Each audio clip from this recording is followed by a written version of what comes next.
Yo, what's up with everybody? Hope you're staying smooth. Welcome to some more Final Fantasy XIV Heavensward. And today we will be doing, if I'm not mistaken, we will be doing 25 main story quests. And I'll be attempting to finish Dragon Song in one sitting. So, without further ado, let us continue.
Thank you for coming.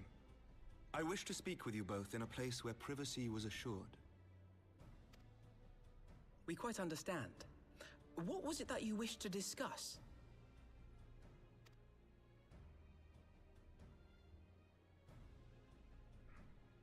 With my father's passing, the seat of the Archbishop lies vacant.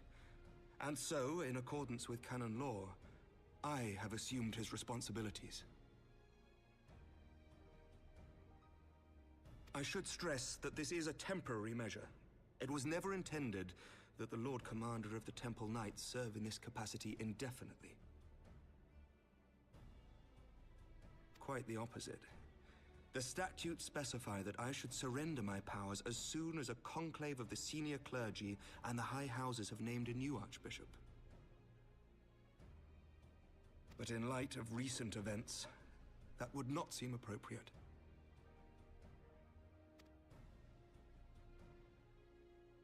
I confess I did not expect you to divulge quite so much quite so soon.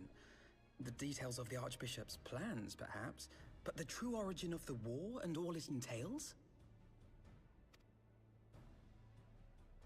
I too had concerns. But when the Warrior of Light is witnessed returning to the capital upon the back of a dragon, one's options are rather limited. Mayhap I could have concealed certain details, but for how long? And at what risk? Should the truth have come to light in the meantime, how would the people have viewed my silence? After 1,000 years of lies and secrecy, I could not well abuse their trust and hope to be believed. The time for deception has passed. I only wish the people agreed. That some would deny the truth I had anticipated, but not this many. And among the few who acknowledged that my father had to be stopped, no small number questioned our methods.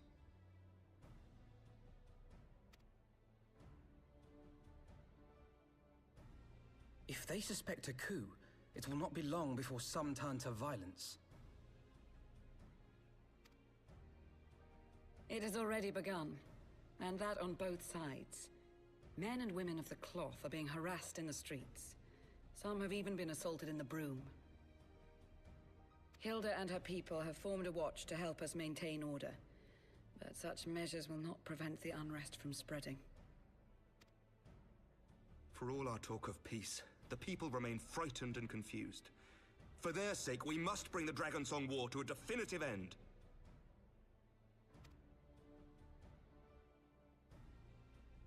And we should be glad to help you, Sir Emmerich. But what precisely would you have us do?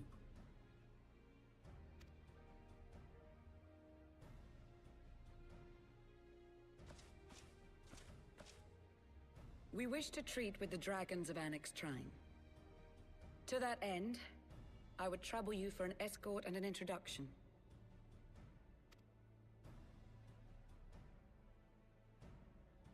Annex Trine? You would speak with Vidofnir, then?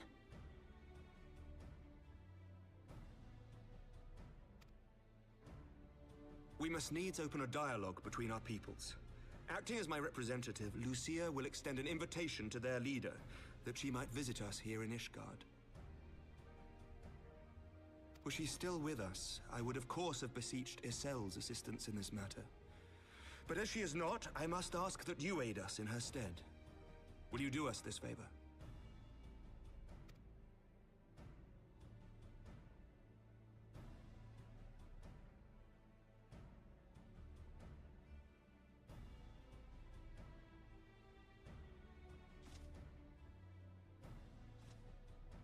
Thank you, my friends. Lucia, I leave the rest to you.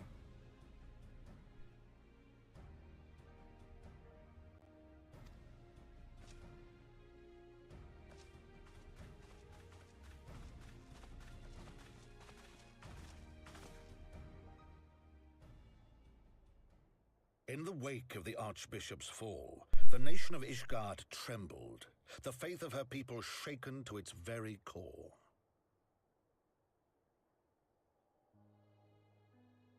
For 1,000 years had they fought and died, certain of the justice of their cause, only to be told that their holy war was born of the sins of their forefathers. What then for those brave men and women, thus stripped of their righteousness but to despair, to deny the truth and decry its speakers?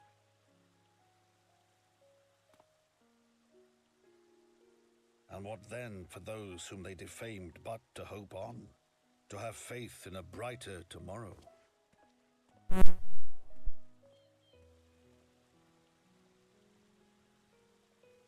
A tomorrow in which man and dragon might live together in harmony, then as distant as the very stars in the heavens.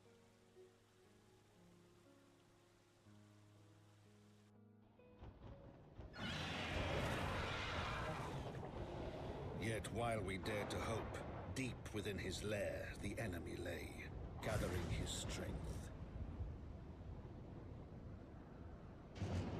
Nidhogg, now possessed of his 2 eyes and the body of the Azure Dragoon, prizes to which he had laid claim at the very hour of the hero's triumph.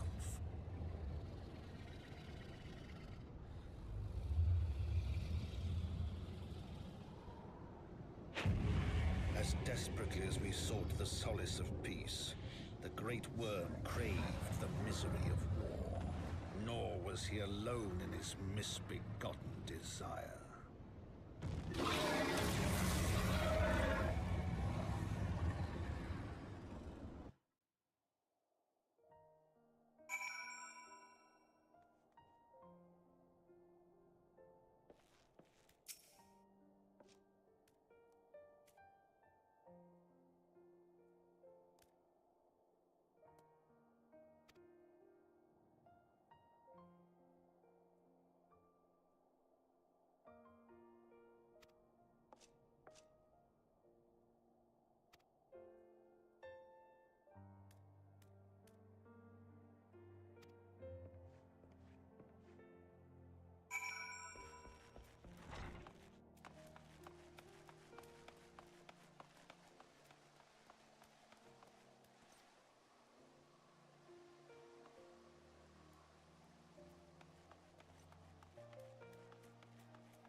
Alright, we're on our way to Delphi. The Chocobo Forest is what I call it.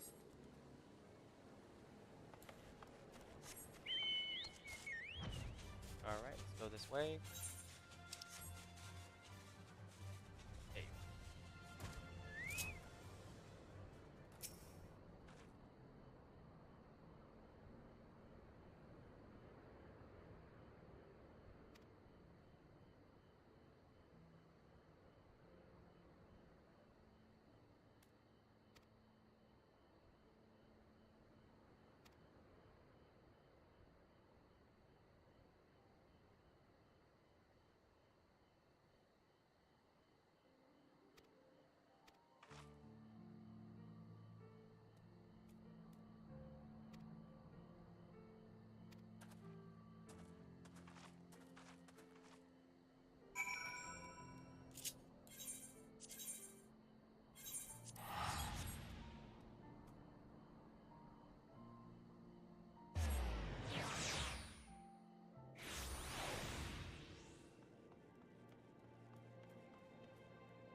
I'm terribly, terribly sorry to have kept you all waiting. You need not apologize. We arrived but a moment ago ourselves.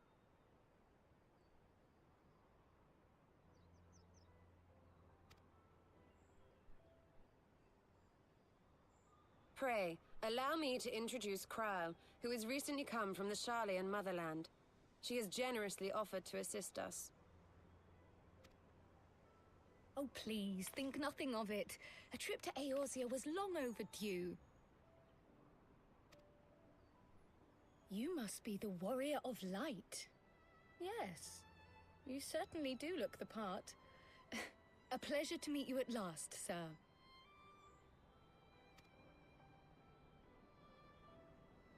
And who is that I spy but young Alpha No Levieux himself? I dare say someone's grown an ilm or two in my absence. Or are those lifts in your boots? We, Miss Kryle and I met at the studium years ago. I shall forever be indebted to her for her sage guidance. It was no small task keeping him out of trouble, believe you me. The youngest ever to enter the studium, him and his sister, 11-year-old prodigies. Suffice it to say, social graces were not among his list of talents. Striding up to his seniors on his first day, head held high. What was it he said again?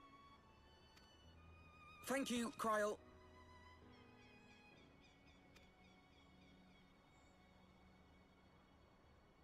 For what? I haven't finished yet. Would you care to attempt a more dexterous deflection? Mayhap we should save this delightful conversation for a more fitting occasion, when pressing matters do not demand our undivided attention. A bit much, but better. I can tell you have been putting your skills to use here in Eorzea. Henceforth, I trust you will dazzle me with your eloquence at the first time of asking.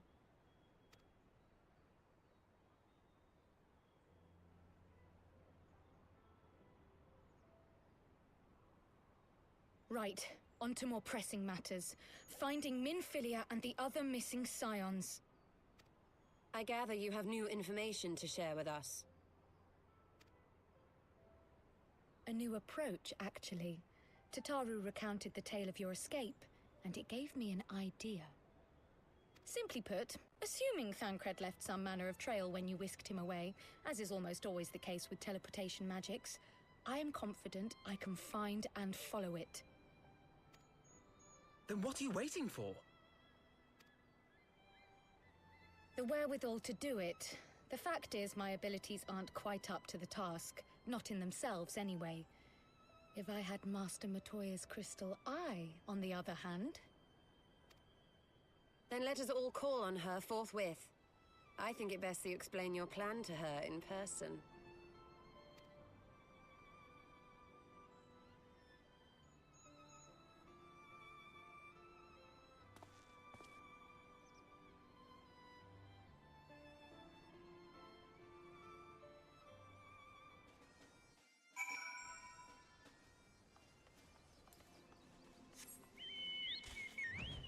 Man, it feels good to fly.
Hey, Takumi.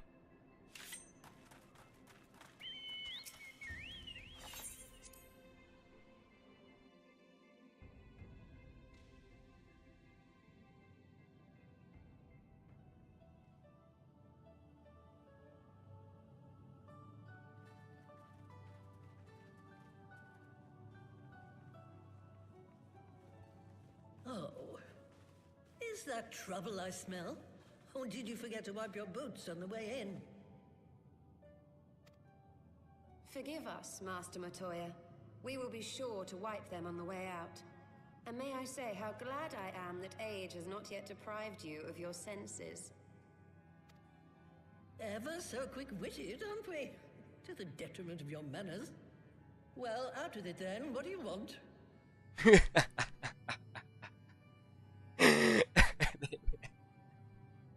I'm sorry, but they were both shooting shots at each other right there. Pray, allow me to introduce myself, Master Matoya. I am Kryl, of the students of Baldessian. I hope you will... Baldessian, you say? Ah, yes. The old coot set up shop on the Isle of Val, didn't he? Regrettably, our Order's headquarters and the Isle itself were obliterated by a magic of immense power. I have the blessing of light to thank for my own preservation. Kryl, you too possess the Echo.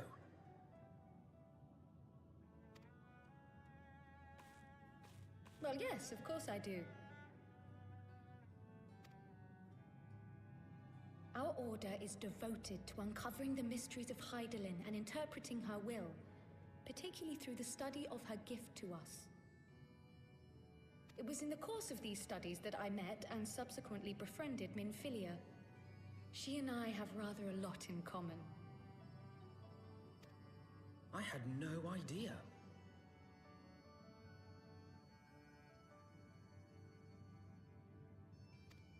You weren't supposed to. Not that I wanted to deceive you, you understand, but precautions had to be taken. Yes, yes, that's all well and good, but you still haven't told me why you're here.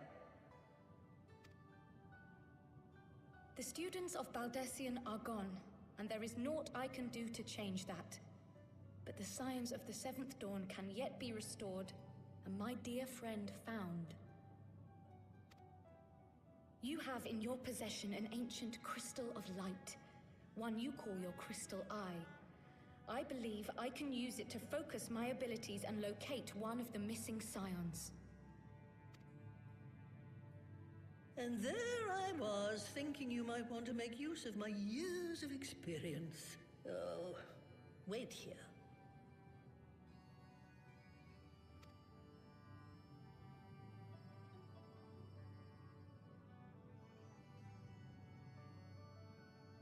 Long did I ponder the nature of this crystal and its familiar radiance, but never did I suspect it was a crystal of light.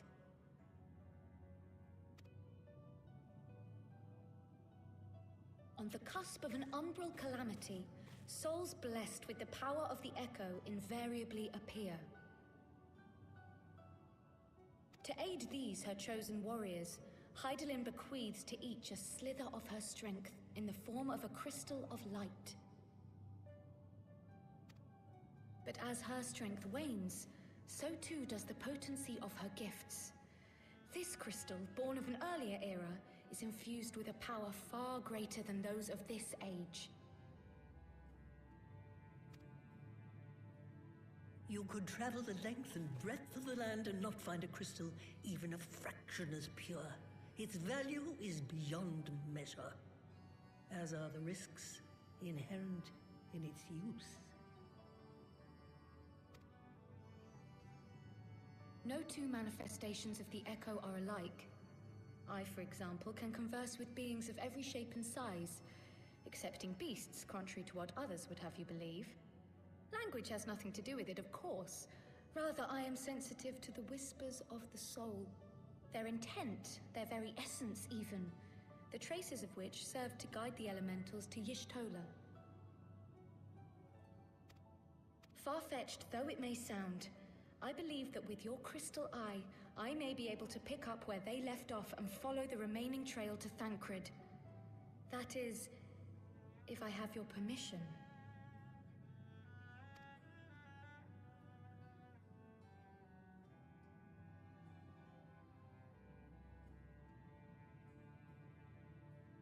Well, the poor sod's not going to find himself. So, as long as you don't drop it or take it out of my sight, you may do with it what you will. Thank you, Master Matoya.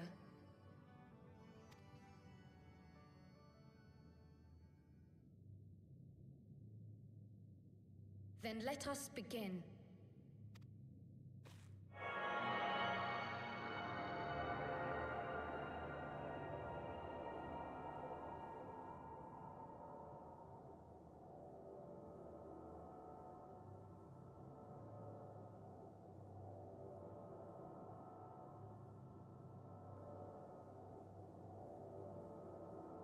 From the Black Shroud, the trail continues to the north and west, towards a mountain, the foot of Som Al.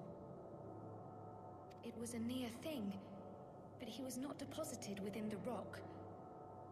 I think.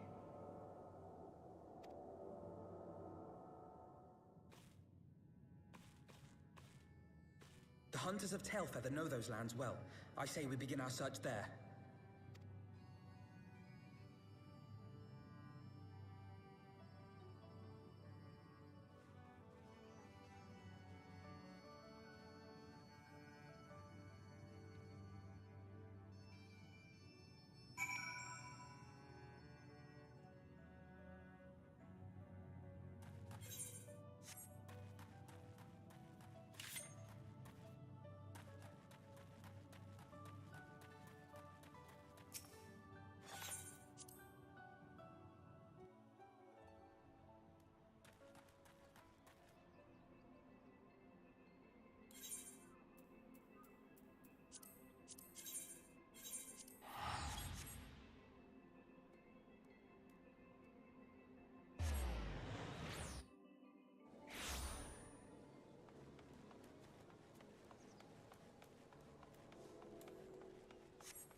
Alphanot used to draw for the ladies. Let's go, baby. Go.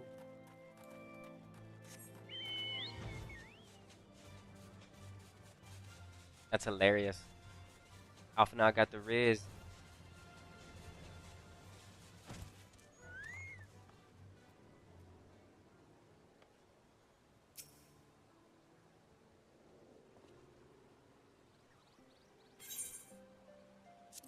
Here you go, sir. You can have this.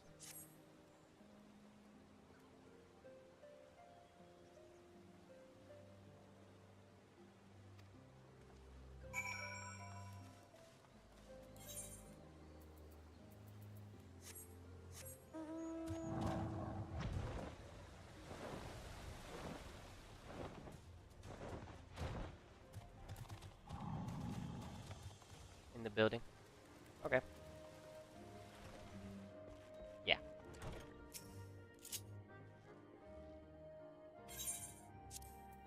Take a look at this. Have you seen him?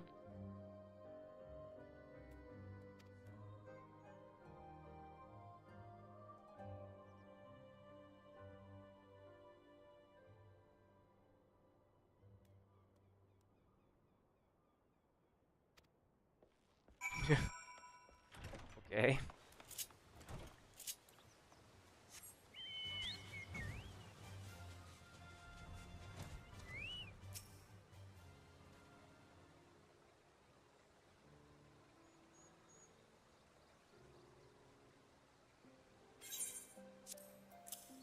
Have you seen this man?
Alright, we land here.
I didn't want to waste the XP. Okay, there you go.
Right here. I walked past it. Whoops.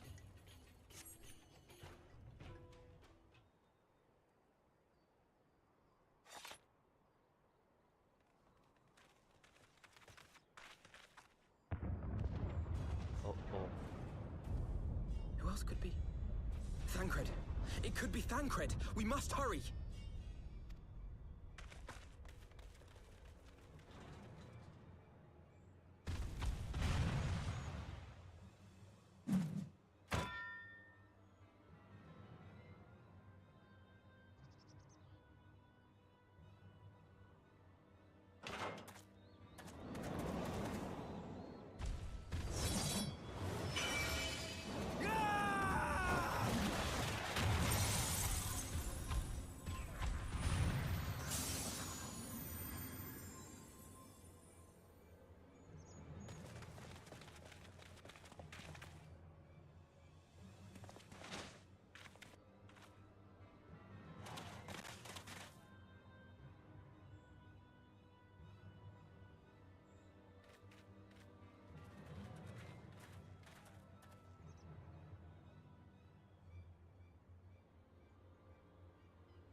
This day, we reclaim the reins of history.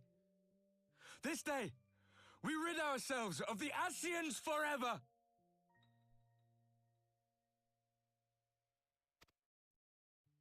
Fools playing at heroes, all of you. Is this how you believe you can save your world? We can and we will, Ascian. You shall see. Or perhaps you will not!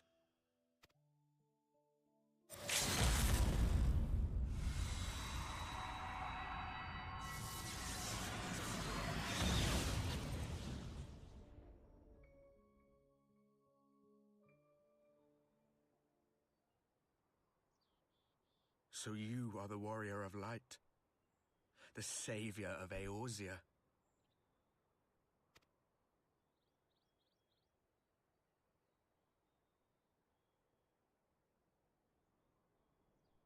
It's a wonder you didn't come sooner, what with the primal and all.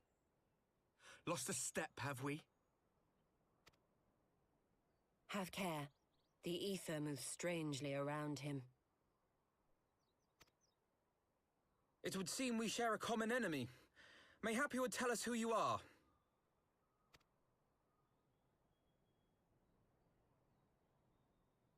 Shall we show them?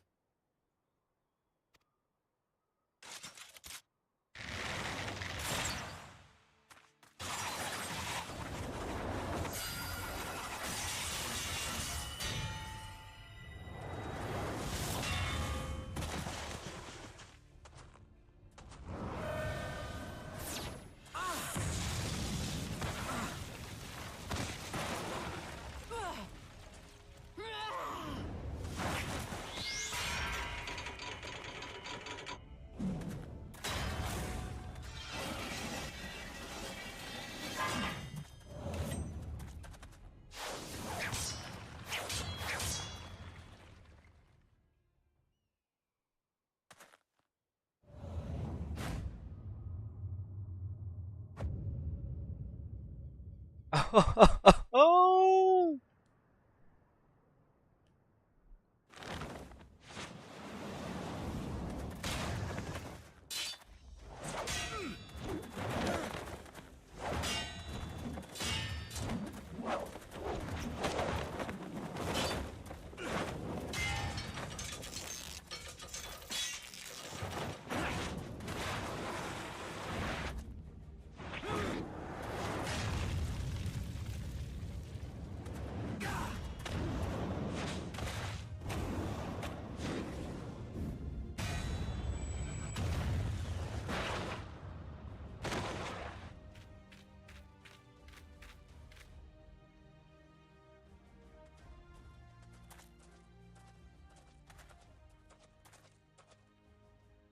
Not very sporting of you to interrupt.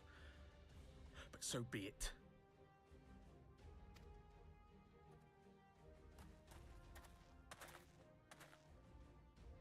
Mark well our faces, warrior of light. For we are the warriors of darkness. Walkers of a different path. And we shall meet again.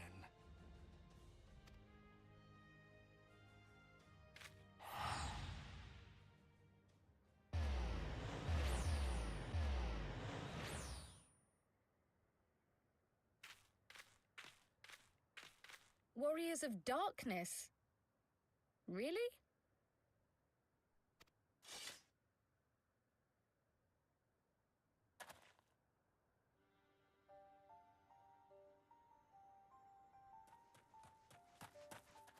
Thancred! Are you all right?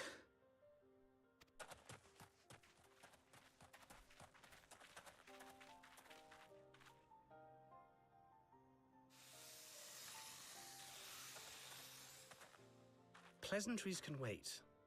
I'd rather not be here when the Nath arrive. Agreed?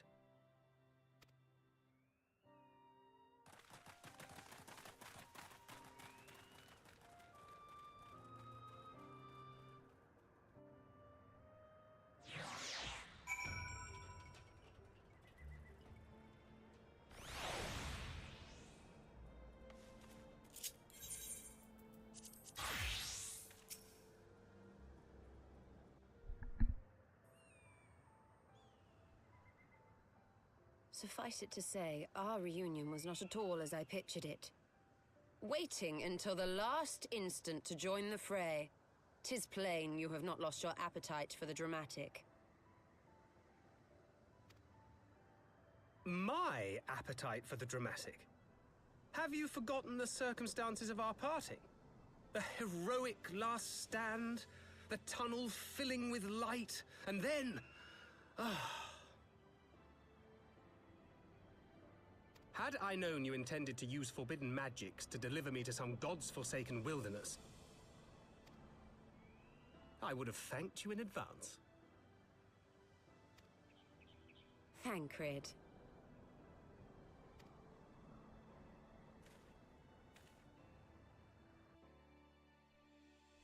If nothing else, you might have warned me that I would emerge from the livestream in the all-together.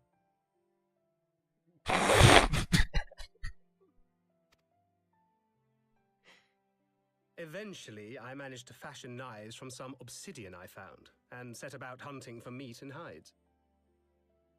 Given that I'm not all that skilled in leatherworking, it's probably for the best that I met the Vath before I was reunited with you.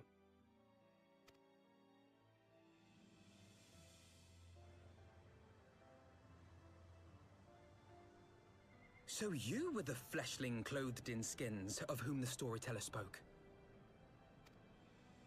A description which fit me as ill as the skins themselves. Happily, I was able to trade with the Vath for garments better becoming a man of refinement. From them, I learned of Ravana, and of the great warrior who had once laid him low.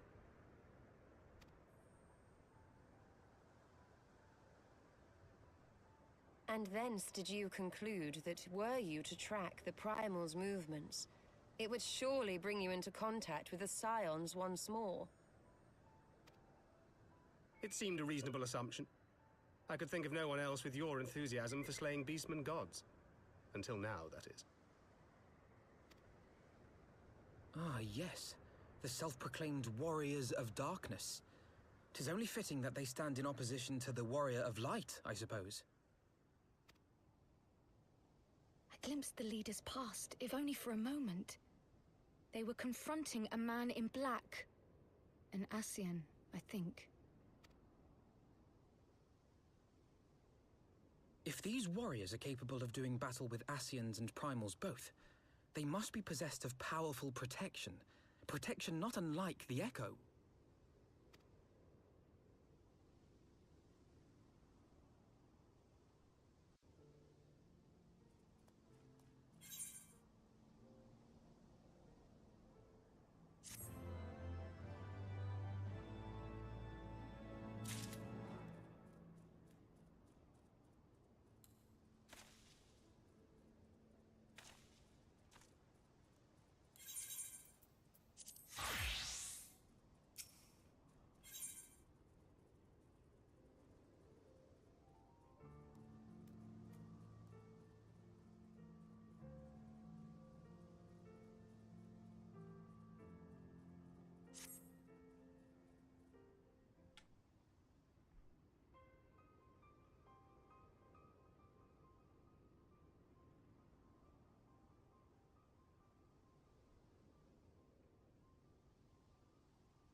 as the Scions celebrated the return of a long-lost friend, honorable men plotted to deprive them of another.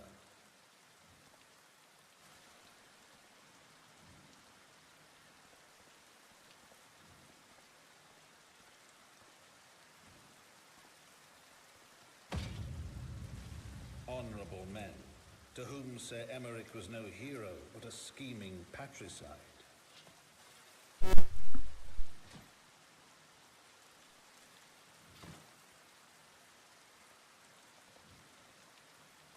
Honorable men who would fain wash the paving stones of Foundation with the tyrant's blood.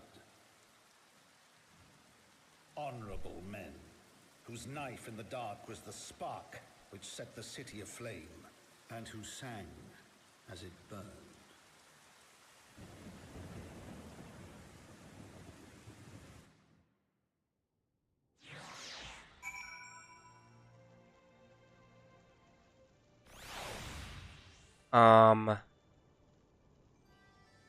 What just happened?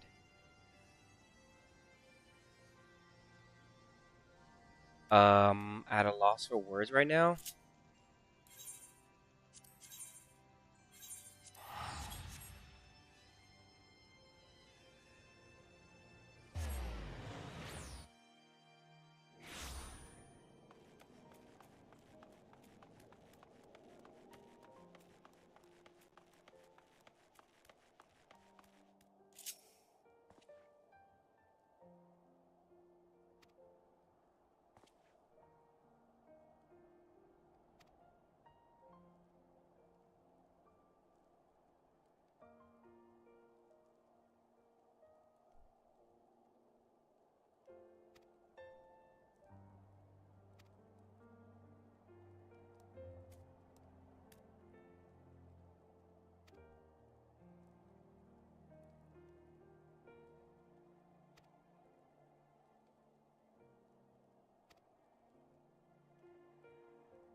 Whoops, wrong way.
Okay, he's gonna be okay. That's good.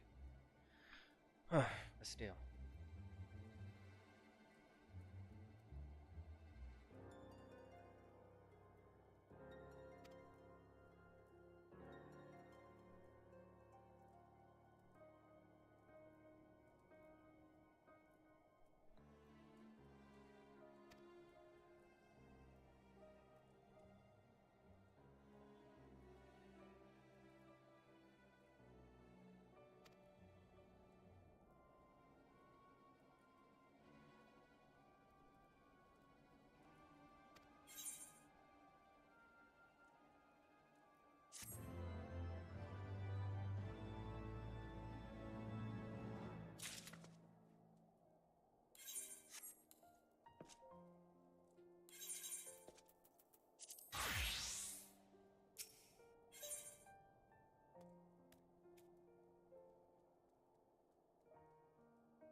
running fast.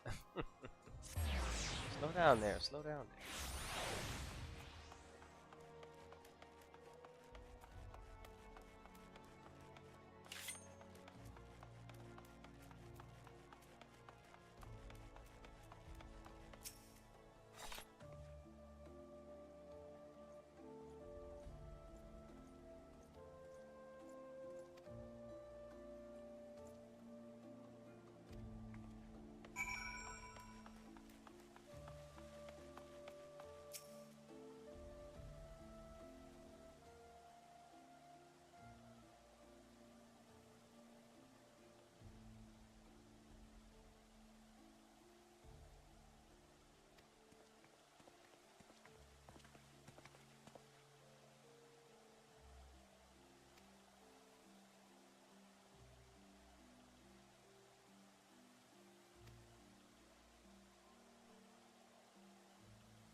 What's up there?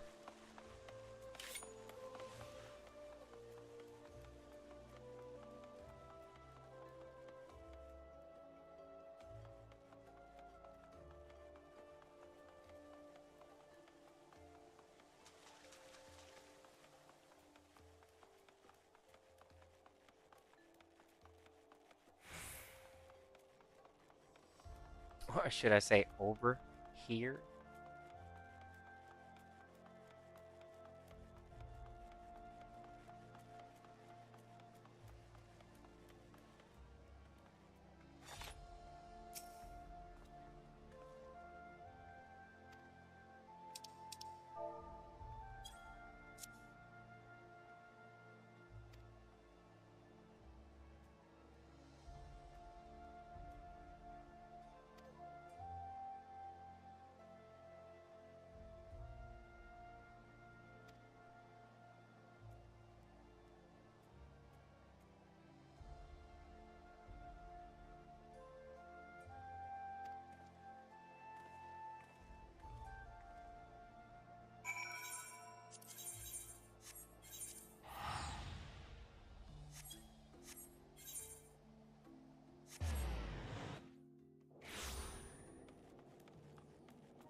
Oh, we got somebody.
I wonder what I should take here.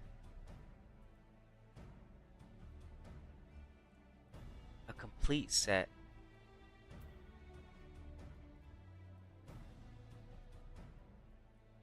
Hold on.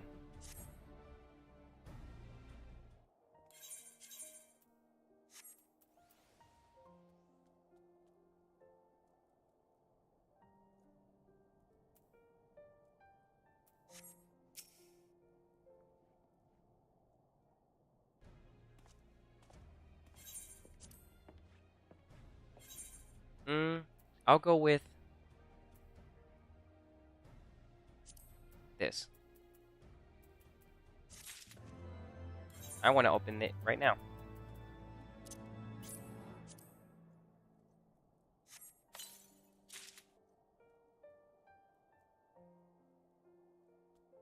Interesting.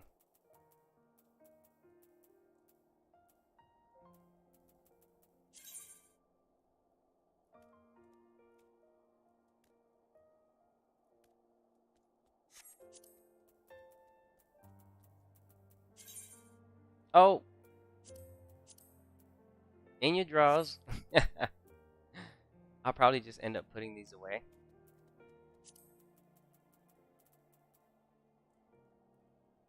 Yeah, I'll keep them for now.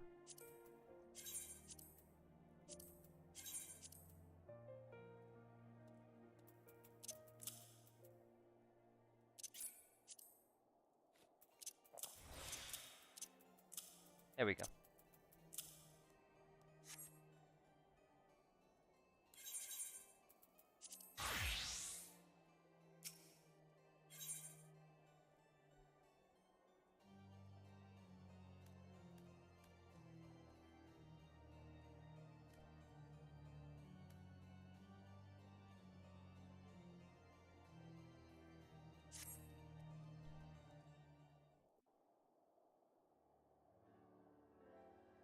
I do not mean to diminish our accomplishments, but until we identify the ones who ordered the fires set, our work is far from finished. Between the various conservative and religious factions in Ishgard, I dare say there's no shortage of parties who would like to see the status quo preserved. Do any likely suspects spring to mind?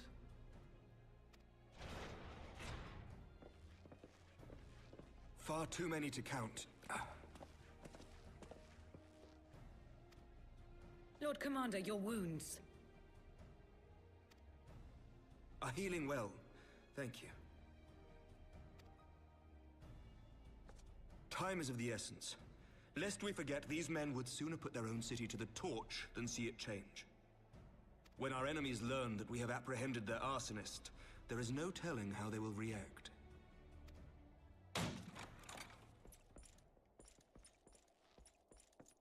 Lord Commander, an armed mob has seized control of the vault. And now we know. Tell us what happened, sir. Spare no detail.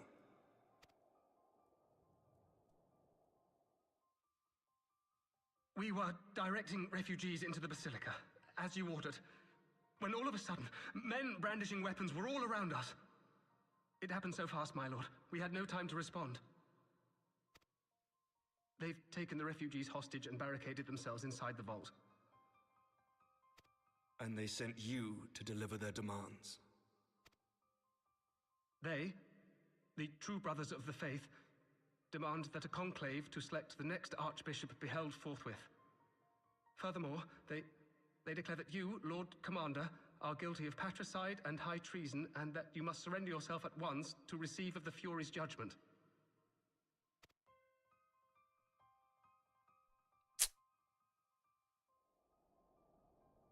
Ridiculous! I mean, do they honestly think that executing Sir Emmerich would change anything? That the truth will somehow die with him? These fundamentalists rage against the passing of the old ways, unable to accept there can be no going back.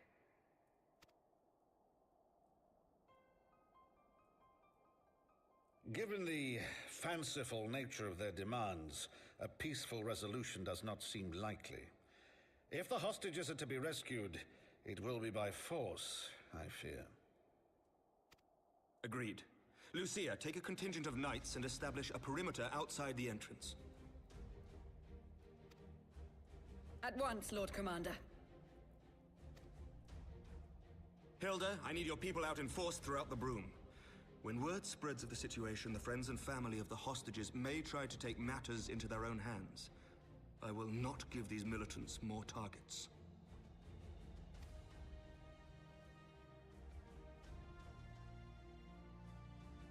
I shall lead the assault on the vault. Master Alphino, can I count on the support of the Scions? Of course.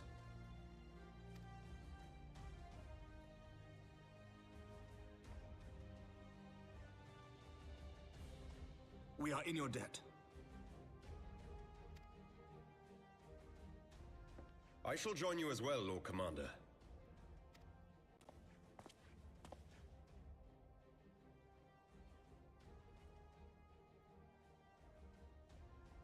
Your assistance is most welcome, Lord Atwarel. To arms then, friends. Time is against us.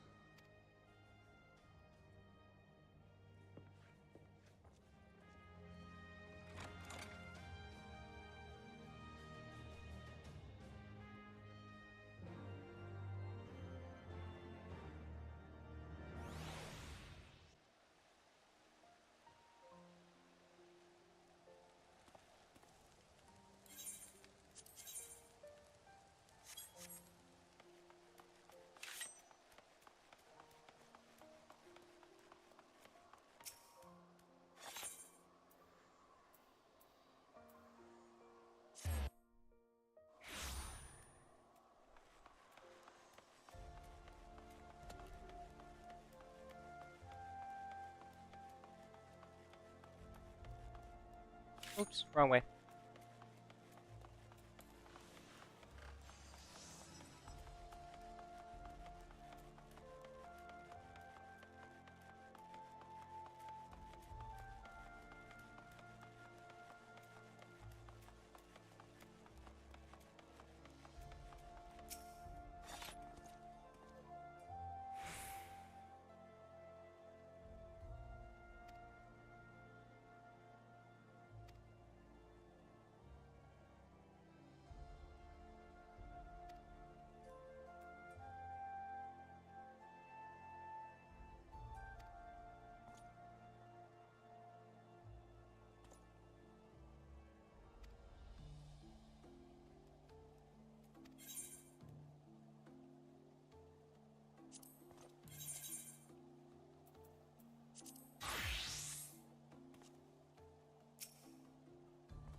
Oops.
with you!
with you!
Where is he? Where is he?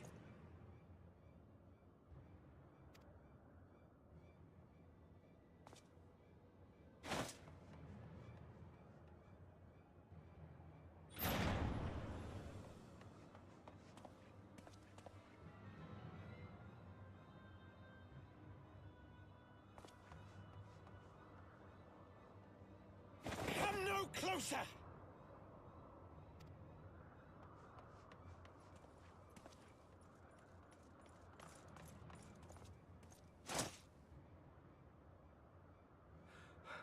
You have nowhere to run.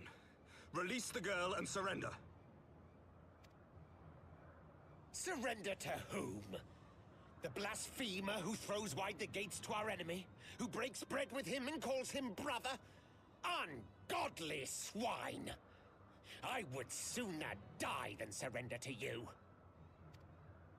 Is it godly to spill the blood of an innocent child? To burn the homes of your brothers? Tell me, priest, is that godly? Do not speak to me of godliness, heathen! Your father's blood is on your hands, as is hers!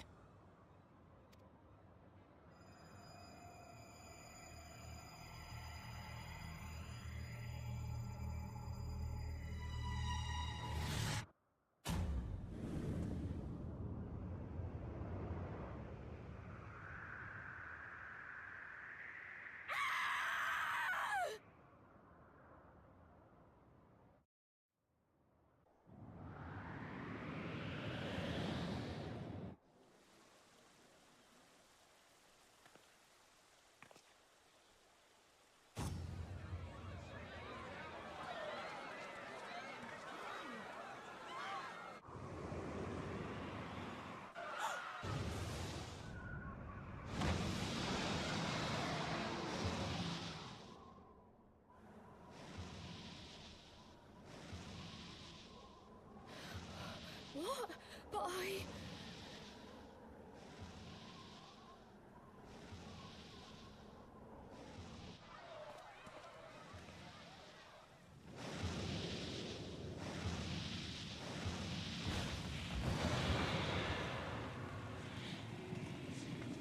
Vidofne!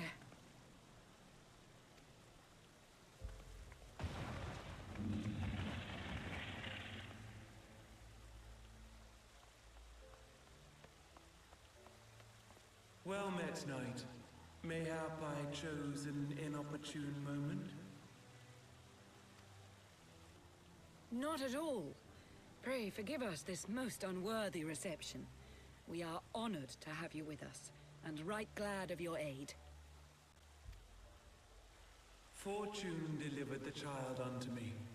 I had but to receive her.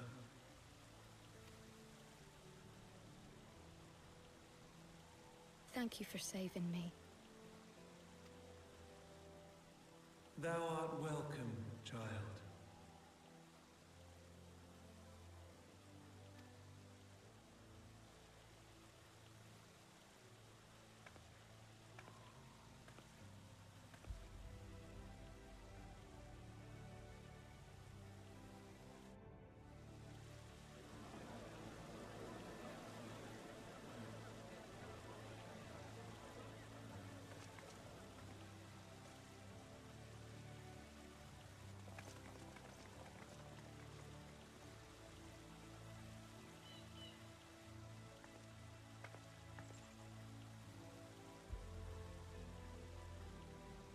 Never did I think to be indebted to so unexpected a savior.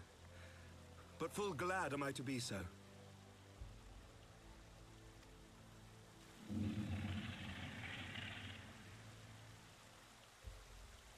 Friend of Izel, warrior of warriors, I had hoped to meet with thee.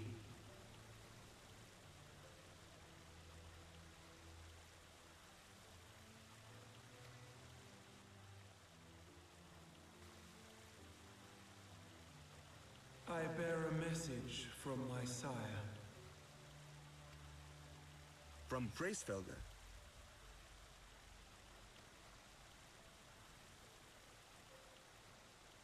Upon returning to our lands, Nid Cog's shade did sing unto his brood, and they for skies unknown did then take wing. This thou must know, for your fates are inextricably bound.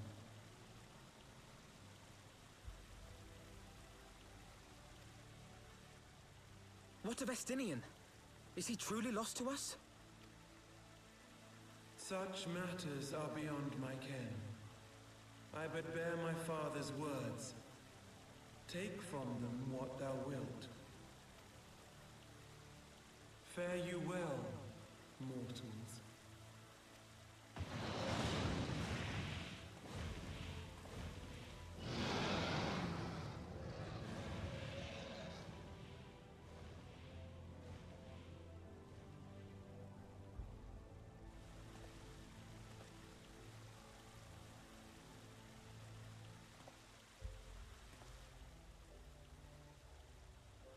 So it is as they say, then. A great white dragon swooped down from the heavens to rescue an innocent child. A most unexpected turn of events, but not an unwelcome one. The people will not soon forget this day. Yet how will they choose to remember it, Sir Emmerich? And will these events serve to bring man and dragon closer together, or drive a deeper wedge between brothers? After 1,000 years, the world these men once knew is changing, and with ungentle swiftness to boot. Though their actions are misguided, their sentiments are only to be expected. You may be sure that others will rally to their cause. I share your desire for a lasting peace with the Jovanians, I do. But I would not see it built on the bones of our countrymen, nor on our own.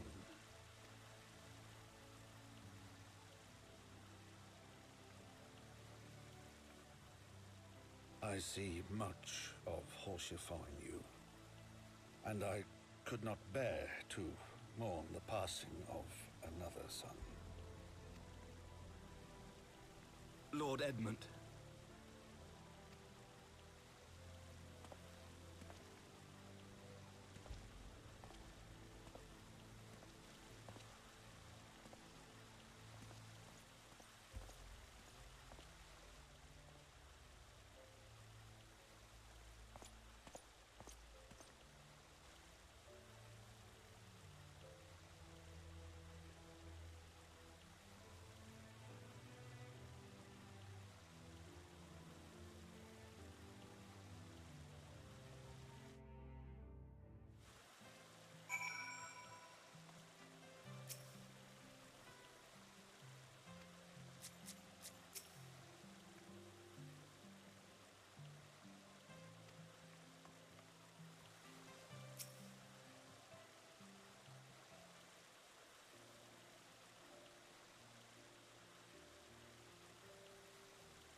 that Vidofnir should chance to arrive even as the girl fell. Truly, I could not have planned it better myself.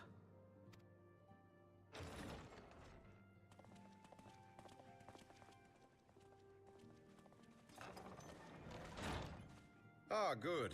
We were afraid you might have left.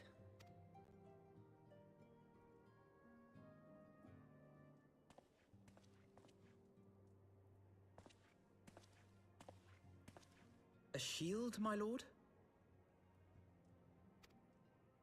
Fit for a true knight.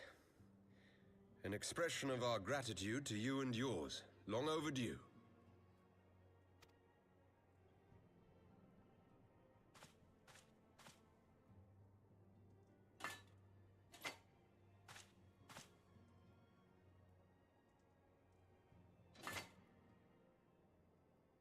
But there is something else I would discuss ere you part.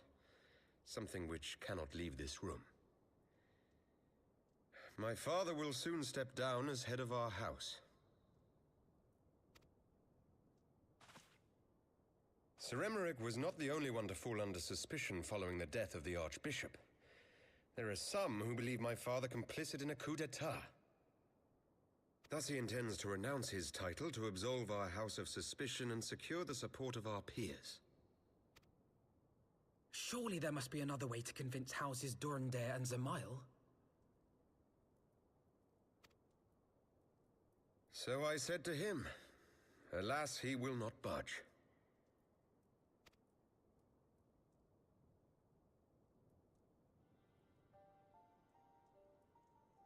Ever since I was a child, I knew that I would one day succeed my father. The thought of it filled me with pride.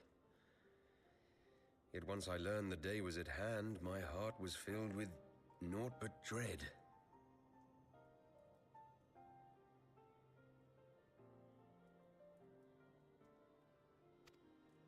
Our legacy is built upon the lies of our forefathers.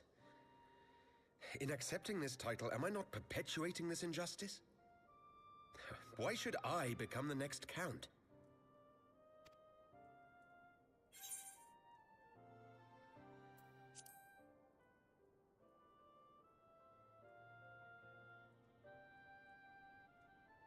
But then I thought of my brother. A knight lives to serve, to aid those in need. When you look on that shield, I trust you will remember his words. And should I once more find my resolve wavering, I ask that you show me the way. You were a brother to Haurchefort. Will you be a brother to me as well?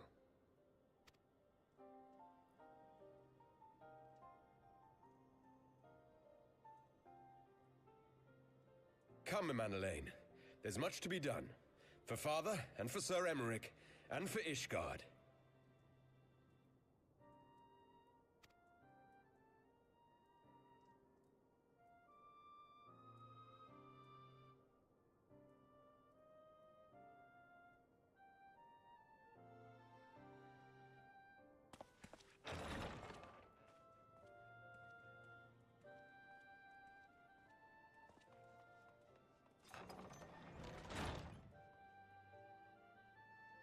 To think we share the same blood. Pray excuse us.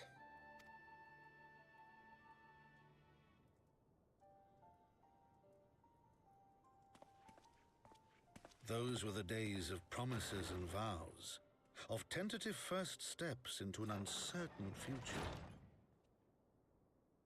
A future shaped by the choices we made, in ways we could never have foreseen. Born of good and evil, of light and darkness, and shepherded by our hand. Be it for weal, or be it for woe.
Well done, sir.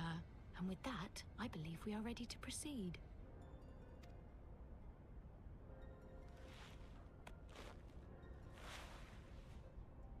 Let us be about our business, then. The next patrol may not be so credulous.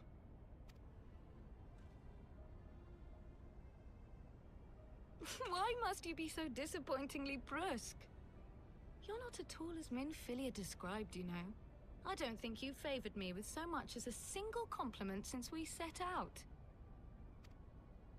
Tell me, did your time in the wilderness sap you of all your charm? Or are you holding it in reserve for your beloved?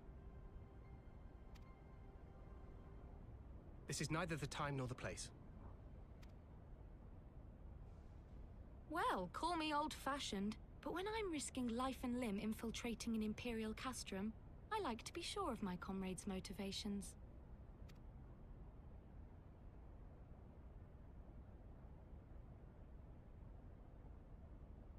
I see now where Alphino gets it from. Minfilia is dear to me. It is true. But not in the way you think. 15 years passed, when she was still but a child. There was an incident at a parade. A Gubu broke free of its fetters and ran amok through the streets of Ul'dah. Had I been more attentive, I could have prevented it. But I was distracted, and her father was killed. I feared she would never recover. But in the years that followed, she showed herself to be more resilient than I had ever imagined. And when she learned of her gift, she did not flinch from the responsibility, but sought to guide others on the path. She touched the hearts of all around her. Mine, Louisoix, every science. In those dark days following the calamity, she was our guiding light, our hope for a brighter future. She had so many dreams, and I would give anything to make them come true. My apologies. I can see she means the world to you. I did not mean to pick at old scars. No harm done, I assure you. But fair is fair, my lady. What is Minfilia to you? You mean you don't know? Only my dearest friend. When I finally emerged from my torpor, I learned that nary a day had passed without her asking after me. She never gave up hope.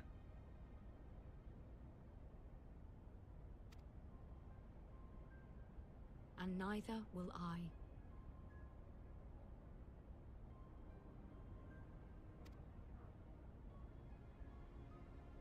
Then for Minfilia's sake, let us pray that these vestiges of Hydaelyn's intervention will lead us to her.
Alright, from the looks of it, I think... Let me just do a quick quest count.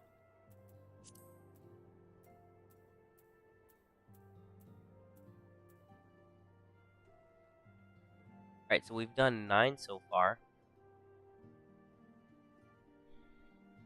Good.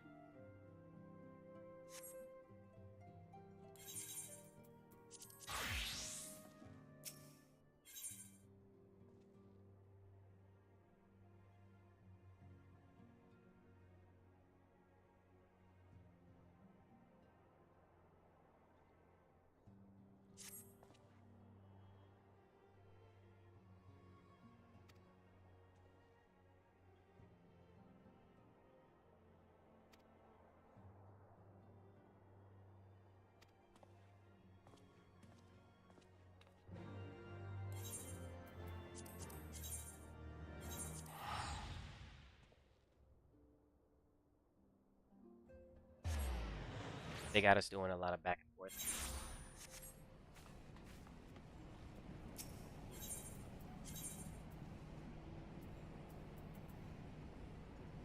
Okay, it's right here.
Oh, look at this.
Ooh.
Through time and space hast thou journeyed unto me, as I knew thou wouldst.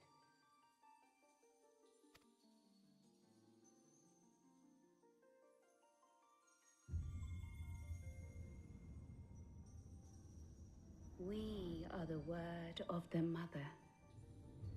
We, who were once called Minfilia.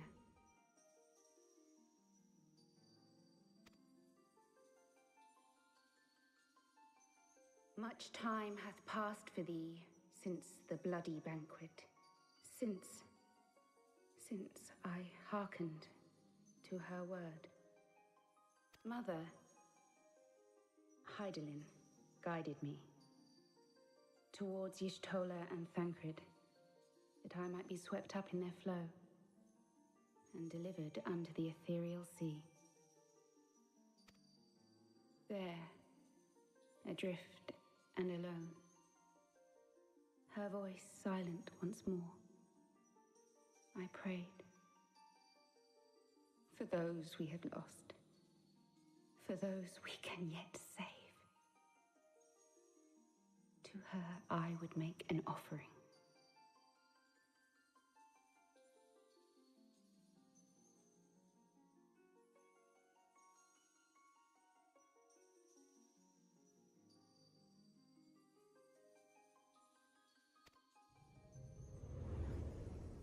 We speak now with one voice, one will,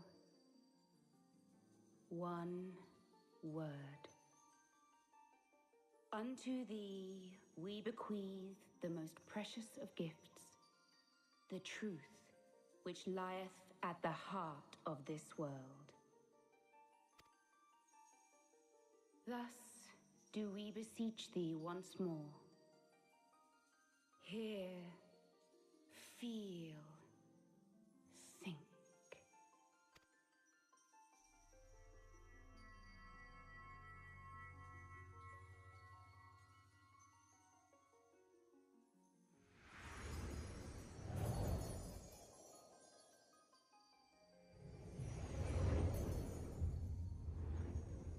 Before there was life, in the depths of the ethereal sea, light and dark did once dwell as one.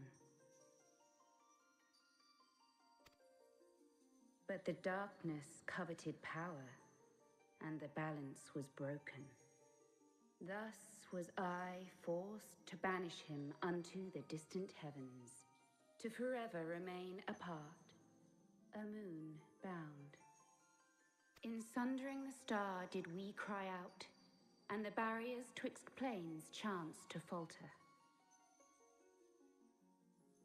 Across 10 and 3 were we then divided, reflections of the source, each possessed of a shard.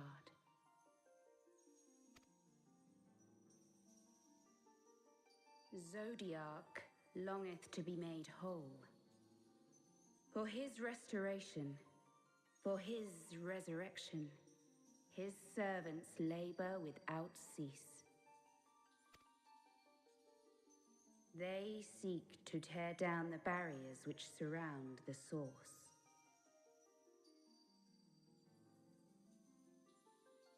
Thus do they rejoice in their ardor, in your calamities, for each marks a rejoining.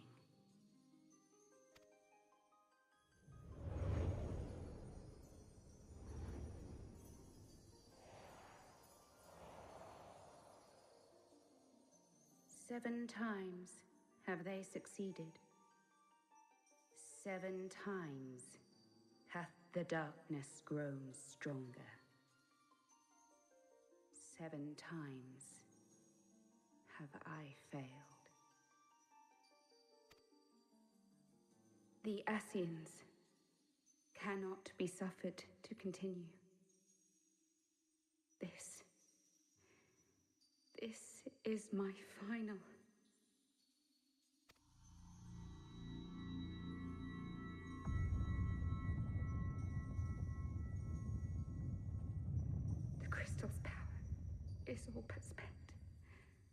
With what remains, I will return you to the shore of the ethereal sea.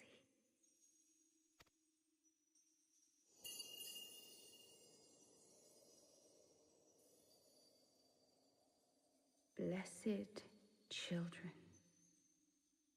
go forth and seek. Seek.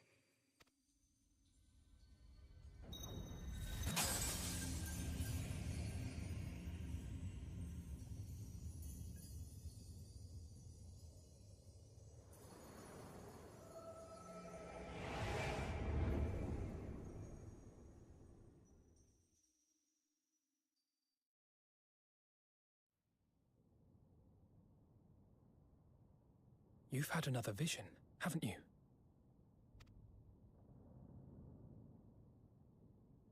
Let us return to Master Matoya's cave. Everyone will wish to hear what you saw.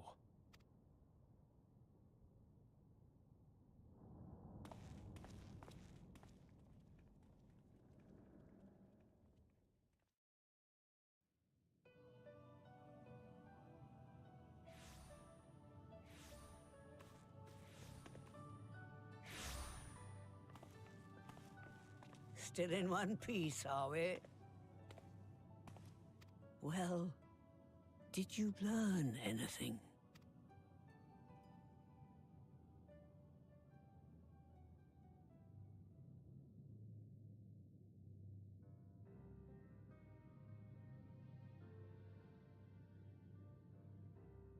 The word of the mother? I'm not sure I understand. Nor am I. Cryle?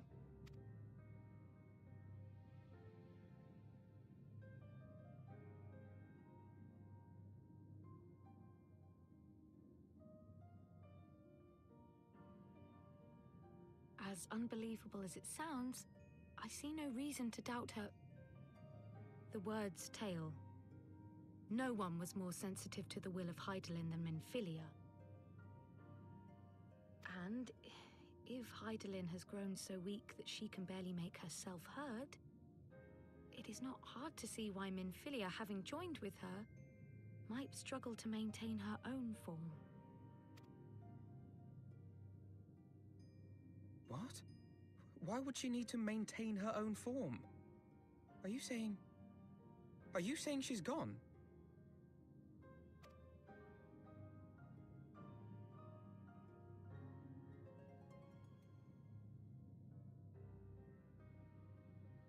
But that cannot be!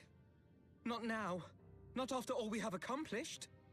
We were meant to usher in the dawn's light together. She threw herself on the fire to fuel your dawn's light, boy. You'll just have to usher it in on your own.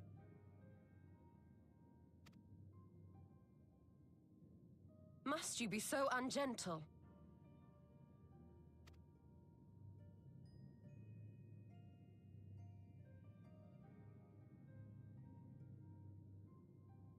Tell me about the Scions, boy. The Scions of the Seventh Dawn lay before Eorzea's salvation. Whenever the realm is threatened, be it by Primal, Ascian, Garlean, or any other, we take up arms in her defense, that all in Eorzea may live to see a brighter tomorrow. And that's very noble of you. But in chasing after these lofty goals of yours, you seem to have lost sight of some basic truths. To win a war, you must be willing to do whatever it takes. To fight, to kill, and if necessary, to die. The path you've chosen is paved with the dead. Walk it with your eyes open, or not at all.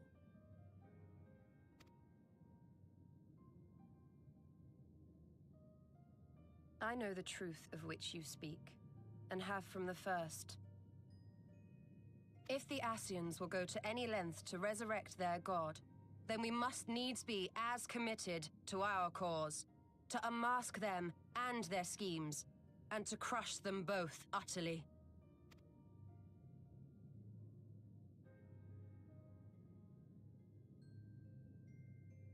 Come, there is much to be done. Yes, of course.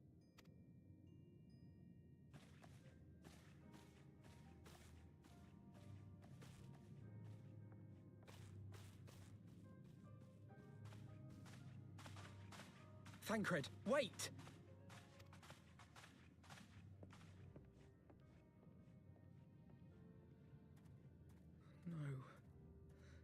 No, this is all wrong.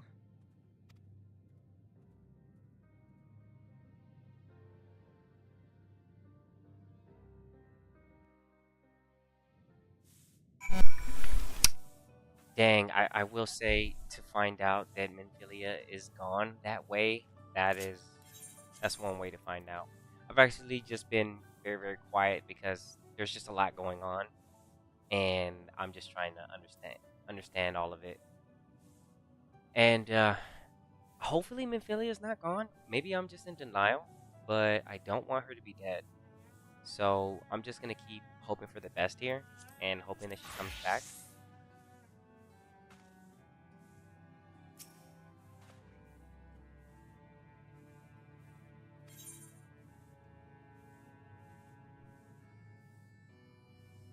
Wow. I don't know what to say.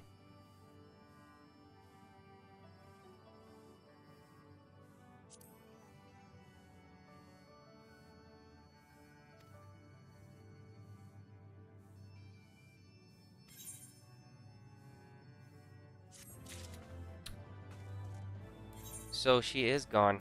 Wow.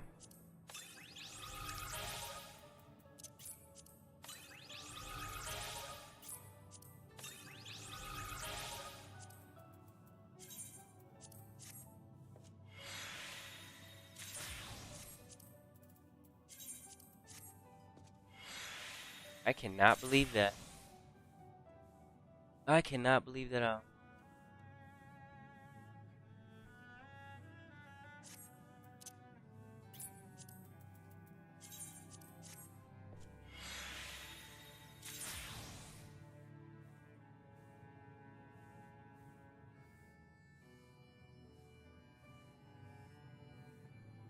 I cannot believe that at all. I'm stuck on that right now.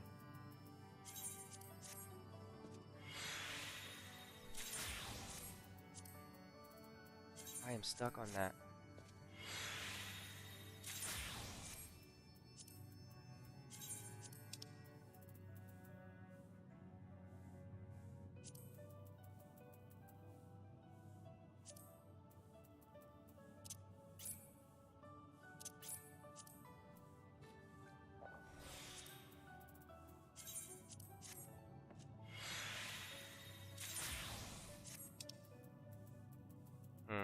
Minfilia.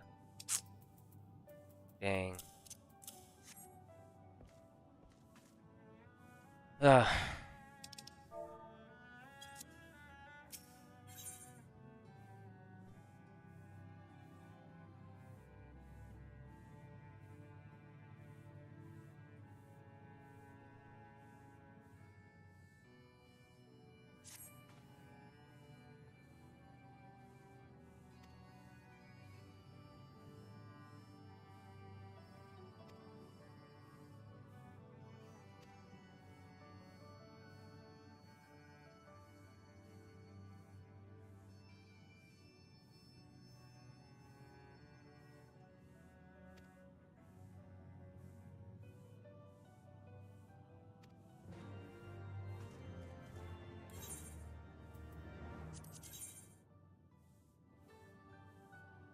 Wow.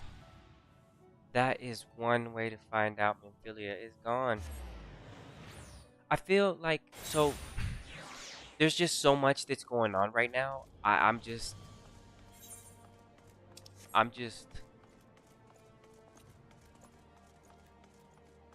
trying to make sense of it all.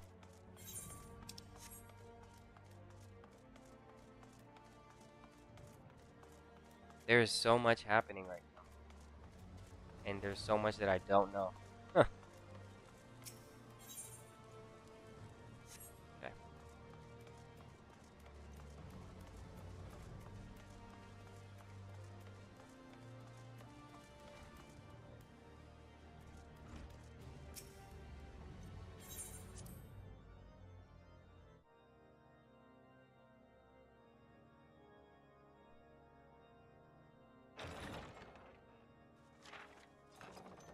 pleasure to see you again, my friend. I take it you received our invitation. Good, good. You of all people should be present.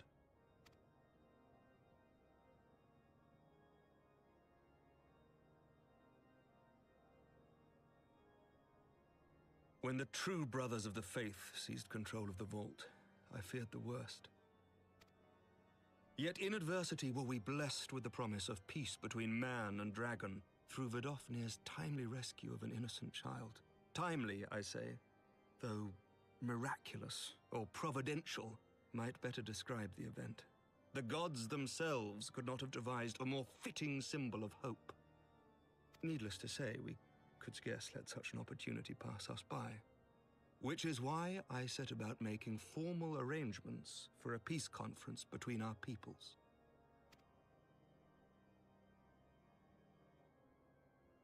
You and yours have done more to bring us together than any, and it is only right that you attend. But I confess that is not the only reason I would be glad to have you there.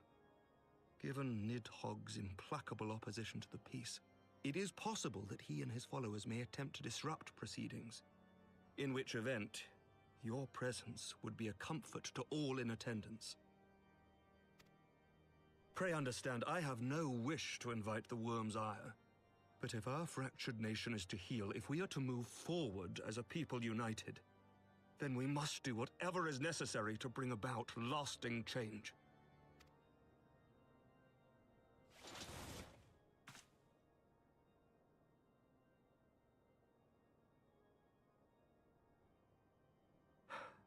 "'Tis nothing. 'Tis nothing." Lucia cautioned me against giving vent to my passions, lest my wounds reopen. It has not been easy reaching out to our opponents in Ishgard, many of whom sympathized with the actions of the true brothers. But in so doing, we have limited the influence of the zealots. The people are ready, my friend. This conference must go ahead.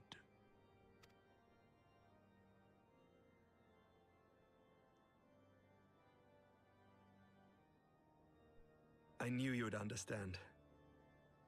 The conference will take place on the border of Ishgardian and Dravanian territory in Falcon's Nest. Lucia is there seeing to the final preparations even as we speak. Pray join her at your earliest convenience. It would not do for the guest of honor to arrive late, after all.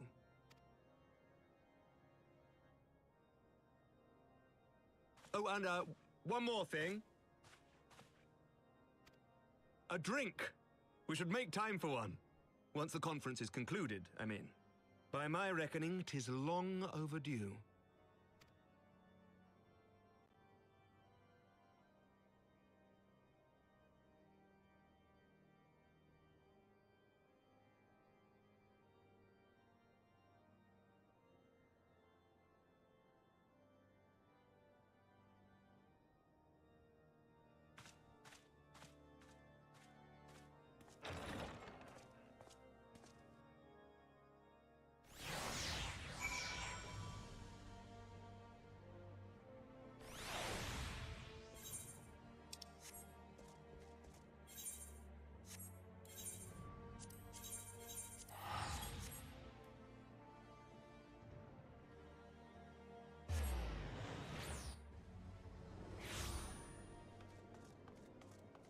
I hope he's alright. I noticed he had like a slight pause right there. I'm gonna need to make sure you heal up, bro.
Alright, on to the next quest.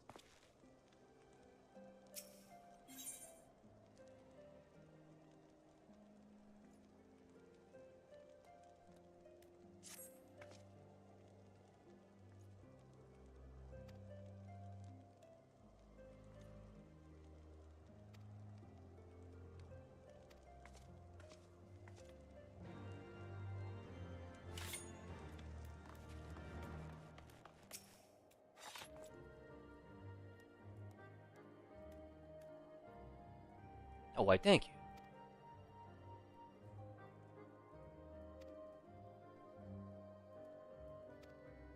Alright, run to the next person. Ah, Minfilia. I'm thinking about her.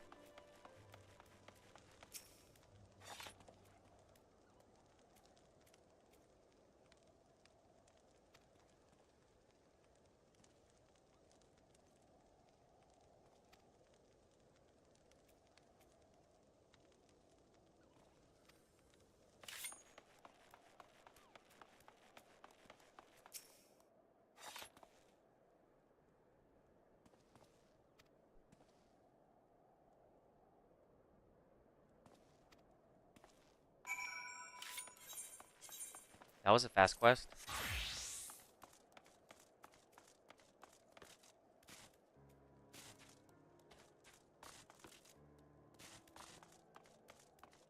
Just talk to a few of the NPCs.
I'm gonna decline that real quick because I switched to my warrior instead, and it was supposed to be mine.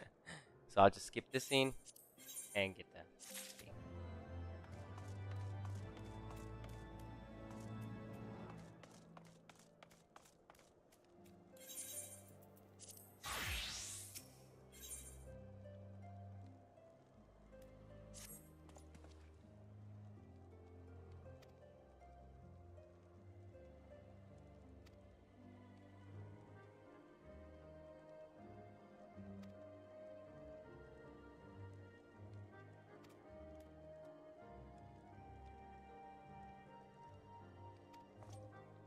Guys, when I say I'm stuck on Minfilia, that just keeps playing over and over through my head. I just can't believe that part. Gosh. Oh my goodness. I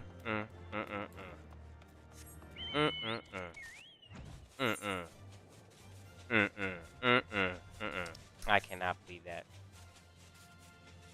That makes me so...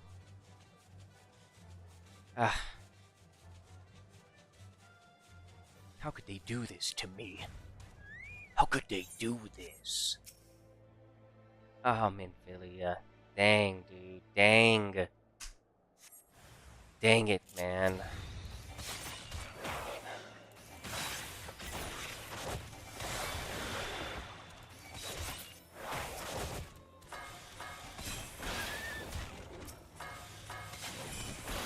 Die.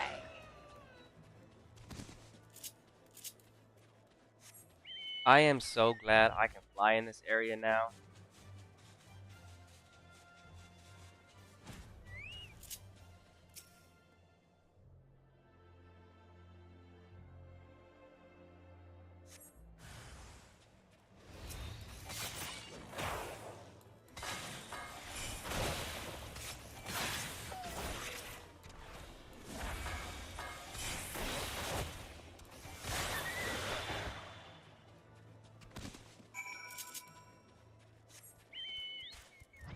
Oh, that person's gone. That was up there. No way. Okay. Oh, no, they're right there. Up. I have no idea how I'm getting down. Well, what are you doing up there?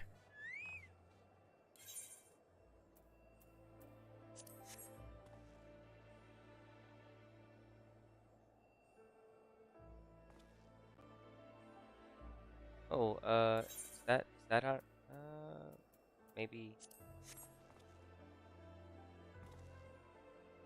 no, maybe,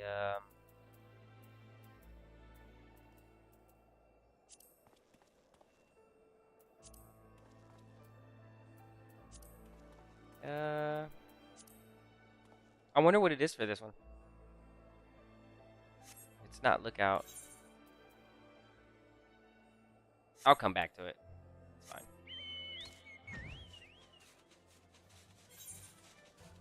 Okay, so teleport back.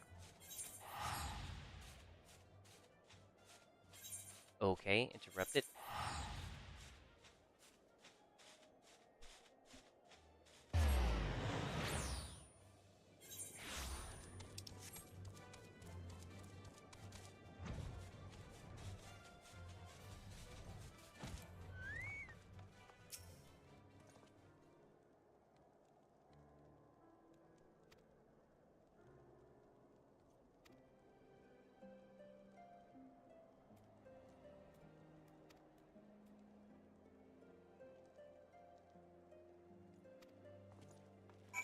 Okay, let's see. Double check.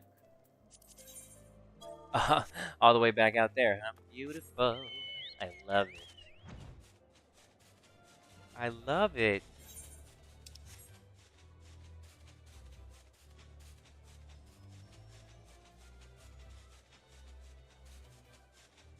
Hold on. Let me switch the mount.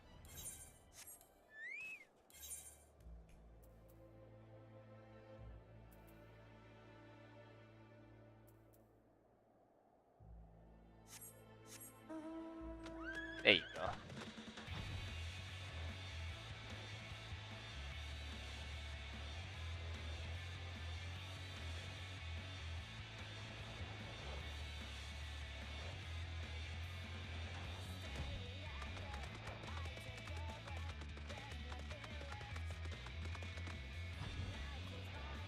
It's below.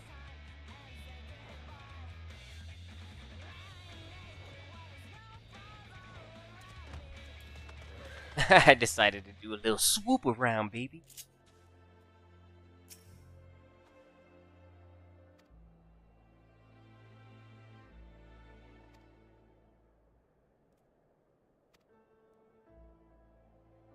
Return to the Falcon's Nest?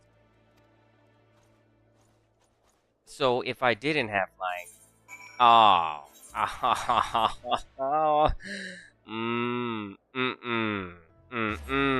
Oh, well, I see what's happening here. Oh, they just want me to get some old-fashioned exercise. You got to love it, baby. That's classic.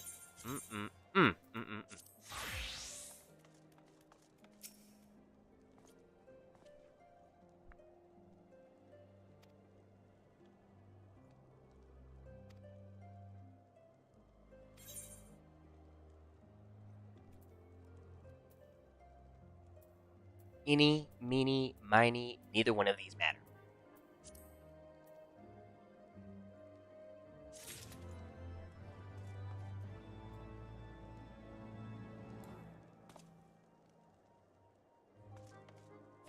Thancred looking like he's ready to go to a fight, man.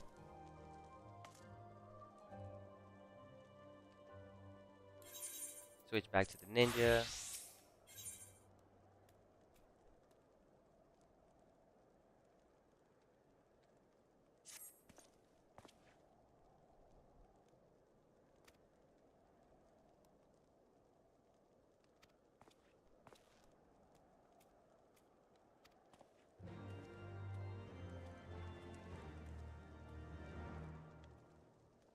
Alright, see you soon.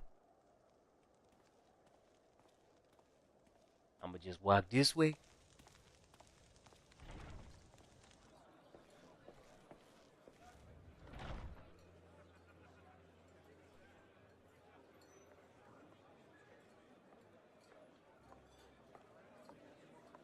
Welcome, welcome. Find yourself an empty seat and I'll be with you in a moment.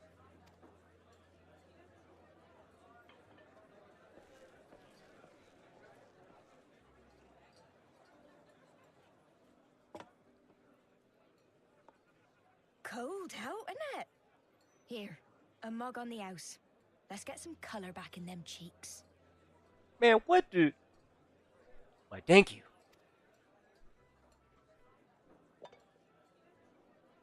I don't have my shades on. This is gonna be serious. Afraid food will be a bit longer than usual. We've got a lot of hungry folk to feed, what with the conference and all. Oh, so many people with cause to celebrate. To think there could be peace in our time, after all them years of fighting. When I heard about the conference, I knew I had to come. I knew I had to be here, to do my bit. My husband, he died fighting the dragons, you see. And here we are, about to break bread with him.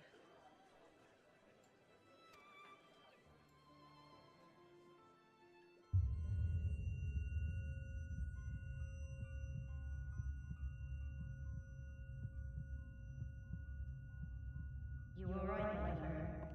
You look tired. Reckon you could do with a good long rest? After all you've done, I'd say you've earned it.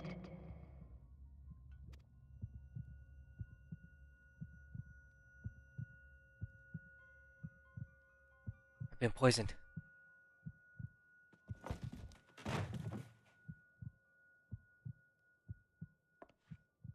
Sleep now. Sleep. Sleep and leave us to our affairs.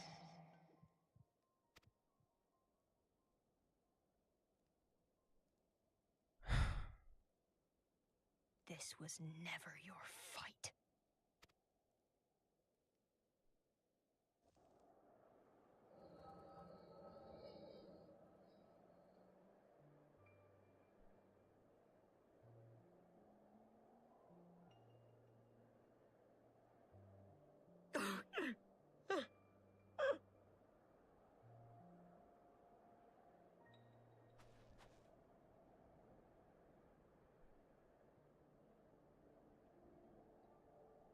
My son.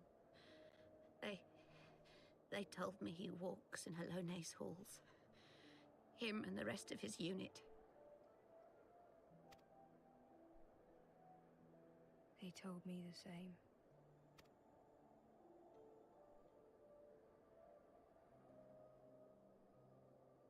I expect they think it's comforting. Every time I come, I cry. I cannot bear to remember, but to forget would be 1,000 times worse.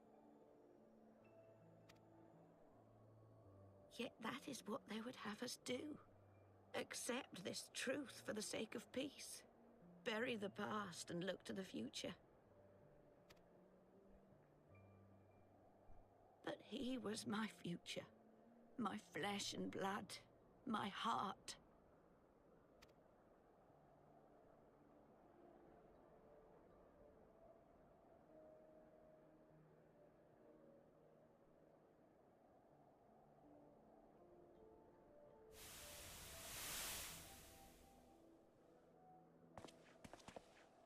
Is this it? We're the only ones with the courage to oppose this madness? Cowards, a lot of them. They think only of the prize, of the peace Sir Emmerich promises them. They know in their hearts it's a lie, but they go along with it anyway, desperate fools. But not I. Not I! I see the worm that killed my brother in my dreams every night, and I will not rest until he lies broken at my feet. Him and every last one of his accursed kin. All this nonsense about Kings of Eld, as if I care what they did or didn't do. Makes no difference to me and mine. Have the dragons sued for peace in 1,000 years? Are they bollocks? It's a bloody ruse is what it is, and Sir Emmerich and the rest of them bloody fallen for it. But what can we do? They believe, and naught we can say will ever change their minds. Whether we like it or not, man and dragon will come together at Vulcan's Nest, and all will be forgiven. Forgiven and forgotten.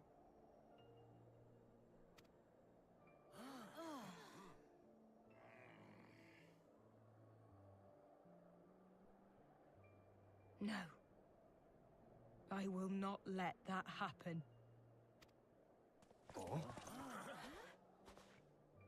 They will remember the true face of the enemy. I will show it to them. And we will rise up against them once more.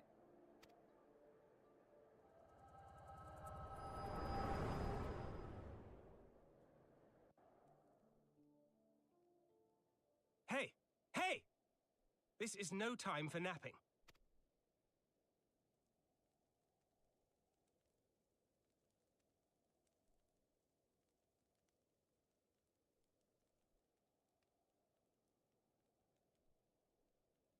Do you have your wits about you? Good. Come with me. We have a crisis on our hands.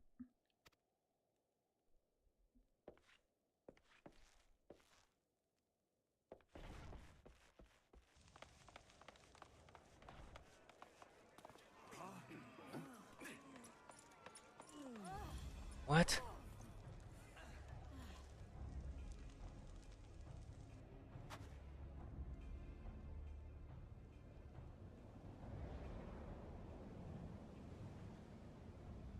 Hear me, brothers and sisters. Do not be fooled by the honeyed words of the Travarnians. The peace they promise is but a prelude to slaughter. Remember your husbands and wives never returned from war. Your children torn apart by fang and claw. All your loved ones shown no mercy. Does not your heart cry out for vengeance? Your blood boil at the injustice? Remember the face of your enemy, brothers and sisters. Remember it, and strike back!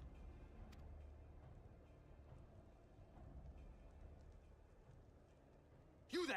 Don't just stand around gawping! Do something, man! Stop her! Yes, my lord.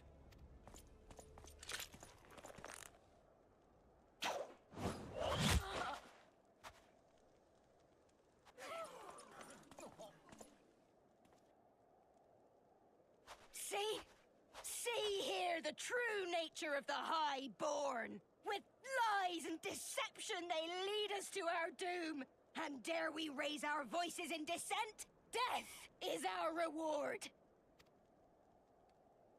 This is the choice they have given us, brothers and sisters.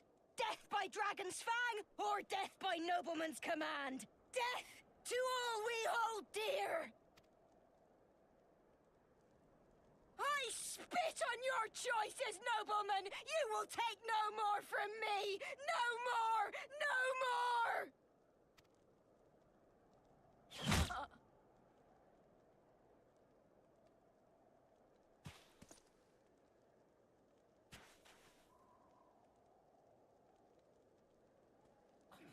What have you done? I only did as you ordered, my lord.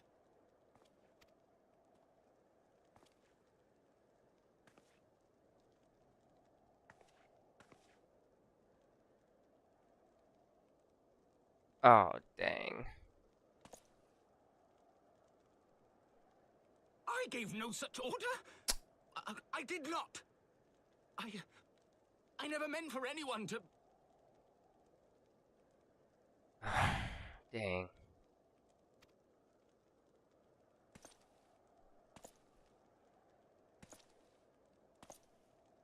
Oh man, this looks so bad. This looks so bad. Hey, yo, what's up, Super Seal? Thanks for stopping by. How you doing? Hey, I'm doing smooth. How about you? Hope you're doing smooth too. Just enjoying some Final Fantasy 14 for the evening. And now that you're here, let me stop and do a quest count, baby. Let me see how many we got left.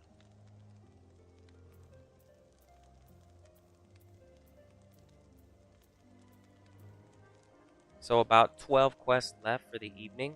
Now that's what I'm talking about. Saturday night, baby. Saturday night.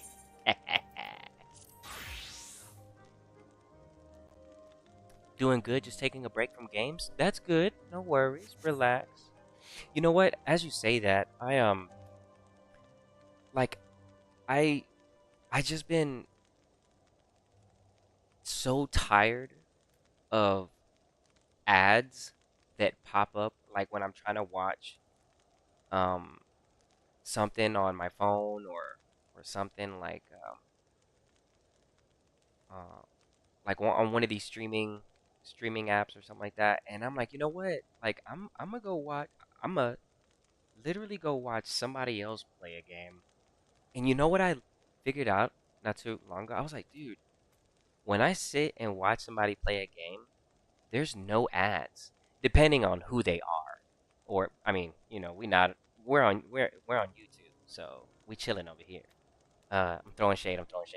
But but like, dude, when I watch somebody on YouTube and I just lay back, I'm like, dude, I don't want to watch ads. I'm just trying to watch something and chill. So I've low key just been like finding just random streamers to watch and see what they're playing, and yeah, I'll just watch. I'll just literally just watch, and I'm like, you know what? I had more fun watching this than I would have if I was watching a movie through an app that forces ads on me every 15 minutes. And there's one app in particular, like, I just don't want to say names because they're like big name companies. And so I clicked on and I was trying to like watch live TV.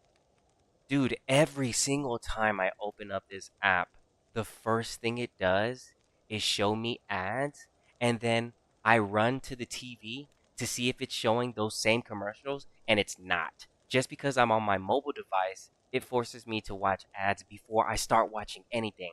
But if I'm on live TV, like on the couch, it'll immediately take me to the show. And I'm like, you know what? I'm finna go watch somebody streaming, man. Forget all this, man. Forget all this. But anyways, let's get back to the game.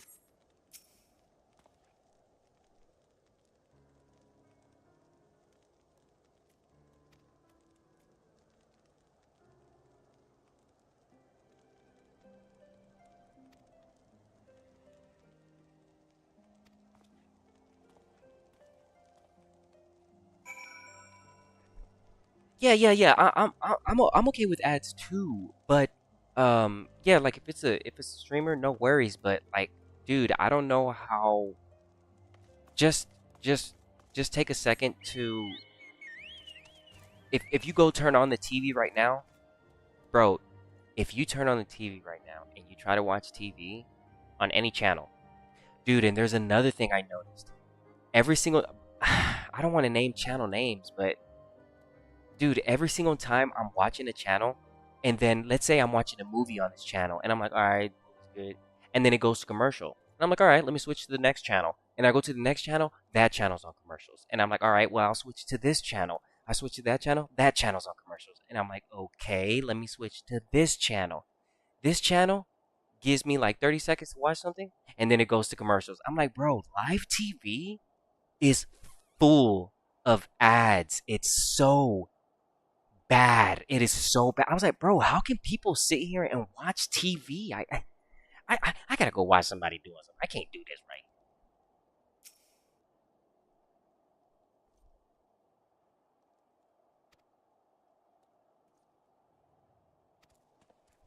Okay, that's the one person right there. You got another one. Man, that whole situation with that girl being up there. Man, they probably instead of like there was a way to go about that. Like you didn't have to. I mean, low key, she poisoned me. So, I mean, and you had other people laid out on the floor over there. So,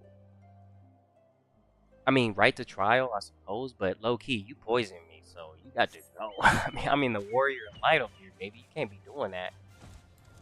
And then the people want to look at what's his face like he's crazy. So, I mean, eh.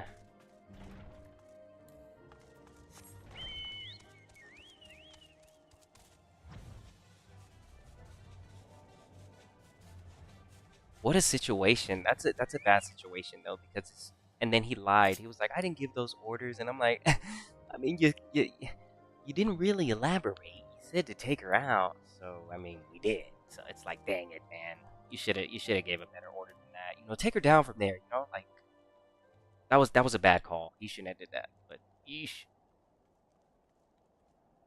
Takumi says, hold on, let me see. Super Seal says, there has been like 50 seconds ad those made me rage quit. Oh, hold on. Takumi says, that the ones that get me are the ads that are 200% volume. Oh yeah, like if you just relaxing and like you got your headphones on and you just chilling, and then there's an ad that out of nowhere, it's like 100, 200% increase. And then it goes back to what you were watching, and you can't even hear what you were watching because your ears are like damaged.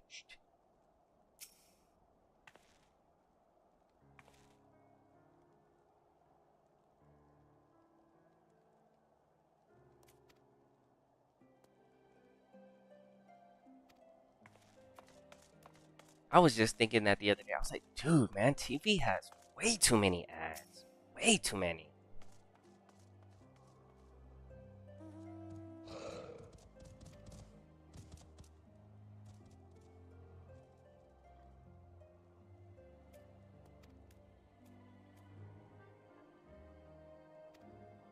There's nothing there.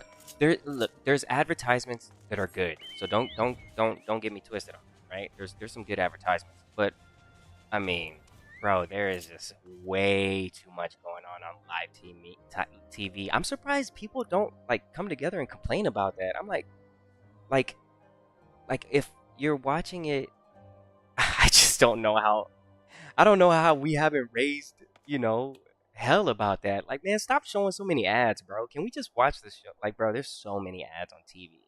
Like if you go, I'm telling you right now, if you go turn on the TV and you try to watch something for 10 to 15 minutes, you are going to get 5 minutes worth of ads. And you can't watch what you want to watch until those ads are over. There is no skip button on live TV. Like, ugh. Oh my goodness, dude. Live TV, y'all struggling, man. Y'all struggling.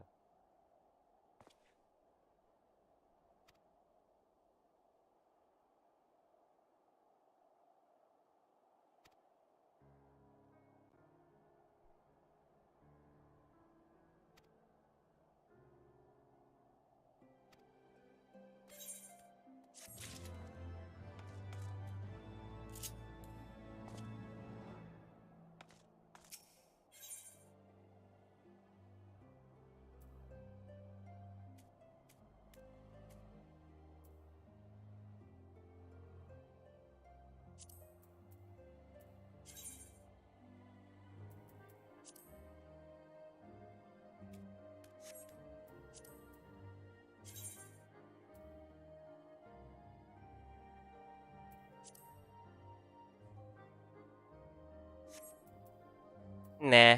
Oh wait, look, they got katanas. Hold on. I mean, I mean, it looks cool. I don't know. I'ma think about it. Baby.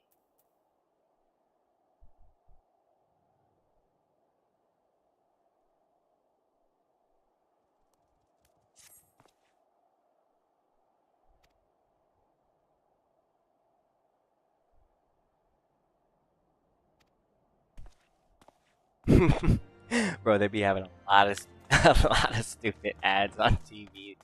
Oh my goodness. And you know, one thing I've noticed too is the commercials have changed over the last years. Like the way they You can just look it up yourself. Just try to compare 90s commercials to 2000 commercials to the 2010 commercials to the 2020 commercials, and then to the commercials that they're doing now. Like there is a push on how they. This is what I call the Jedi mind trick. That's what I call it, baby. The Jedi mind trick. They be working it. They be working.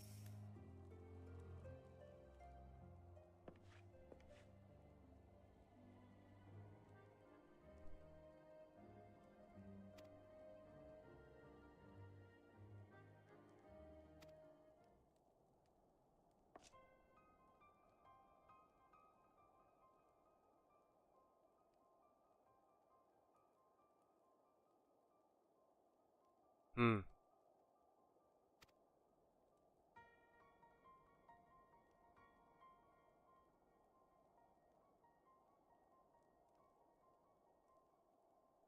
That's bad.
Man, this is bad. This is really bad. Yeah, he's feeling bad about it. But I mean, I don't know, dude. She was killing people. She was poisoning me. I mean, I don't know, dude. She didn't really feel too bad.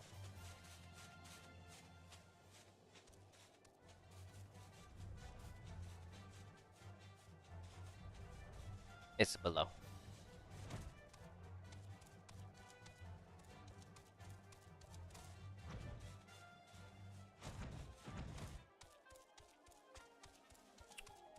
I'm looking for it.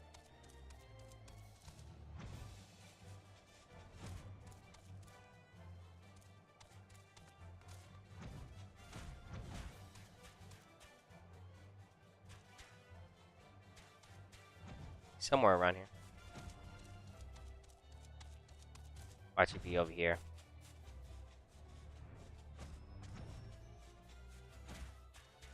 No. Where could he be?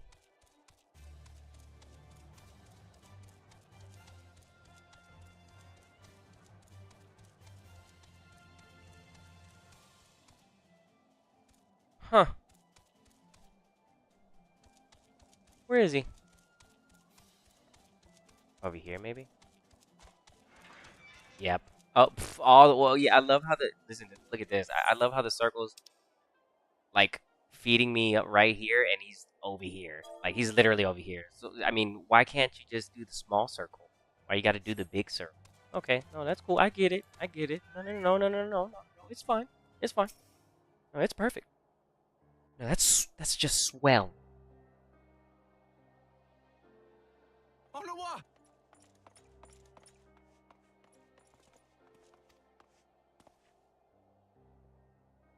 No. What have they done to you? Onawa! Onawa!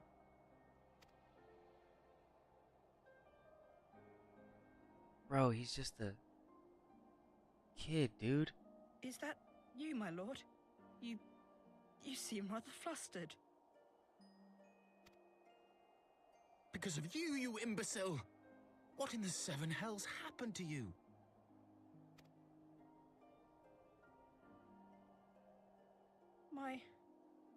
My apologies. Some few of the guests expressed a wish to leave, and I implored them to stay. It would seem they took issue with my request. Your gods forgive me. If I had only been more careful with my words.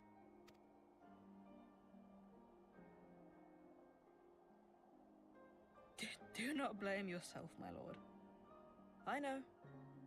I know that you and your brother have Ishgard's best interests at heart. That poor woman. She lives in the past, clinging to the memories of the lost. But the future holds so much promise, so much joy. And you know that better than any. Well said.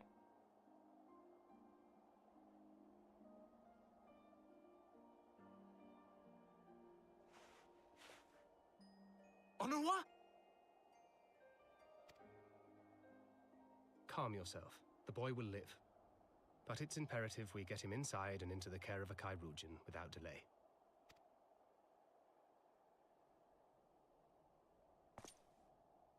Oh, we were so close! Why does it all have to fall to pieces? Don't they want to live in peace? Don't they want to be happy? We all want the same thing! And still it falls to pieces! Tell me, what was I supposed to do? Someone, anyone, tell me, what was I supposed to do?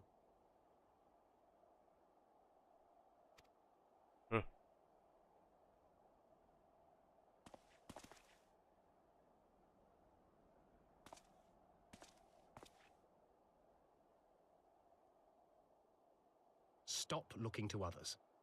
You make your choice and you live with the consequences.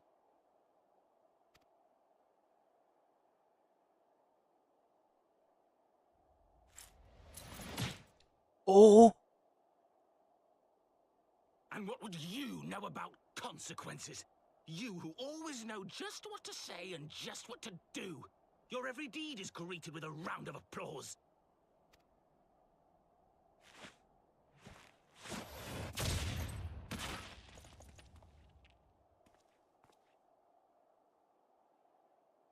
You know nothing about me. I have fought tooth and nail for the people I hold dear. Done everything in my power to save them. And I have failed. Learn to live with it. I have. Oh.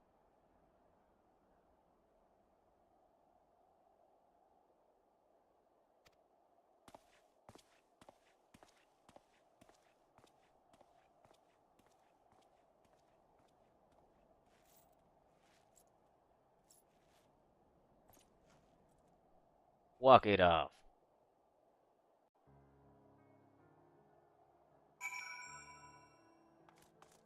Man, so much going on. We shouldn't be fighting. We're supposed to all be on the same team here.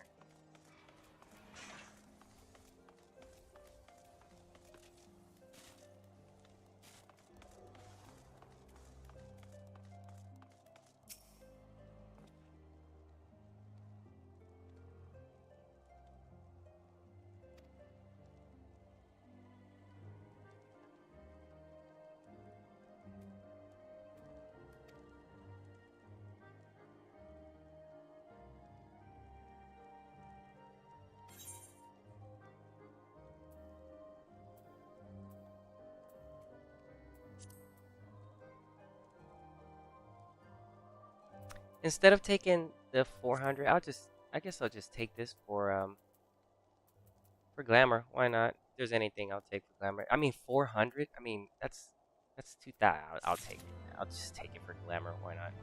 Literally giving it to me.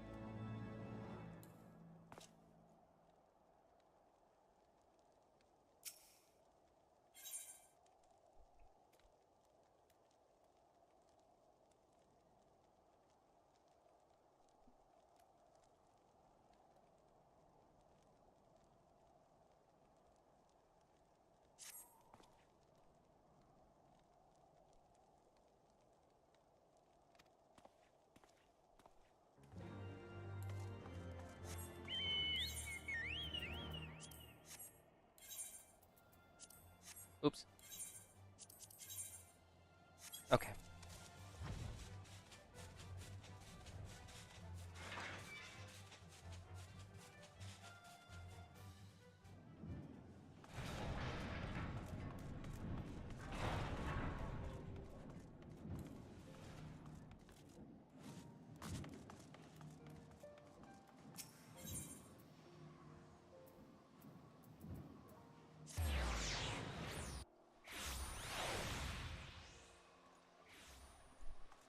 Okay. I'm being told to check the monk weapons. Oh ho ho ho! These are actually clean, dude. I might just cop those.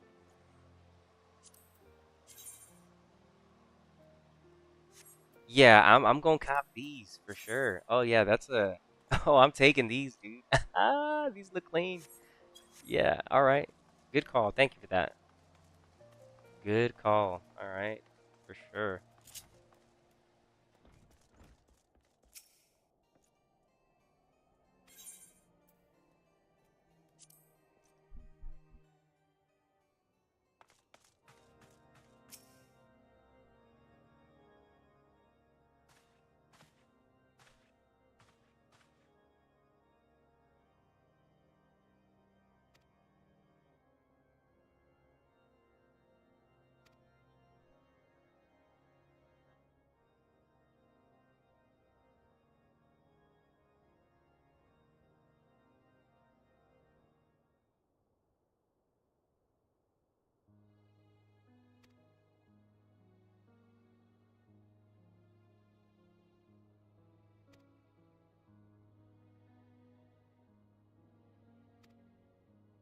Dang.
Oh, you know what?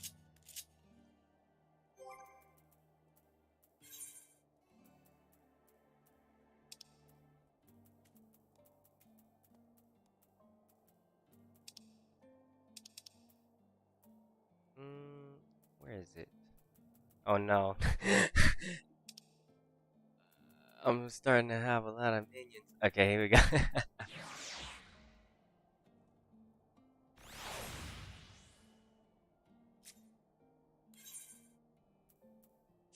Come on.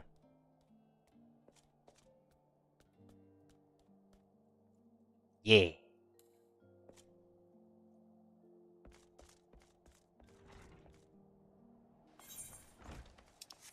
Hey, run out here.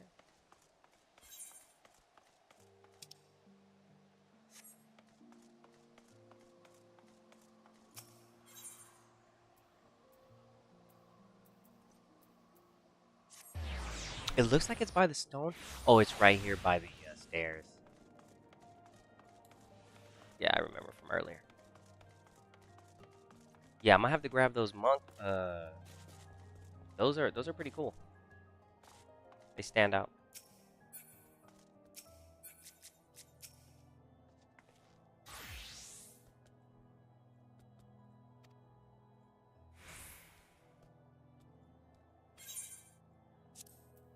Here you go, letter for you.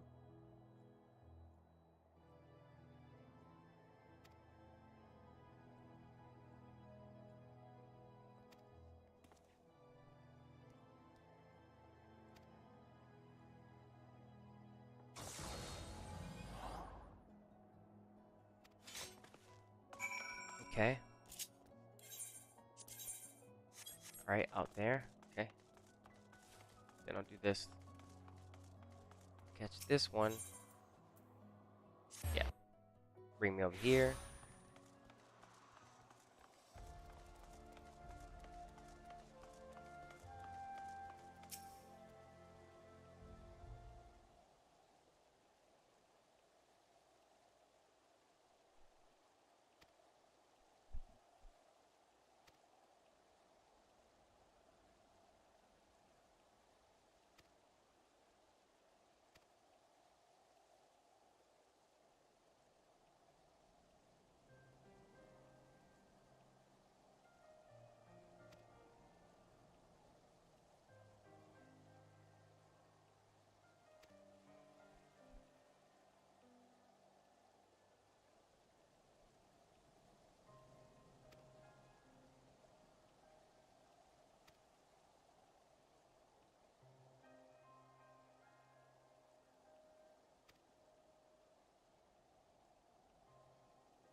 It's gonna tell me to go back and talk.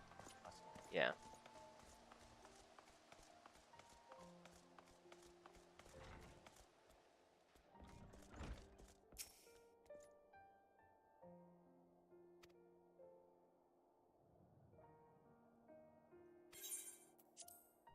Very well.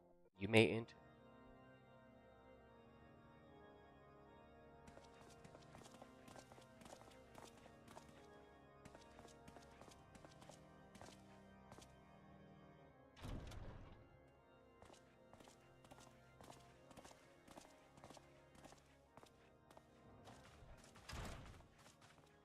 Lord Commander, if I may, I wish to speak with you before the Grand Melee.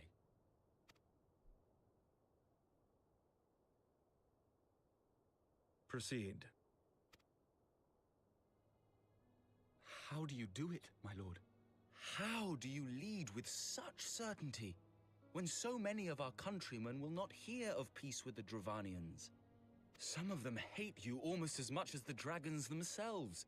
They decry you as a patricide in the streets. They even tried to kill you, for God's sakes. Yet still you march on, undaunted, where no archbishop dared to tread. What is your secret? Where do you find the strength?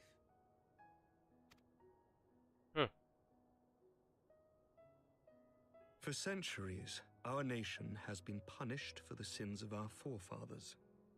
If our punishment is to end, I believe we must right the wrongs of antiquity and move forward as a nation united. Needless to say, my father did not share this opinion.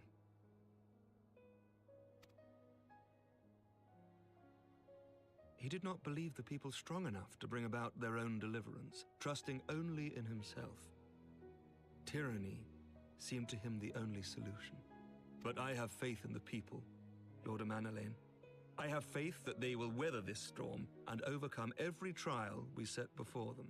Many have fought and died to see this blight upon our nation's history cleansed, and I would not let their sacrifices be in vain. Though we invite reprisals, the risk is worth the reward.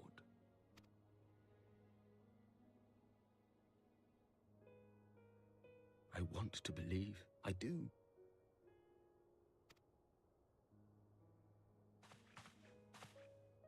Lord Commander, through my careless orders, a pall has been cast over these proceedings, and I beg the opportunity to make amends. I, Amanalain de Forton, do hereby request leave to take part in the Grand Melee.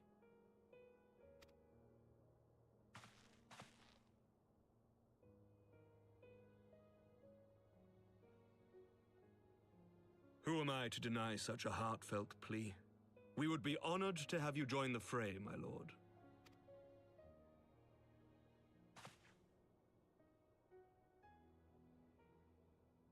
You will take charge of the Ishgardian forces. For all my other responsibilities, I am still Lord Commander of the Temple Knights, and I would not soon yield this duty to another. The esteemed Sir Emeric leading the Temple Knights and the Watch into battle along with my youngest. I could wish for no more. Then you wish for too little, my lord. There is another who might yet join the fray. An indispensable ally to whom we owe much and more.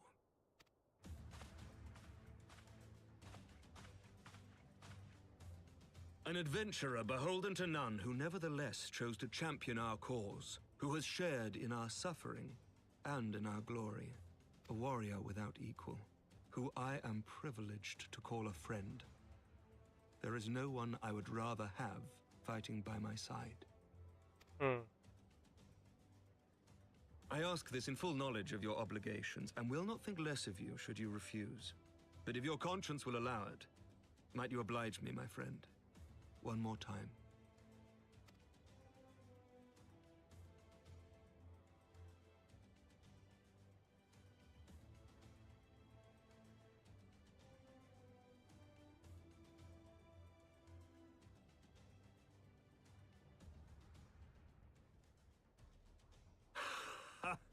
Together we shall give the people a spectacle for the ages, a celebration to mark the dawning of a new era.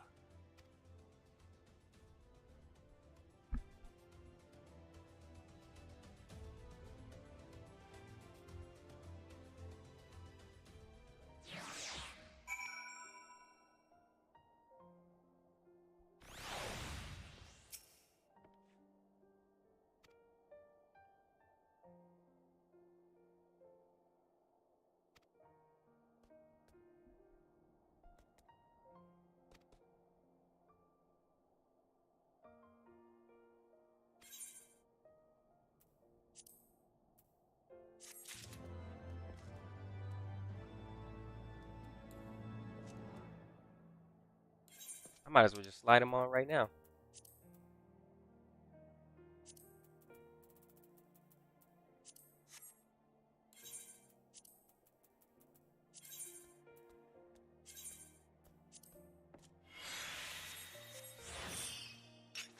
Now that's what I'm talking about. Oh yeah, We looking good. Now this looks cool. Okay, okay. Back to the game.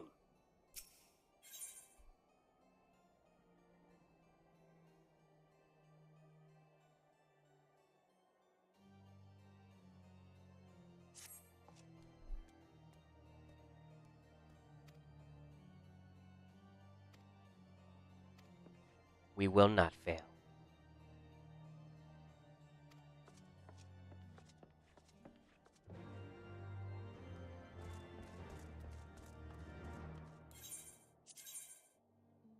Oh.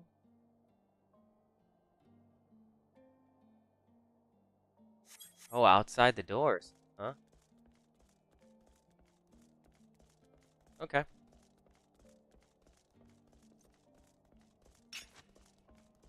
Ooh.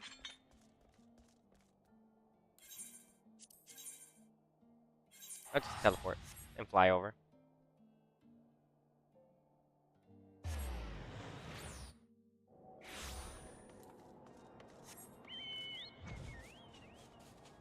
Ooh, it's cold. Ooh, you can hear the wind. Ooh. Oh, it's blizzard storm out there, baby.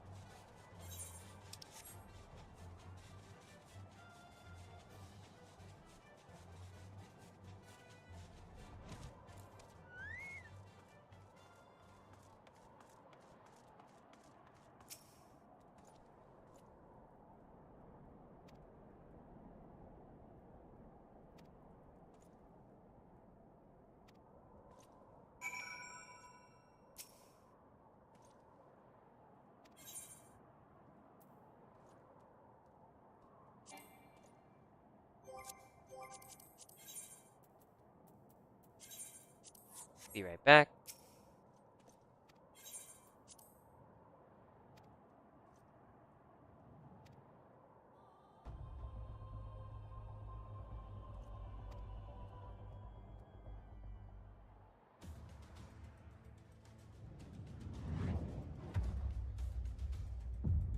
Oh.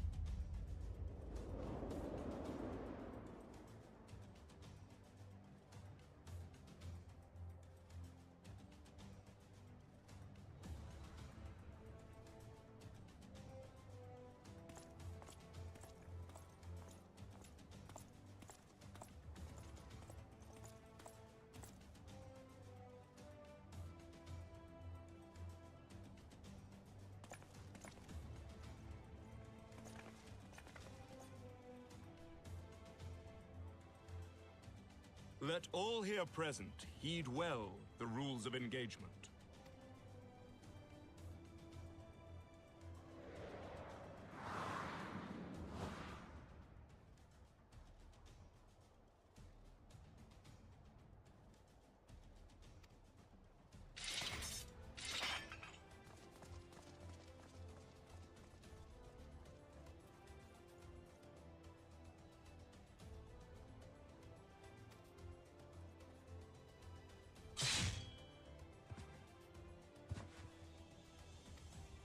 Okay.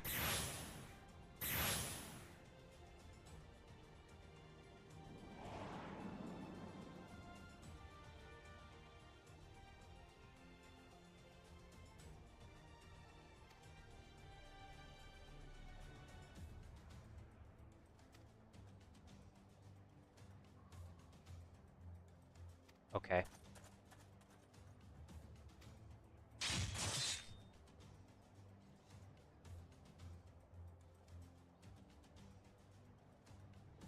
For the honor and the glory of Ishgard.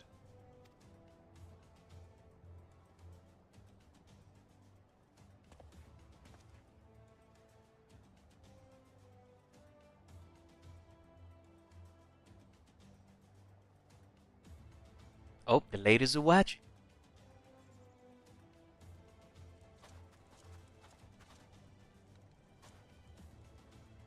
All is ready then. Very well. Brave men and women of the Eorzean Alliance, let the grand melee begin! Ooh!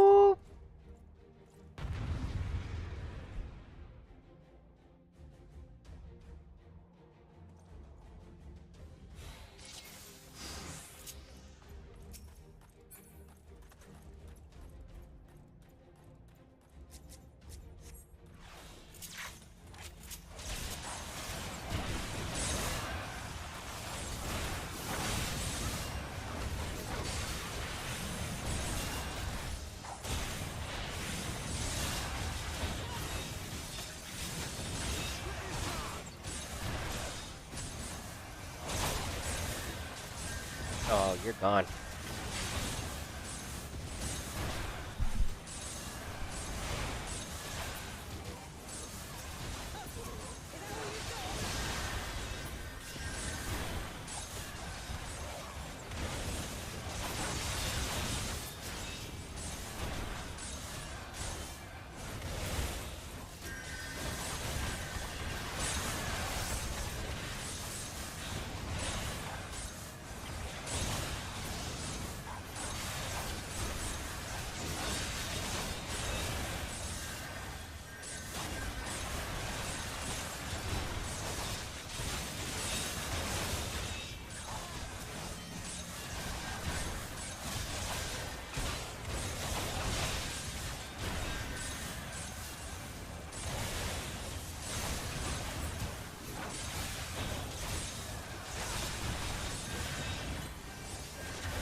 There's a lot going on here.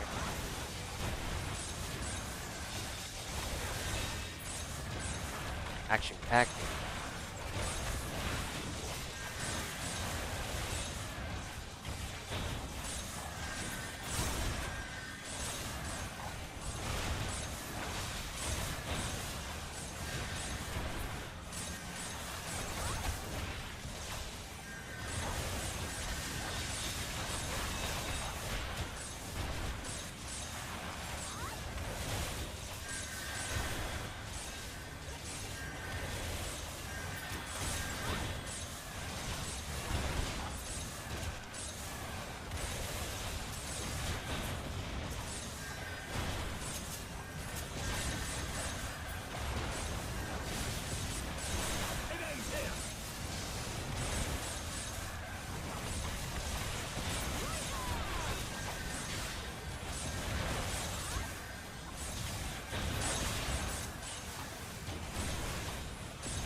We win.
Raban. Dang.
Commitment.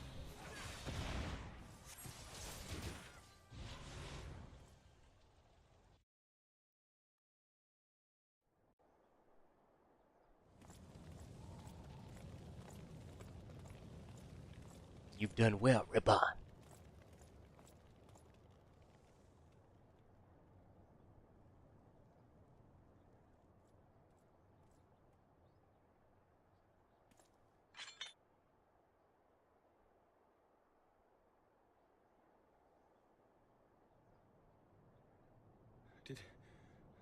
Did he win?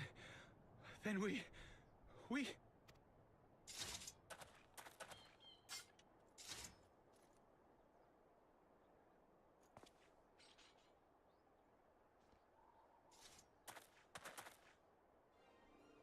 Victory is ours! Ishgard! Ishgard!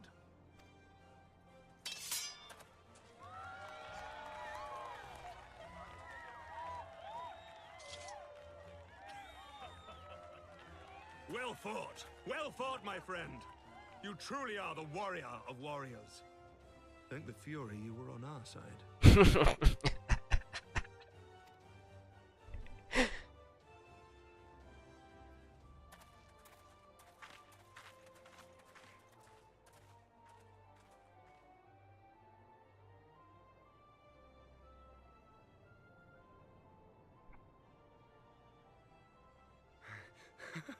Oh, my lungs are burning, and I can barely stand.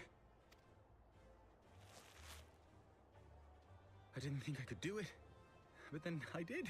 We did. We faced the Alliance's best, and together, with one heart, with one purpose, we prevailed. After 1,000 years of hardship, of strife and bloodshed, we are strong enough to rise to any challenge, be it on the battlefield or beyond. The future holds so much promise, so much joy. We need only show them the way.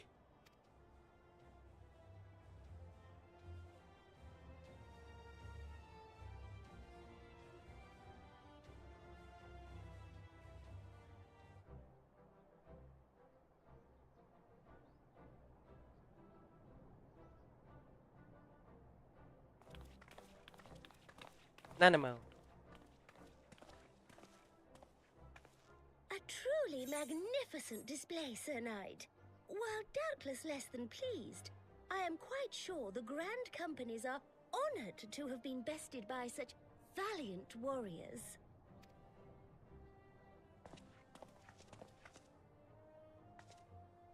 The honor was ours, Your Grace. I am pleased to see that Ishgard's proud martial tradition is being upheld. When the time comes, I trust you will fight alongside your brothers and sisters in the Eorzean Alliance with the same fervor you displayed in opposing them.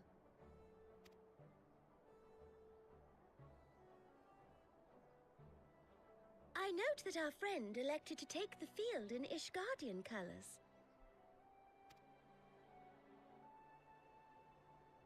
At my behest, Your Grace. If we have given offense, the blame lies with me. Fear not, Sir Knight. It was a surprise, nothing more. And any hint of ill feeling was thoroughly dispelled by the spectacle of our mutual friend's duel with General Raubarn.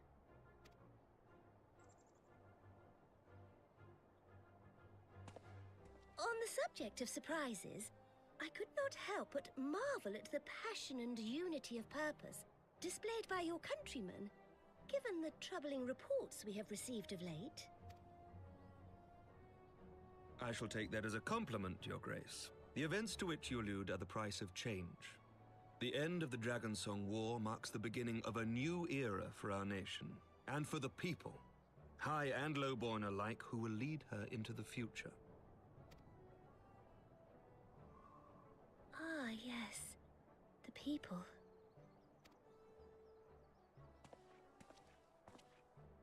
Change is indeed a perilous thing, for we who seek it, and they who fear it. I shall pray for Ishgard, and for you.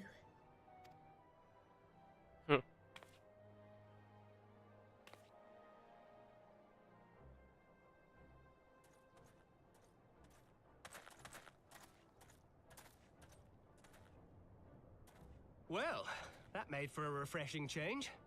Congratulations on your victory, by the way.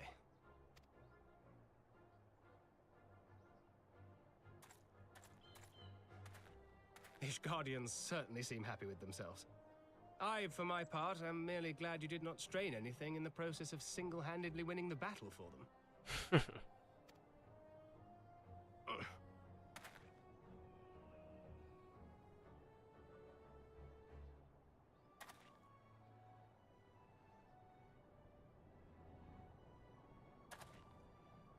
Tis but a scratch, I assure you, and I will not suffer you to worry over me.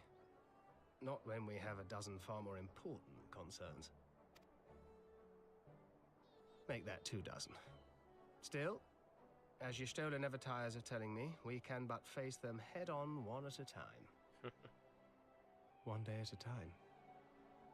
As Minfilia would have done.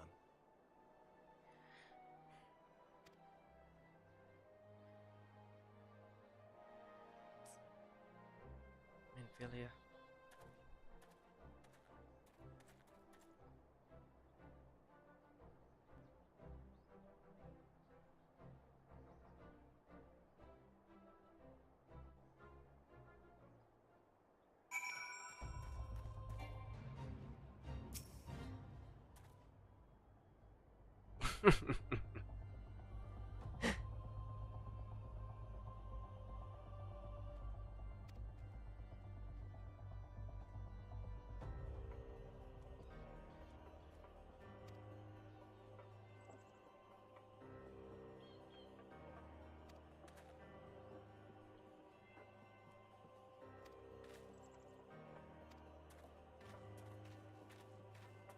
See you guys later.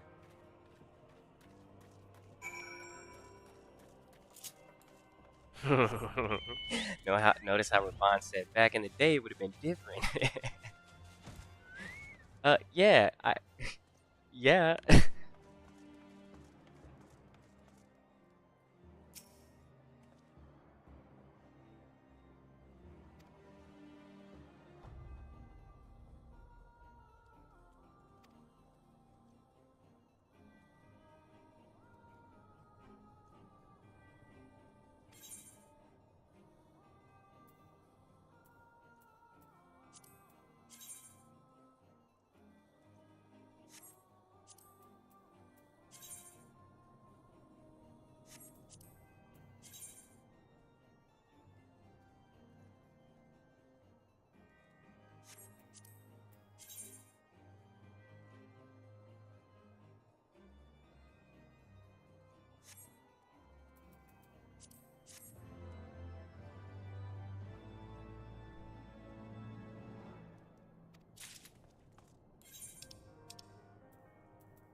My lord!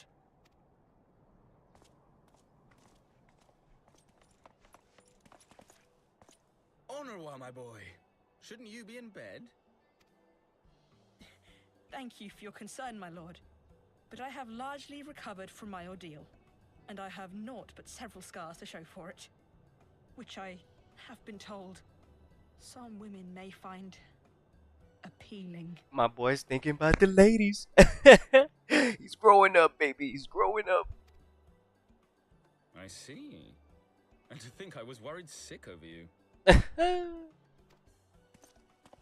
not sure I understand, my lord. Well, let's put that theory to the proof, shall we? My lord?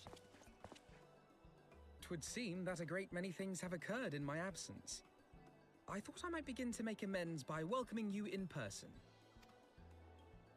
The messengers spared not their chocobos to bring us word of your victory in the grand melee. I cannot well describe our elation when we heard the news. It called to mind the day we rejoined the Eorzean alliance, when I glimpsed hope rekindled in the eyes of the people. The Fury herself ushers us into a new era. Sir Emmerich, the time is now. Aye, that it is. Reconvene the conference and summon Vidofnir to Falcon's Nest.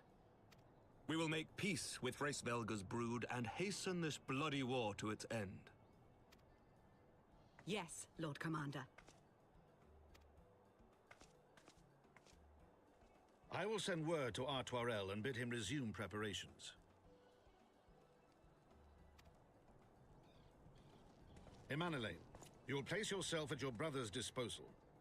He will be glad of your assistance.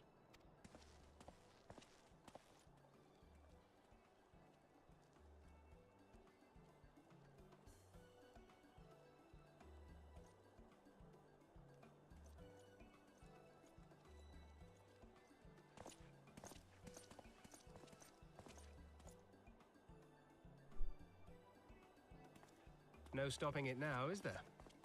We should inform Y'shtola and the others.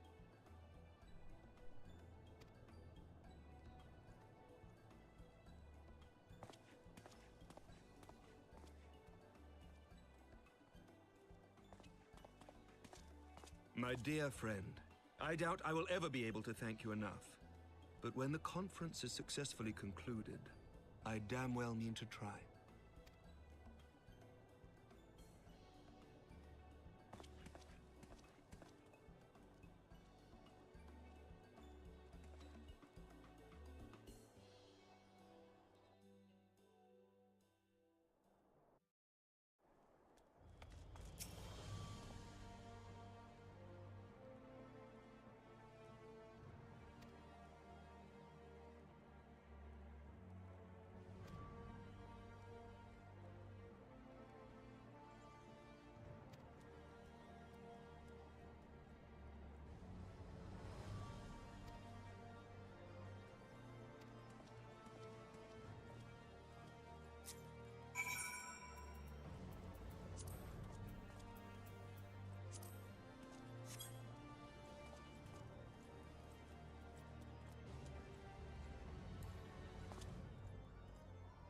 That was fun.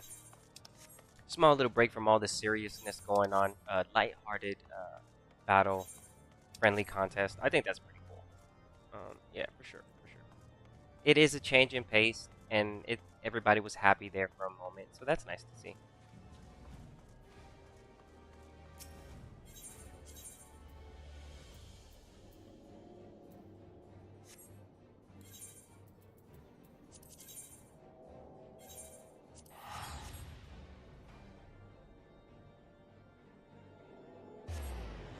Yeah, we're down to 8 quests left, I believe, after we complete this one. Yeah, we're getting really close to the end of Dragon Song. I was just thinking right now, it's crazy how they can spend weeks, months working on something and how somebody could just sit down and play through it through a couple hours. Master Smooth. That's me, baby.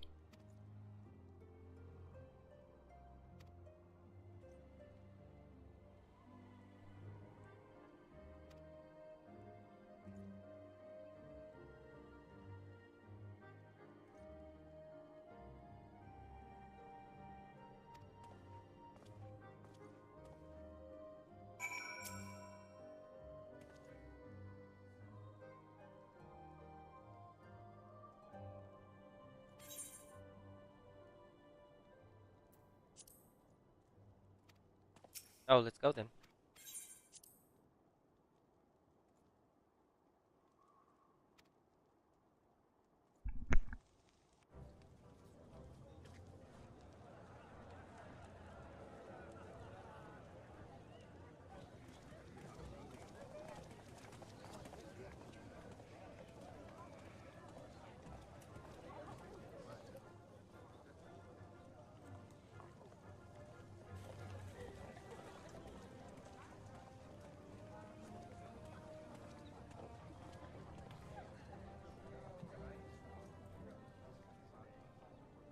I'm trying to get a hat like one of those guys, though. The appointed hour approaches. Aye.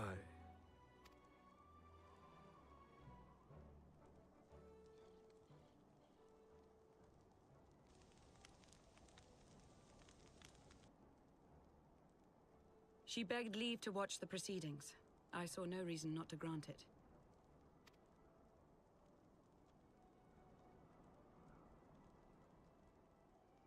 Should I choose to deviate from my prepared remarks, I ask that you trust in my judgment. Have I ever done otherwise?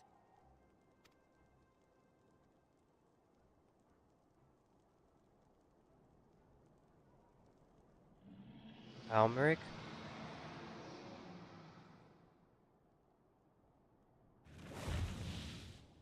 Look!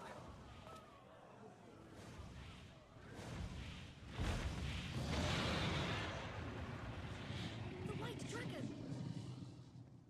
Ah, how long it hath been since our peoples met thus, children of Thordan, even by our reckoning. Vidofnir, daughter of Hraesvelga, we give thanks for your visit, and bid you welcome to Falcon's Nest. Our sire bade us hearken unto the whispers of our hearts. They spoke to us of a paradise lost, of bonds of brotherhood which they yearn to see restored. Ours too yearn for such a restoration, and they have guided us here this day, that they might yearn no longer.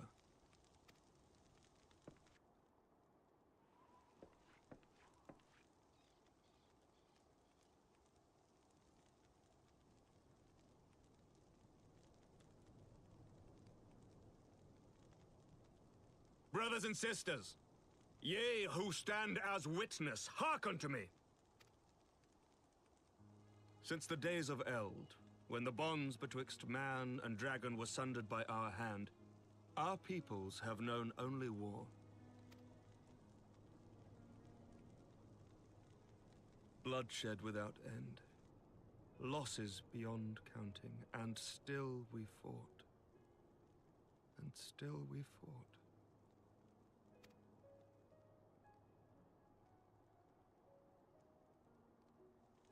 Some wounds do not heal. The dead cannot be returned to us. But we, the living, can yet choose another course. Here and now, we can lay down this burden, this hatred, this vengeance. Our forebears fought not so that we could die, but that we might live. So let us honor their sacrifice and spare our children this death sentence. Let us gift them a new legacy. Life.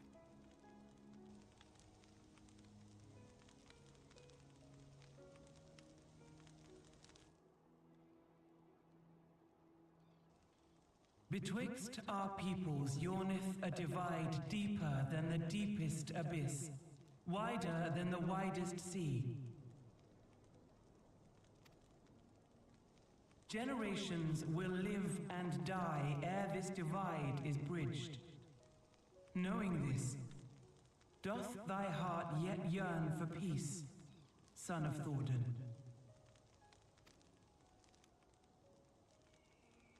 Look now on the legacy we would leave to our children. A dream of peace, inscribed in stone for generations to come.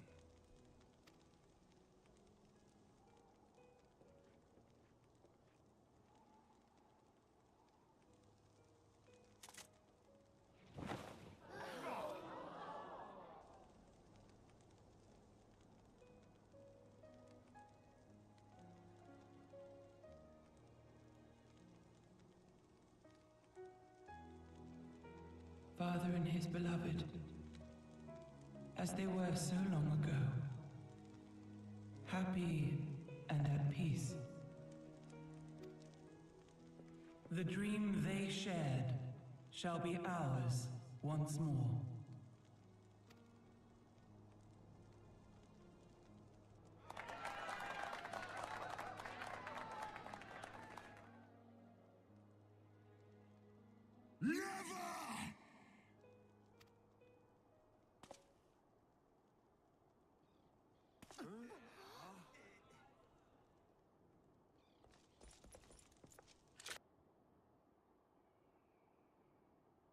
Justinian.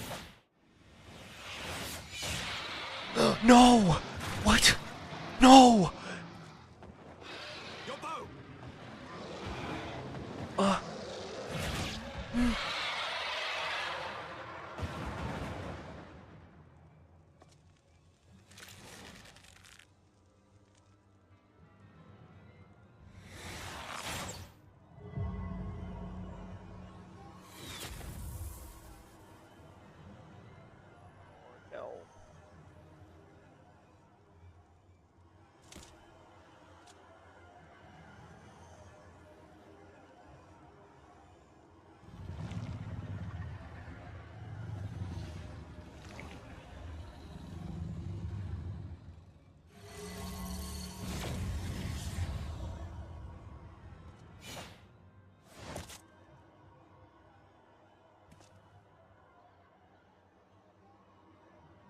Child of Dravania, art thou grown so forgetful that thou wouldst forsake kith and kin and consort with the spawn of Thornton? That thou wouldst dare contemplate peace? Hearken unto me, all of you! The final chorus is nigh, and all will be held to account. All will bathe in the flames of retribution. Till the coming of that day, look you on your sins and despair, for none shall escape my wrath. None shall escape my revenge! 7 hells.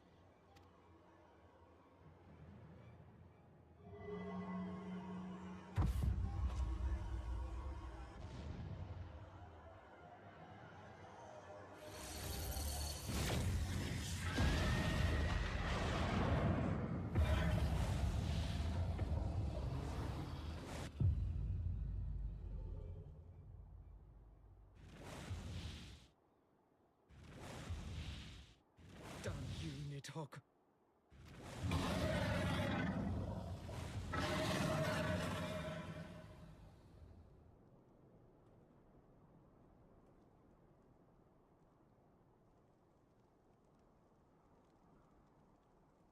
Hells, take that worm! While he lives, we'll never know peace. Aye! There'll be no end to this war till Nidhogg is dead and gone! So let's kill the bastard and be done with it. Death to Nidhogg! Death to Nidhogg! Death to Nidhogg! Death to Nidhogg! Death to Nidhogg! Death to Nidhogg! Death to Nidhogg! Death to Nidhogg! Death to Nidhogg!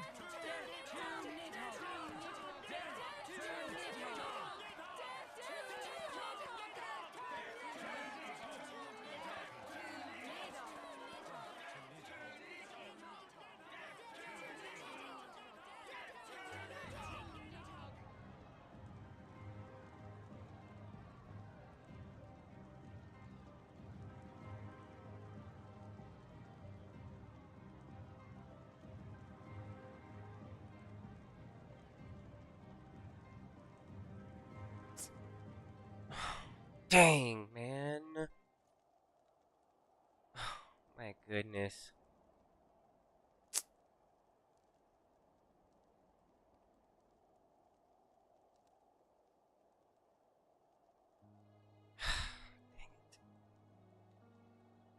Dang.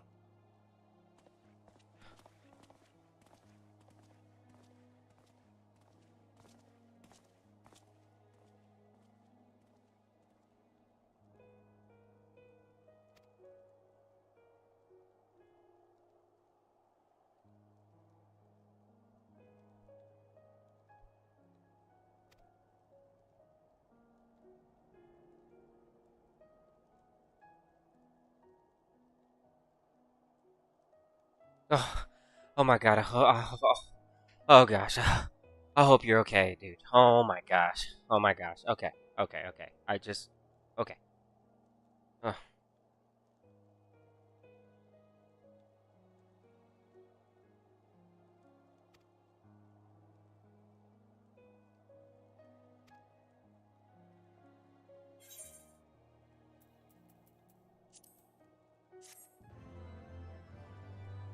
Just wow. Just literally y'all throwing curveballs at me right here. Did not expect that. Oh man, I did not expect that. Okay. Okay. Throwing curveballs here.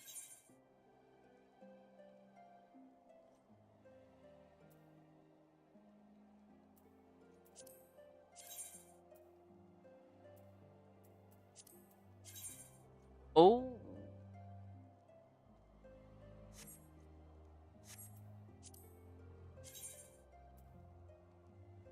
Oh.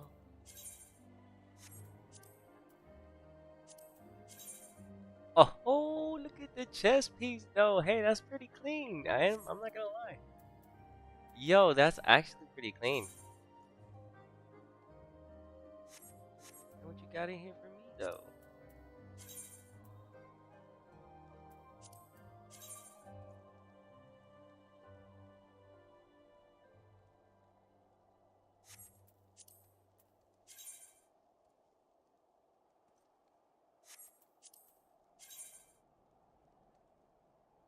Eh.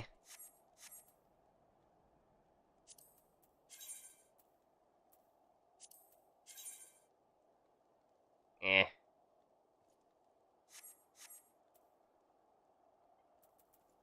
I think I might go for this.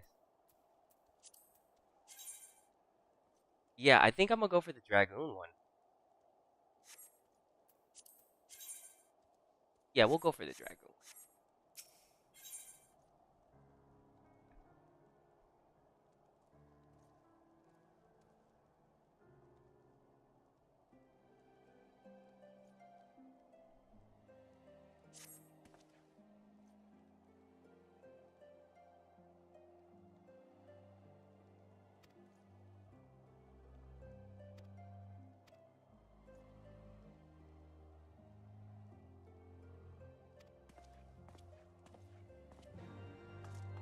Ah, man, what a scene that was. I really do hate when I talk during the cutscenes. That one caught me off guard. Okay, so every now and then they gonna catch me off guard. Yo, they caught me off guard with that one. I did not expect that. They dirty with that one. The blood went all over the wall. I was like, oh no.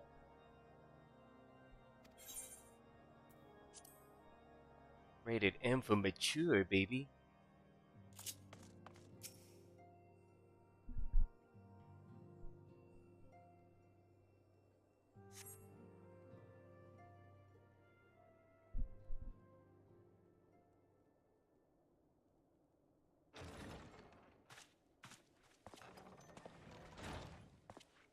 Forgive me. That took longer than expected.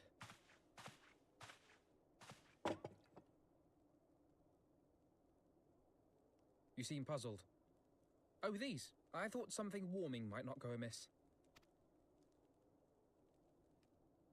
It was not all that long ago that we sat here, you and I.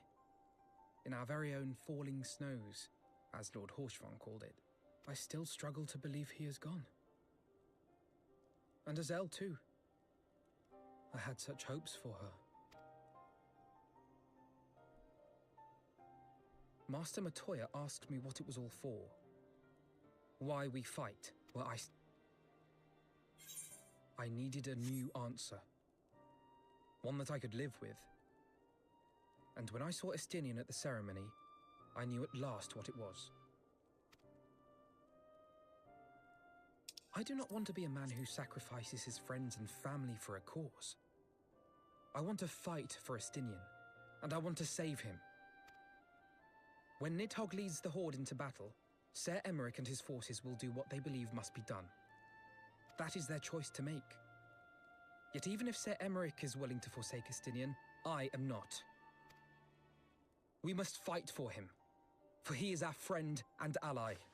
We may struggle, we may fail, but we must try.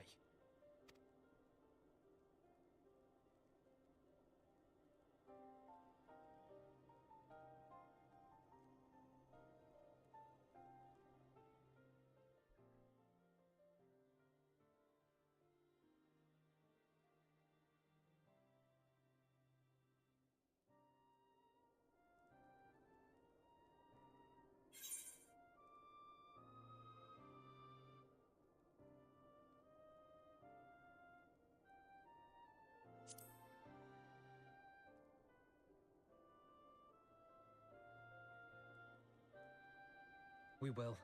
I know we will.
Of all the ways for it to end.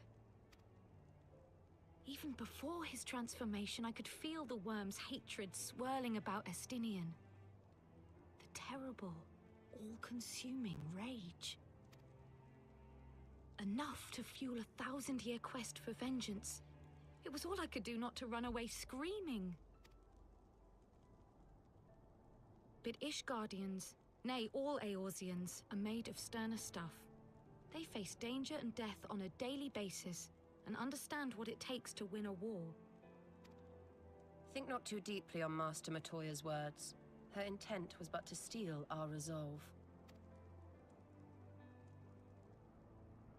That, and to remind us to look beyond these passing conflicts to trials greater still, to the truth which hides at the heart of this world. So that's your aim, is it? You disapprove? Not at all. I believe it's traditional for the student to follow in the footsteps of the master. And you are so very alike.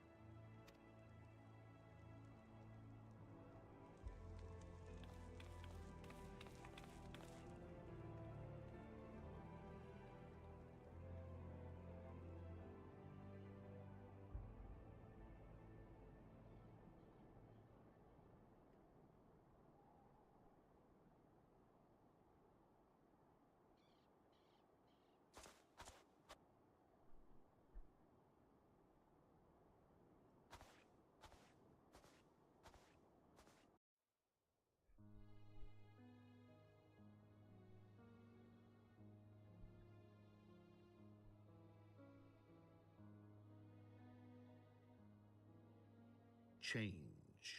That great inexorable wave was upon us, and soon all of Ishgard would bend to its will.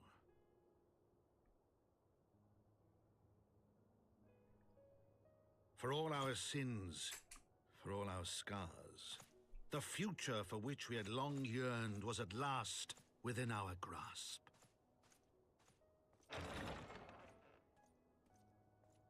But it would be bought at a heavy price.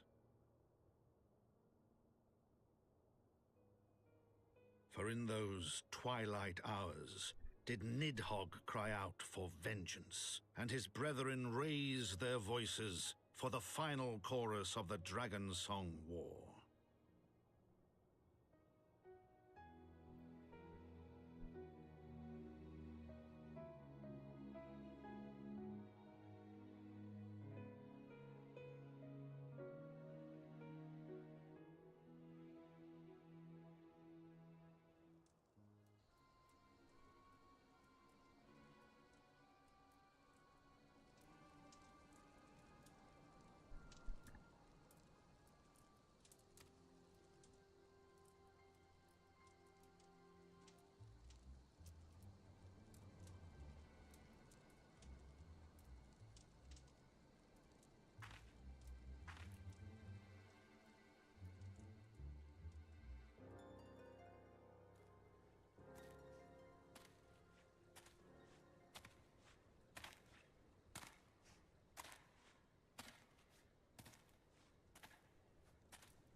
Okay, there we go.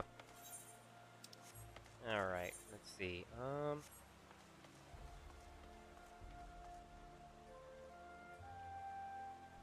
Okay. What's right here in front of us?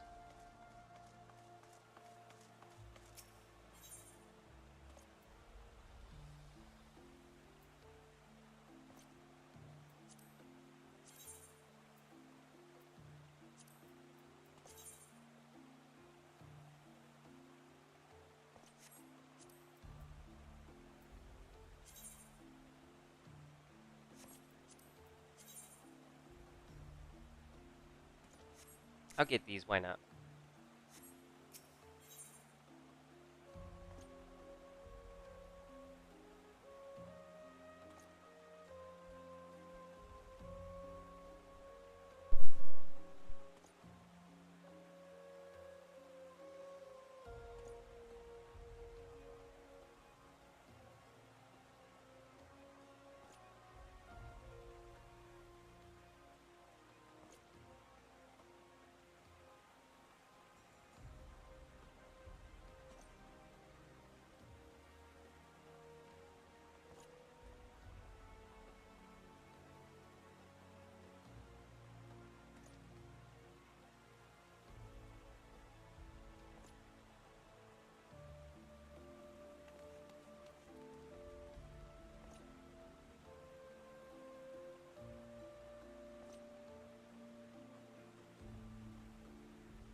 There we go.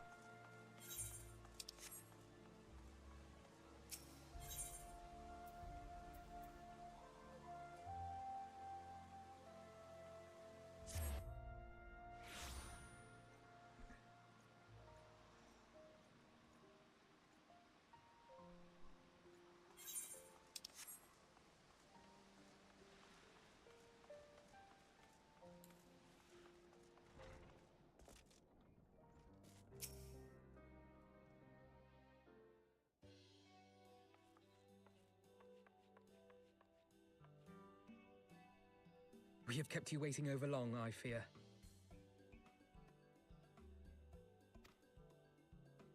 Not to worry, Alphino.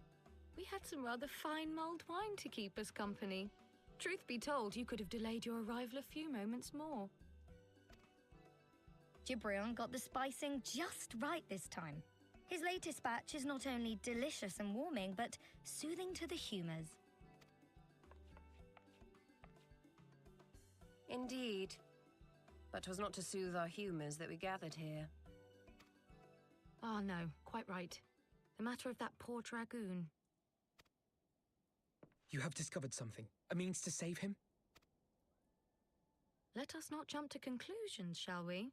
Assess the facts presented, then make an educated analysis, as you were taught.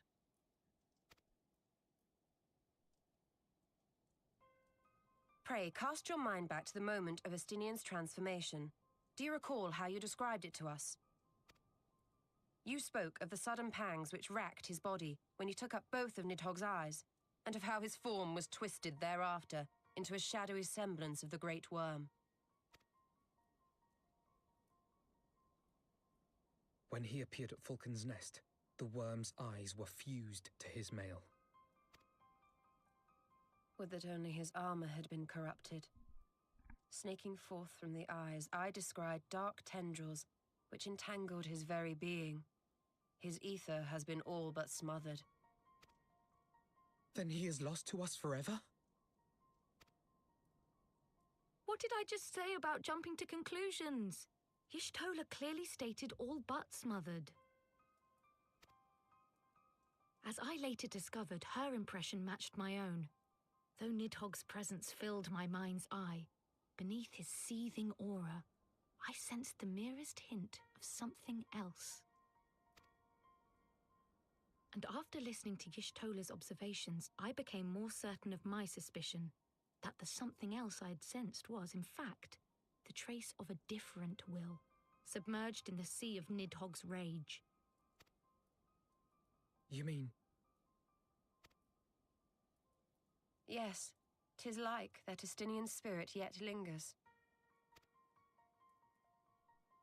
Can we not wrest him from Nidhogg's grasp, then?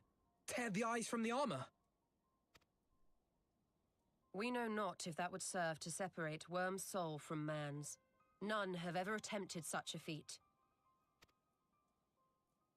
Should it offer even the faintest hope of success, then by the gods, I shall be the first to try. Alphino. By all means, hold fast to your hope, but be mindful of the dangers. Even should you succeed in excising the eyes from the dragoon's mail, we have no way of knowing if your friend's soul would survive so violent a separation. And that is to say nothing of the possibility that his would-be savior might become Nidhogg's next host. But what other choice remains to us? Should the opportunity present itself, I will tear those foul orbs from Estinian's armor and trust in the resilience of his soul, even at the risk of mine own.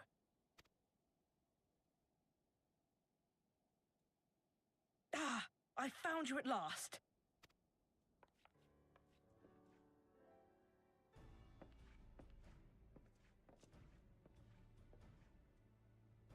A messenger of the Temple Knights came to the manor some few hours past. The Lord Commander humbly requests the company of the Warrior of Light and Master Alphino. Sir Emmerich would speak with us. Very well, thank you, Anawa.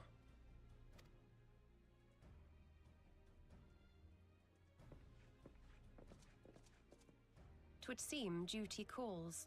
Pray see to yours, and we shall return to ours. Thank you, Y'shtola, Kryl. Your words have given me hope where there was none. Come then. Ser Emeric awaits.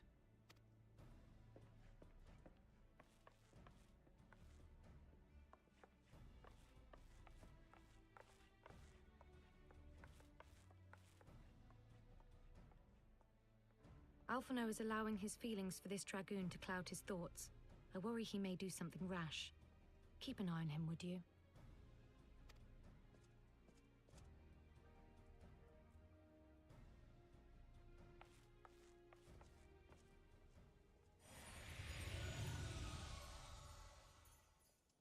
They think more of their friends' deliverance than their foes' defeat. But will history commend their fealty or condemn their folly?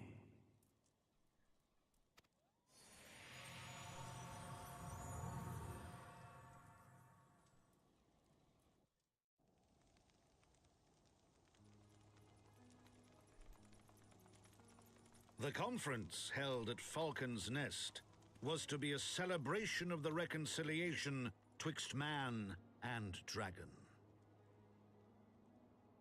But the lingering shade of Nidhogg, clad in the flesh of the Azure Dragoon, did mark the occasion by spilling the blood of his own kind. A timely atrocity to remind the children of Ishgard that the Dragonsong War was far from over. And when fear gave way to fury, the call to arms rang out anew. Death to Nidhogg. Death to Nidhogg.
My friends, I thank you for coming.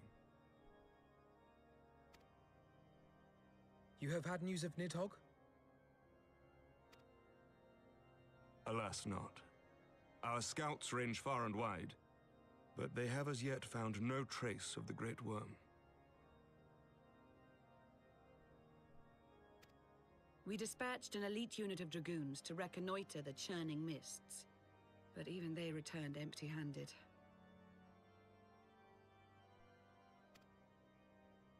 A pity. Fear not, Alphino. We shall see the Wyrm again soon enough. His words at Falcon's Nest attest to that. Indeed, he is like to come sooner than we would wish. I assume Ishgard's defenses are being bolstered as we speak? With all haste. I mean to call upon every able-bodied warrior at our disposal, from the Knights of the Four Houses to the men and women of the Watch. But I did not summon you to discuss strategy. What then would you have of us, my lord? I will speak plain. Now that Nidhogg is possessed of both of his eyes, no mortal force we can muster will repel him. That being the case, we must needs recruit an ally of equal strength.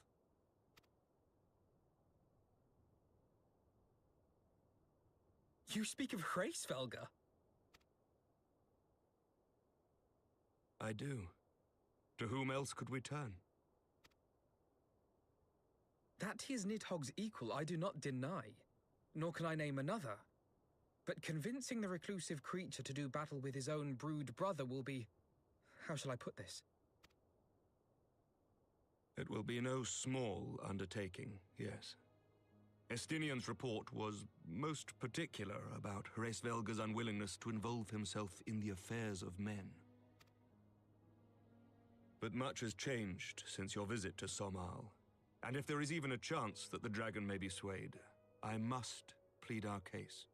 Whatever price the dragon asks of me, I shall pay it. Such was my oath, to defend the people of Ishgard. Come what may, my friends, the battle with Nidhogg will mark the end of my tenure as the acting head of church and state. Will you help me discharge this final duty?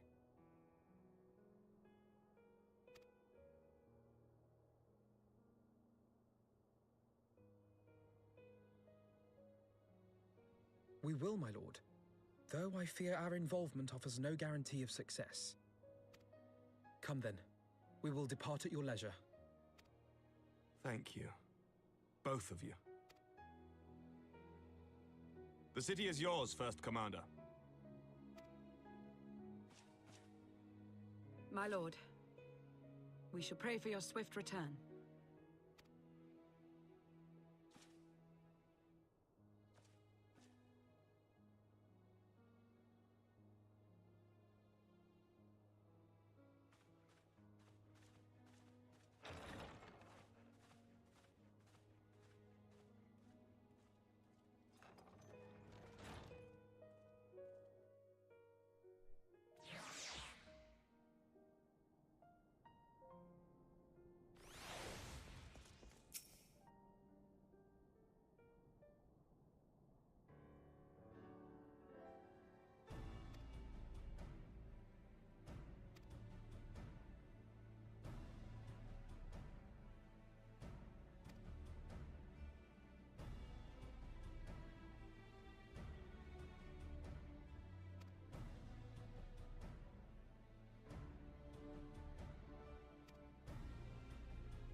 Okay, that's good to know.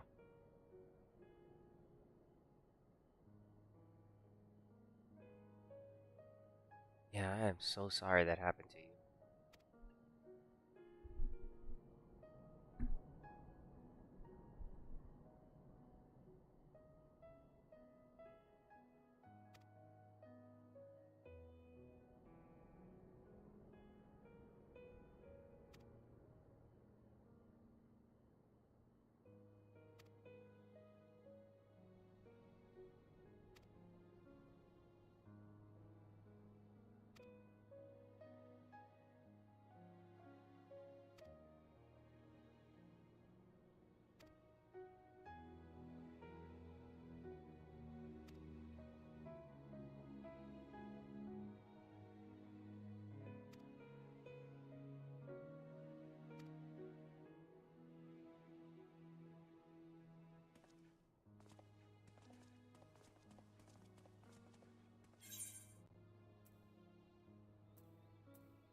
He wanted me to go to Magholm.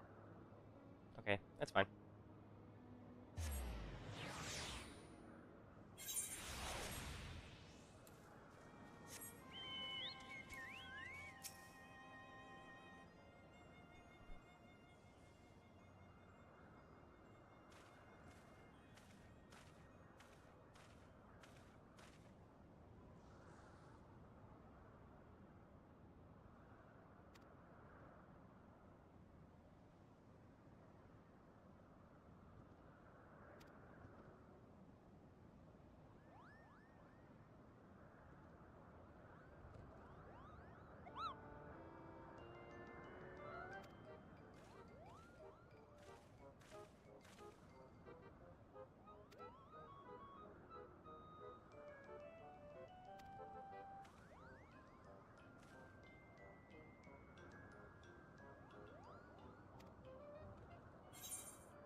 Takumi!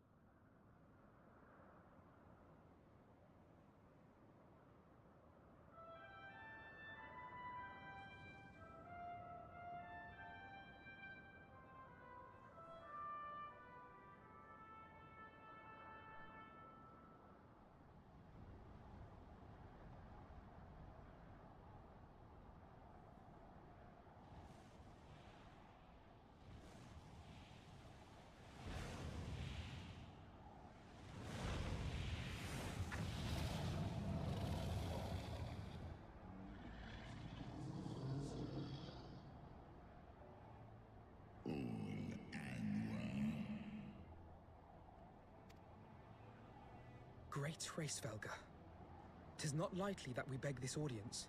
Pray hearken to our words, for they concern the future of man and dragon both.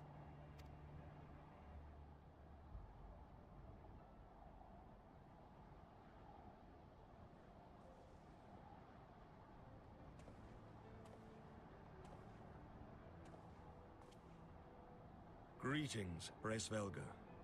I am Emeric de Burrell, acting ruler of the nation of Ishgard. I am come before you to parley on behalf of my people.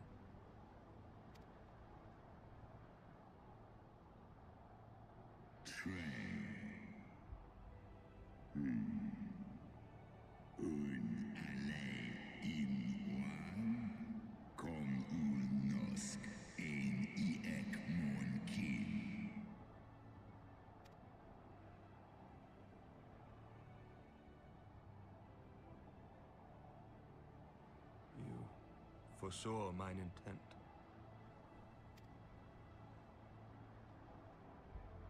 Alei in Esnesh, Nalei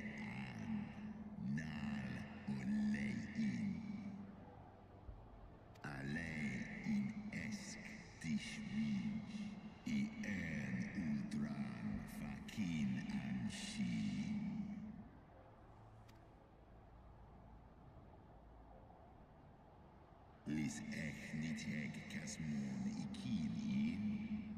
Lis noan jas an es in. Salen mon anesh. Undahai in. Stapo I ani nithek. Shinhes iso. Al nuo fa is in an.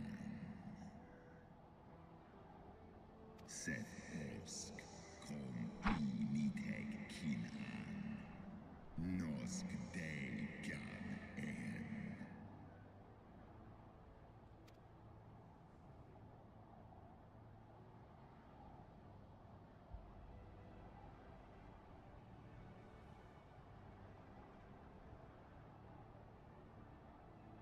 We understand that in your despair at man's betrayal, you seek only the refuge of solitude.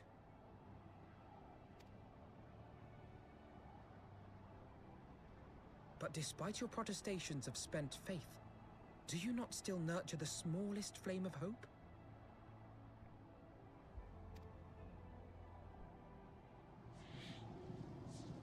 Hast thou thy in?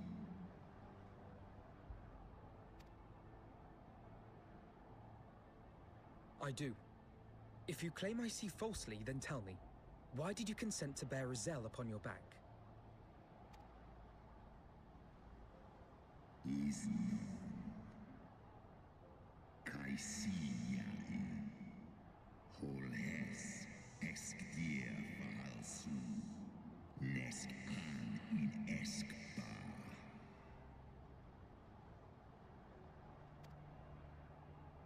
An snarhau us hesnesh. Ikin en elan.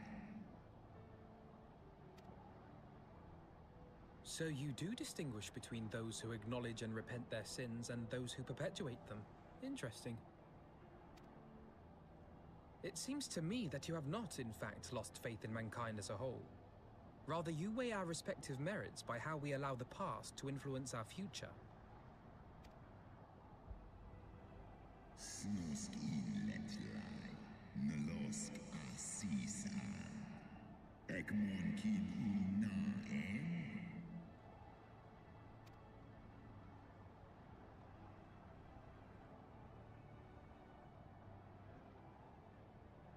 Should we suffer ties of blood to bind our hands, then? Nay, if the crime is one of unconscionable evil, we must needs condemn it, even should the transgressor be our closest kin. When my father corrupted himself and his followers with the power of a primal, I beseeched the warrior of light to slay him, an act alike to patricide. That he did not die by my hand matters little. If anything, it heaps greater disgrace upon my name. But had my father not fallen, he would have drawn countless thousands into a holy war of hellish proportions, which I hold the greater crime. Thus did I order his execution, sparing the lives of my people and yours. Alas, your brother Wyrm now prepares to murder those whom I sought to spare. What is more, he has taken my comrade's body for his own. But if I must slay my dearest friend to defeat my direst foe, I will not flinch from my duty. Segmon in fin, sesk antis ekmon, kin al ud.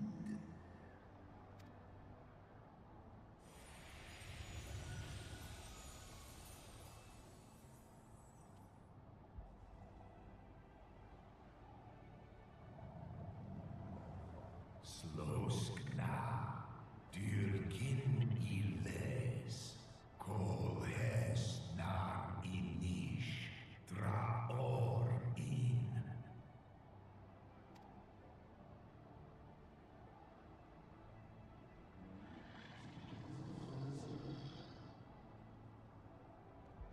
Da niteg, ngarjas, nosk in an.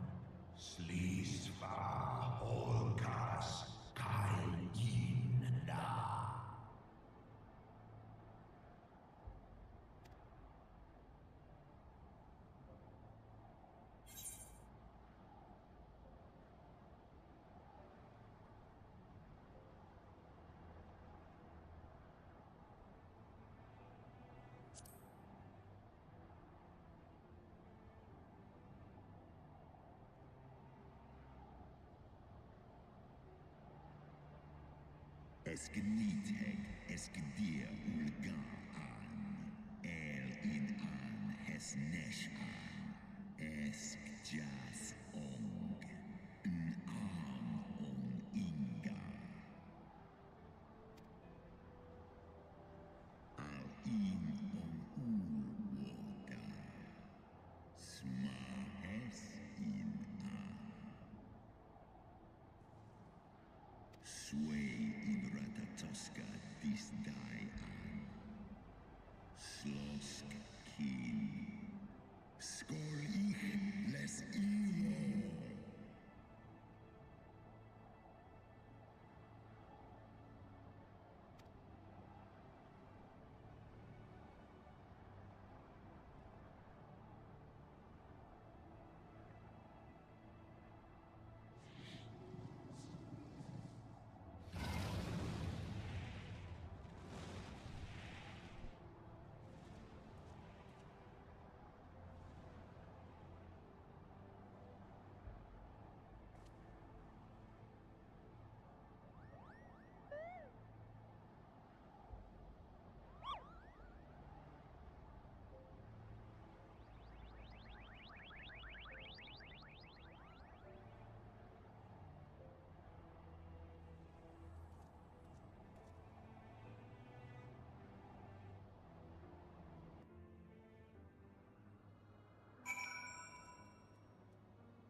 Okay, dungeon in the clouds. That's pretty cool.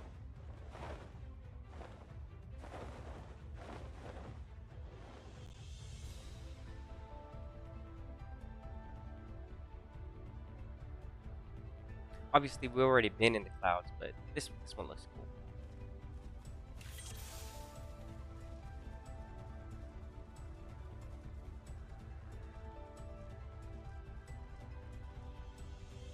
Oh.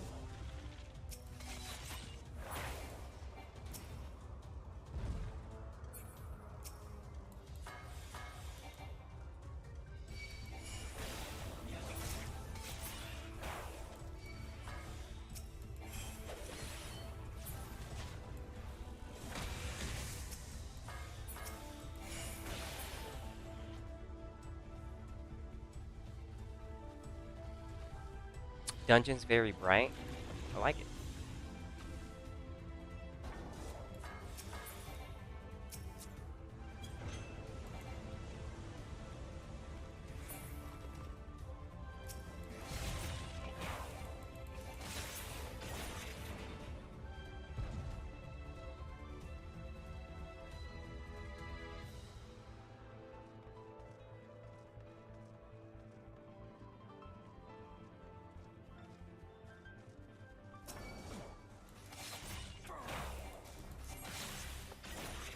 Why stop us?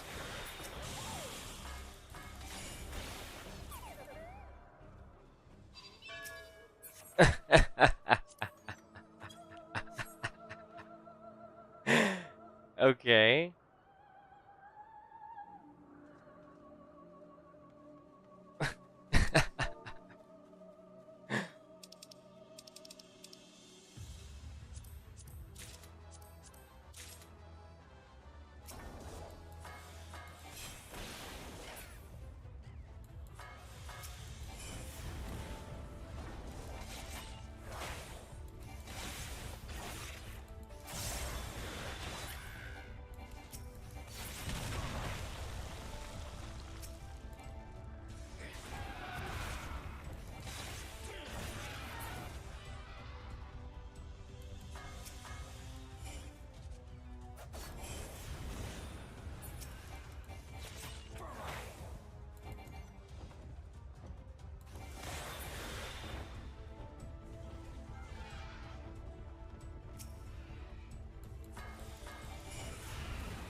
Oh.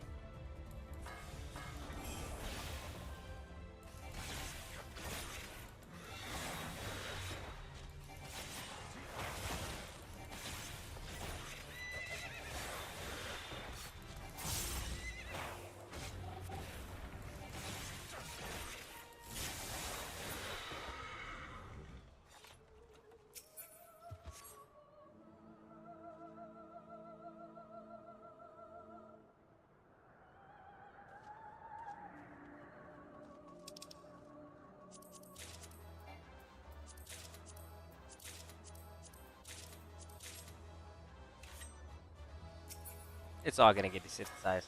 I don't keep any of that. Oh, I thought I was falling for a second. I was like...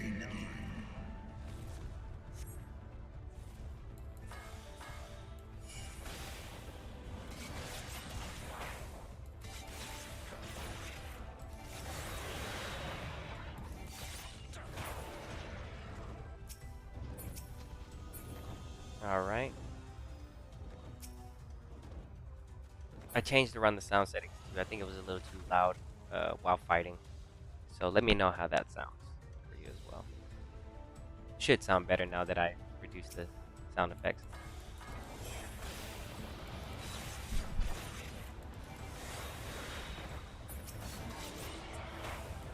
Die, dragon. Oh.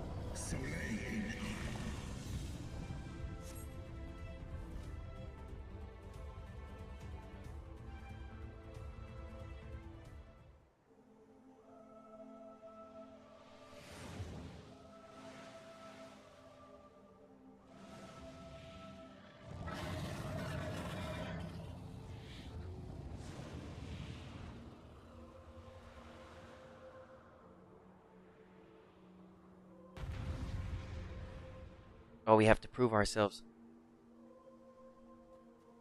Okay, that's cool. Then we shall prove ourselves here and now. Lightning!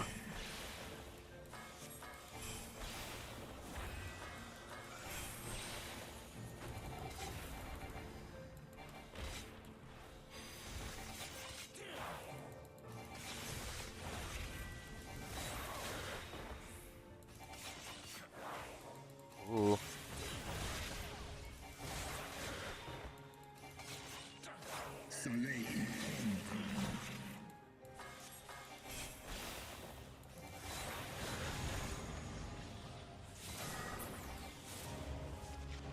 Oh.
Cease and sleaze like K1.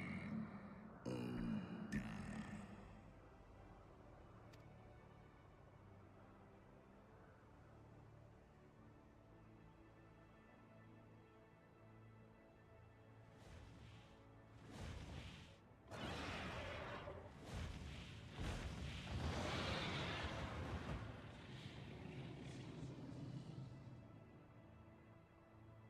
Tan in unsisnat. Swor as finan. Stiskar ikin. El en in an. Sedgar initek. Taishi S.I. Isa.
Our negotiations proved rather more strenuous than I had anticipated, but the results seem well worth the effort.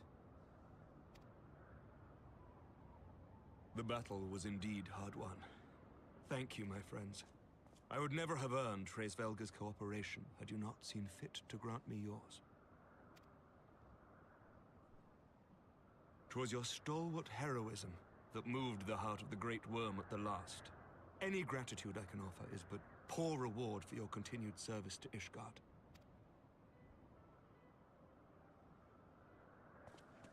Twould seem our final reckoning with the dread Wyrm is at hand. I only wish we had some inkling as to when he means to strike.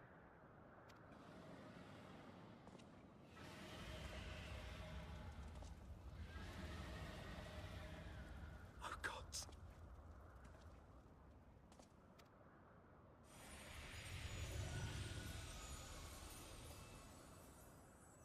The cry heraldeth his coming.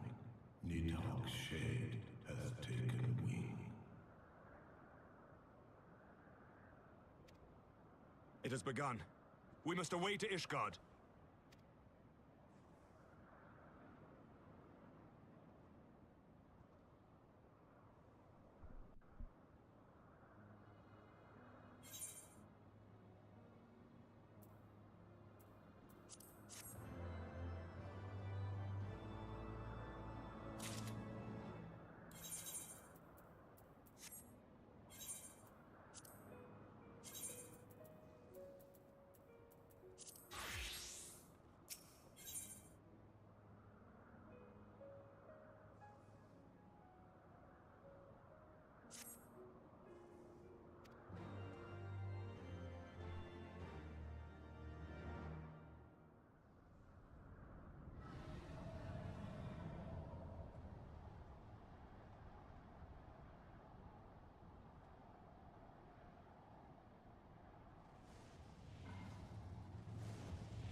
Sees ye all in?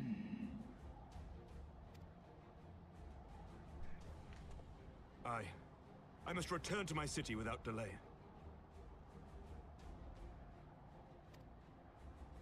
Snar an, skål,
Remember your training!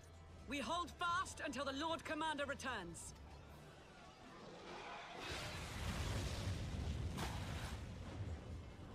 Ugh. We must hold.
Reinforcements! By the Fury, that one is the size of Nidhogg.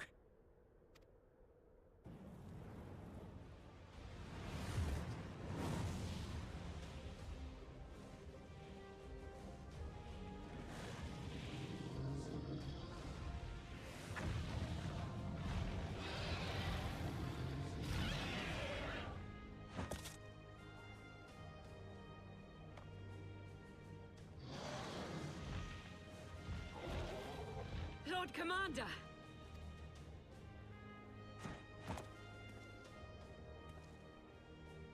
You are late, Warrior of Light.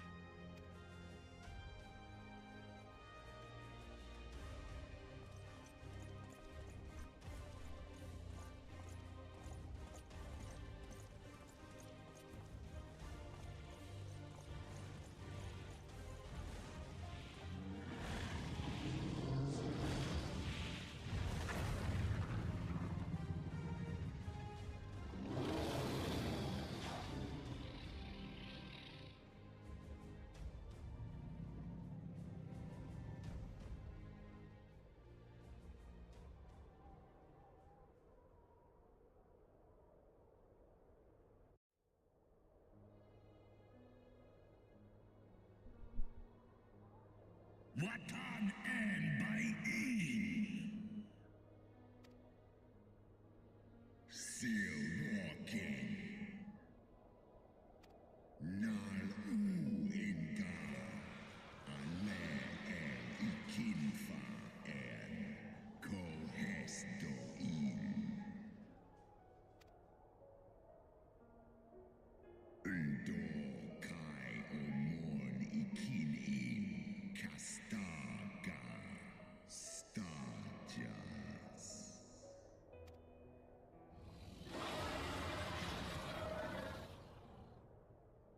Orsk mik in.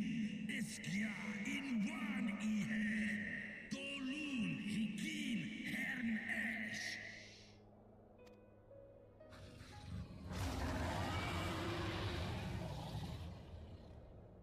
Sroskuan inna. His ingar. Liskol an.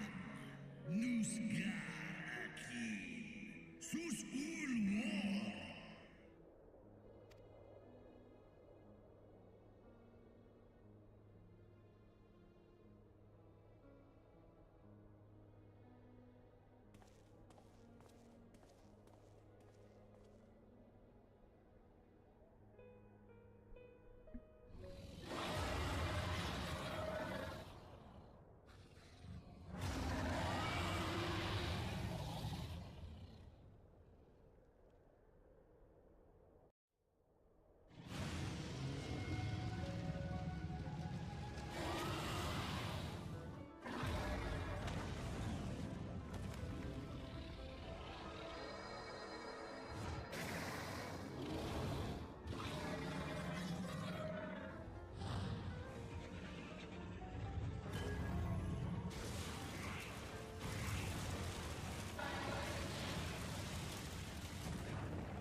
Ja, Wa'il and Stra and In.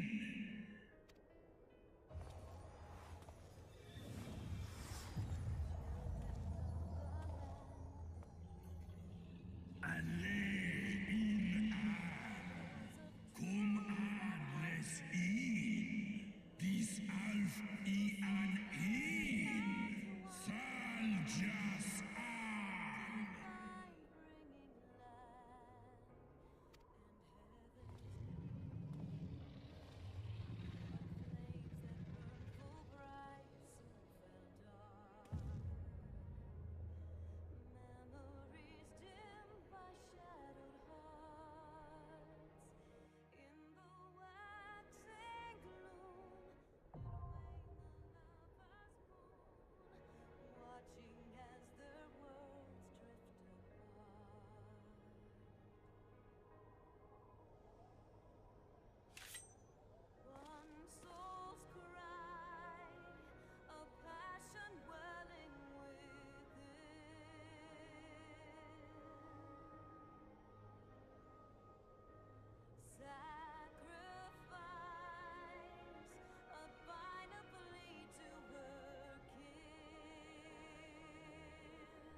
That fight scene was amazing.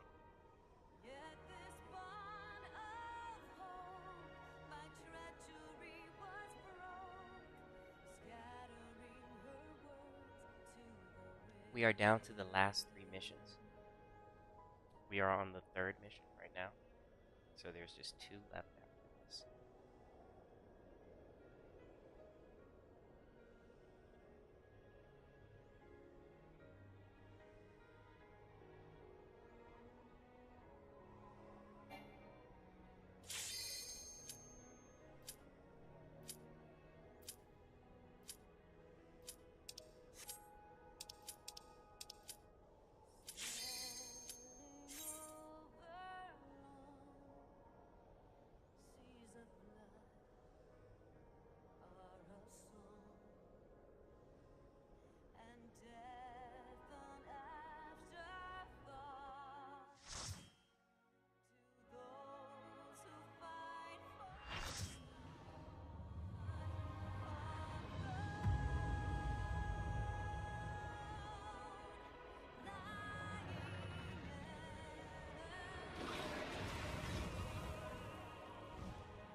3 dragons we have to fight. Yeah, that's pretty cool.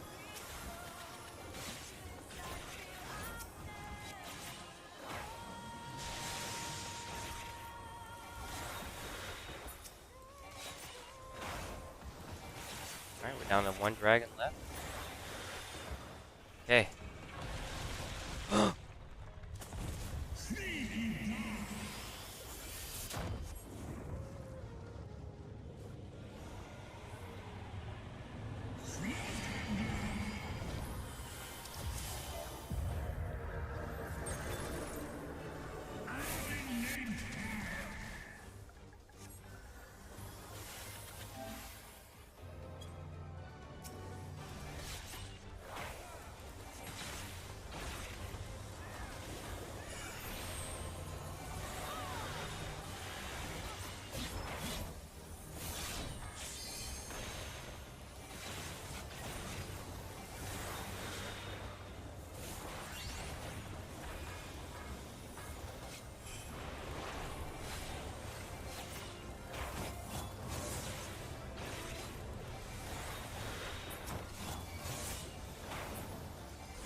Move.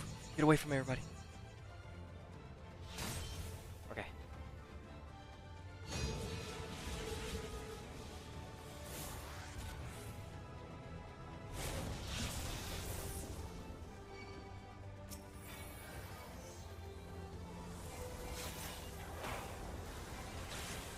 Thank you for the heals.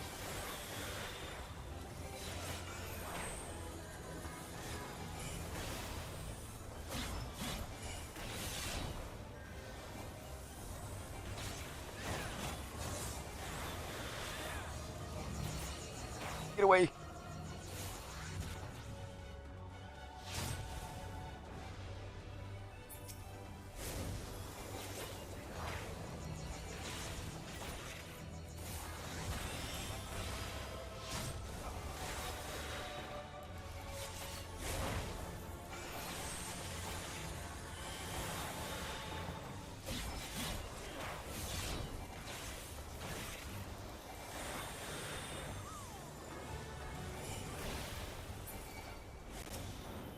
Alright. That hurt. We're all okay? Oh my goodness. The flame got me. I should have teleported. I could have actually. I should have. Heal. Nicely done. Nicely done.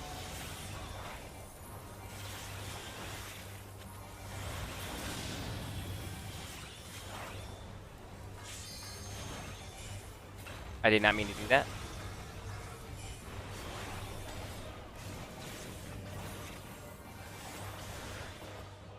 Waste of a Dota right there. Oh, Steph's back in it. That's cool. Cool with that.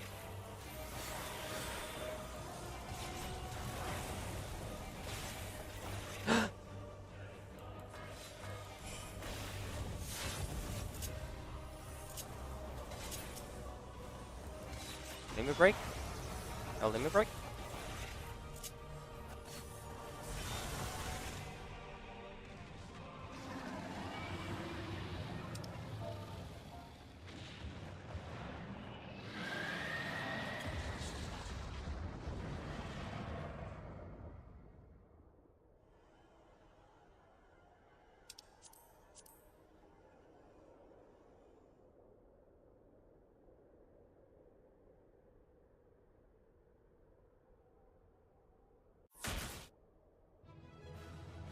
Give somebody accommodation.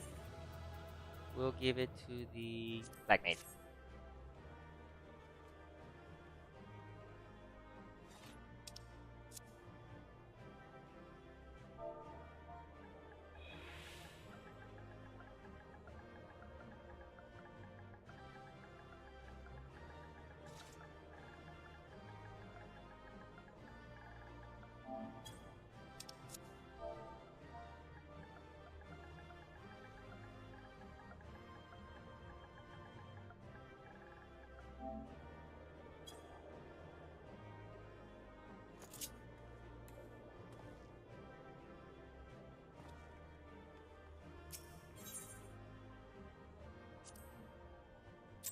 Nice, nice, nice, nice.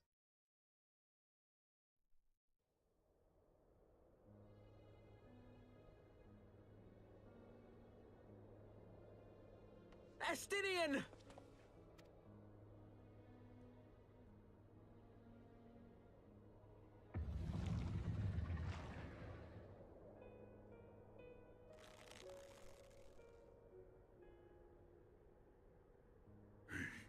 Is this to be mine end? Nay, I will not allow it. I am of the first brood. I am vengeance incarnate. I am Nidhogg! Thou shalt die by my hand!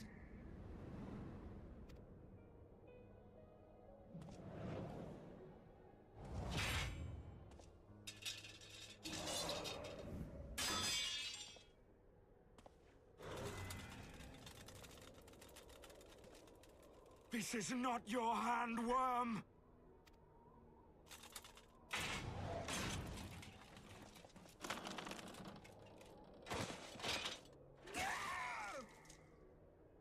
Thou wilt obey! I would ask one last favor of you, Warrior of Light. Finish me, now, while I have the beast subdued!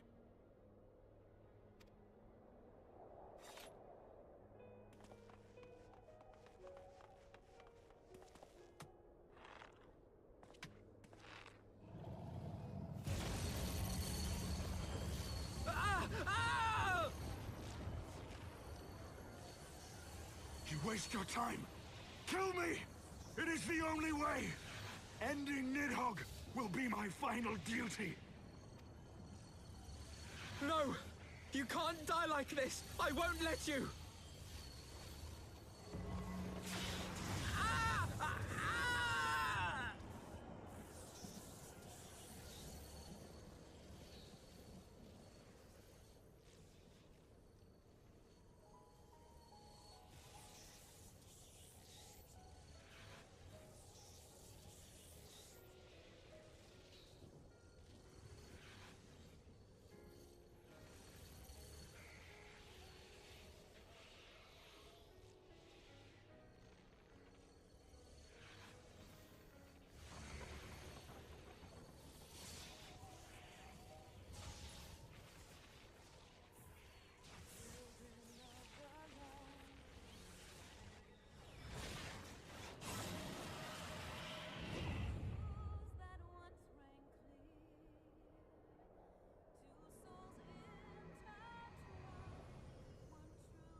The eyes! Cast them into the abyss!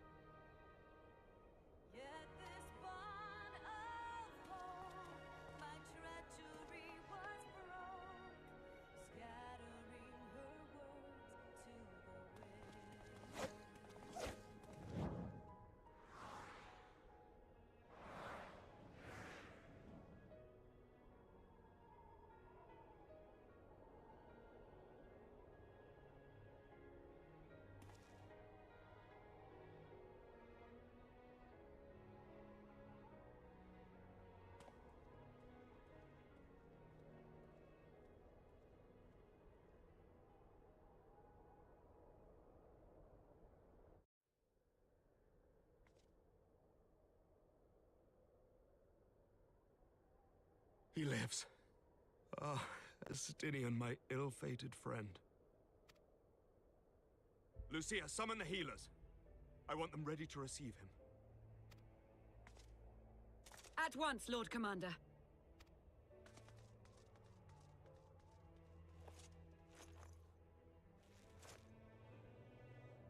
Allow me to do this much, at least.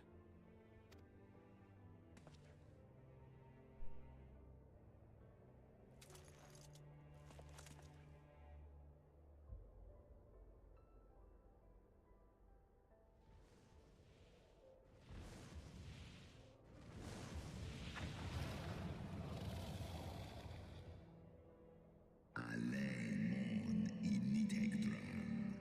Fall in. You have my gratitude, Hraesvelga. Your deeds this day have saved a great many lives.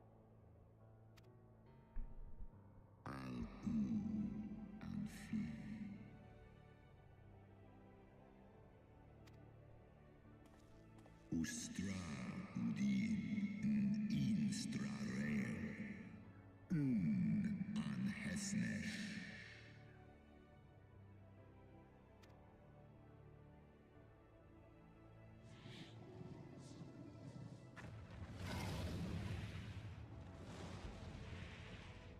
One in nesk ik an.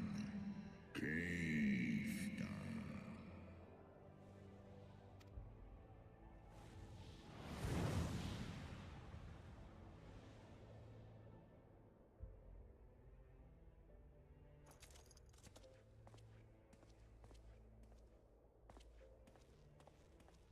The battle is won. We can do no more for Estinian now than bear him home and wish him well, even as Hraesvelga did. The rest we must trust to the hands of the healers and the grace of the gods.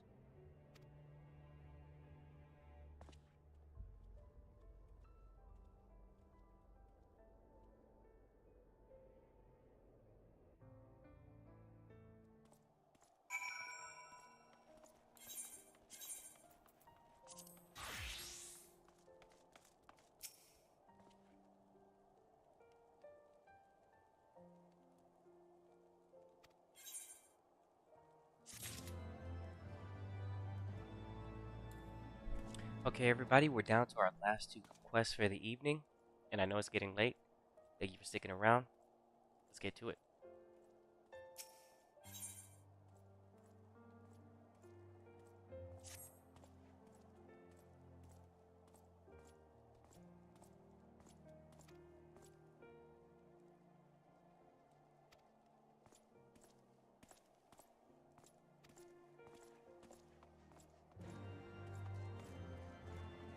Alright, let's go this way.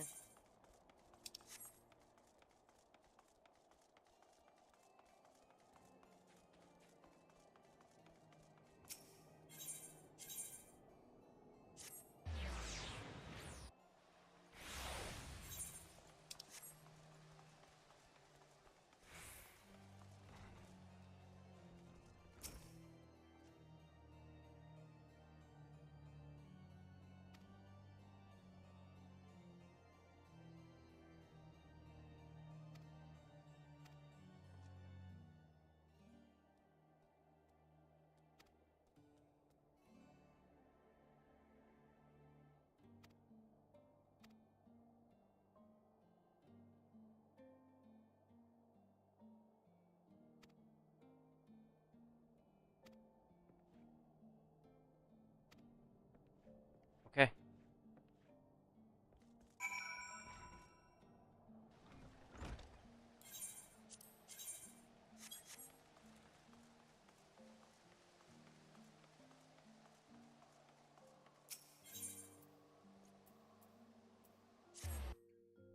Oops, misclick.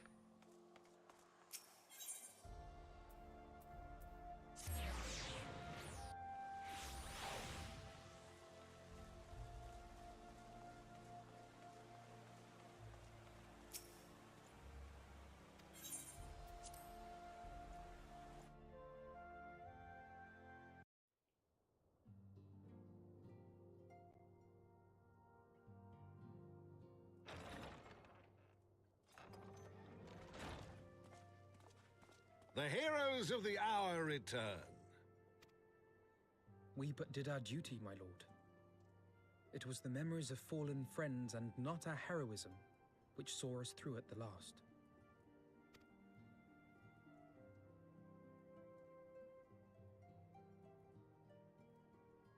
I gave every ounce of my strength, but mine efforts would have counted for naught had the Warrior of Light not arrived to challenge the Great Wyrm. As a sworn knight of Ishgard, I had hoped to do more for my city. Well, we cannot all be heroes, dear brother. Let us put away our pride for a moment and revel in the valiant deeds of our comrade. For your sterling service to Ishgard, we salute you.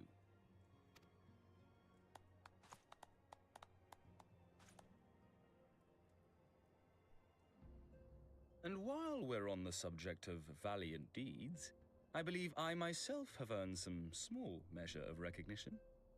Under my watchful command, the ballistas of the Outer Ward struck down a veritable swarm of Dravanian invaders. My lord's command was certainly watchful. He bravely watched as the siege crews took aim, and continued to watch as countless wyverns met their end. Indeed, the ward's defenders proved so well drilled that my lord had little occasion to stop watching.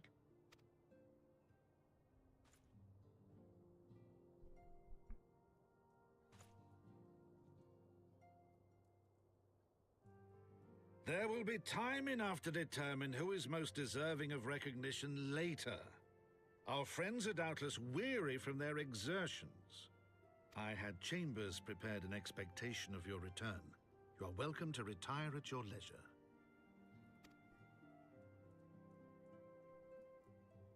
I am most grateful for your hospitality, my lord, but I believe I shall pay a visit to the Temple Knight's Infirmary. Pray excuse me.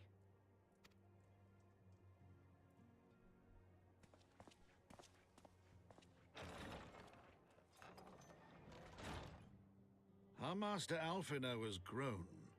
The plight of his stricken brother-in-arms pains him more than his own hurts.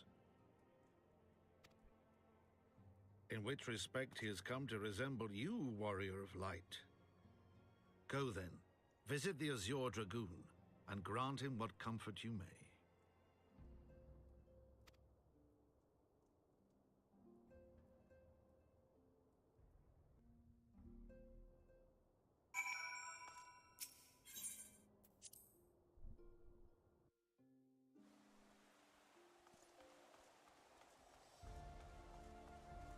Okay, this is a green check mark.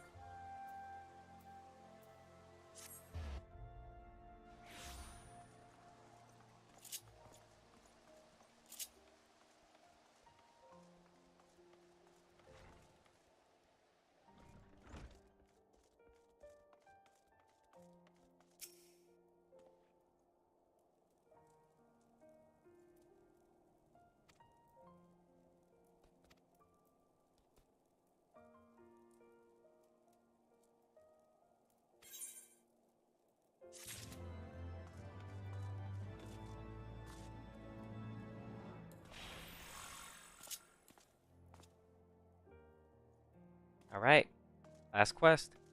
This is officially the last quest for Dragon Song.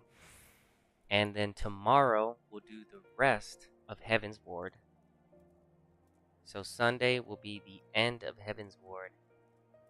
And I don't know what I'm going to do about Stormblood. But, yeah, let's just finish Heavensward, right?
Estinian!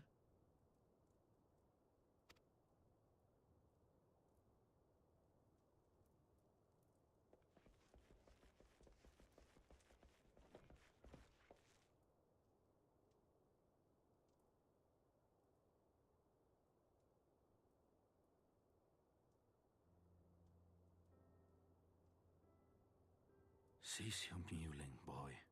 It grates my ears.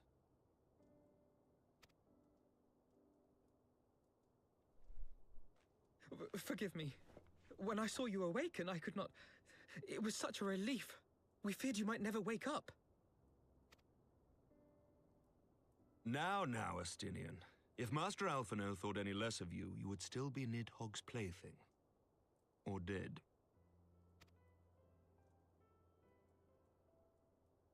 Aye, 'twas but a jest. I thank you, Alphino. And you too, Warrior of Light. Quite how you managed to persuade Hraesvogr to aid in his brood brother's downfall I cannot imagine. But full glad am I that you did.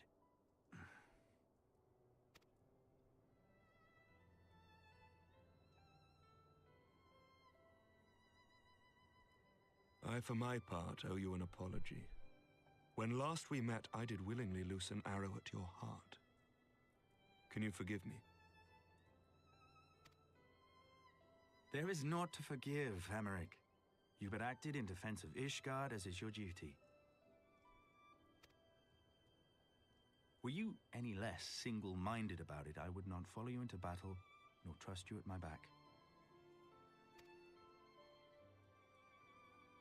Besides, I had come to the selfsame conclusion that I would have to perish for Nidhogg to be stopped. So let us dispense with the hand-wringing. I have heard enough mewling for one day. Oh!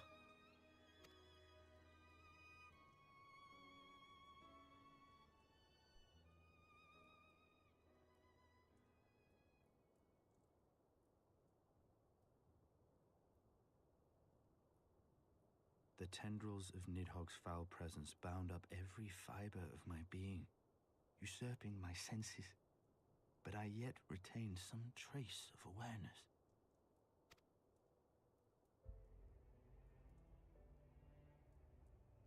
The worm's mind was as a vast and tumultuous sea. Endlessly its black waters churned, his grief and despair at Ratatoska's murder never calming, never receding. Driven by this surging current came wave upon wave of unrelenting rancor.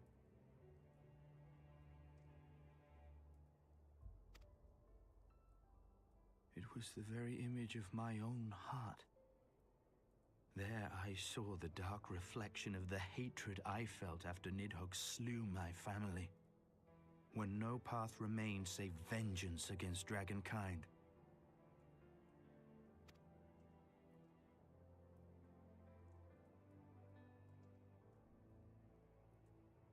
Neither one of us had a choice.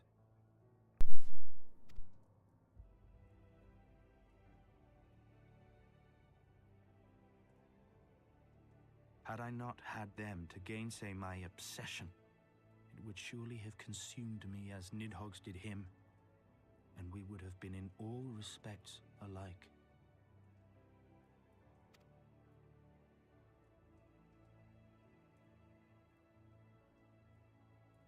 Though his shade is banished, his spirit scattered upon the sea of clouds, I feel no joy at his passing.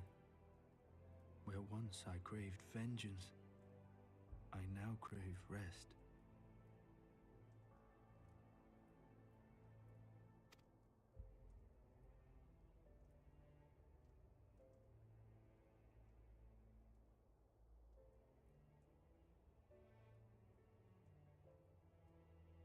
Lord Commander, my hunt is at an end. I would lay down the mantle of Azure Dragoon.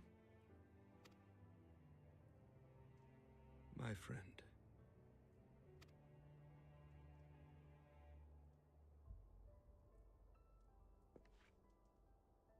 He has tired himself with too many words. I doubt not that he will make a full recovery, but he must be allowed some few days of quiet.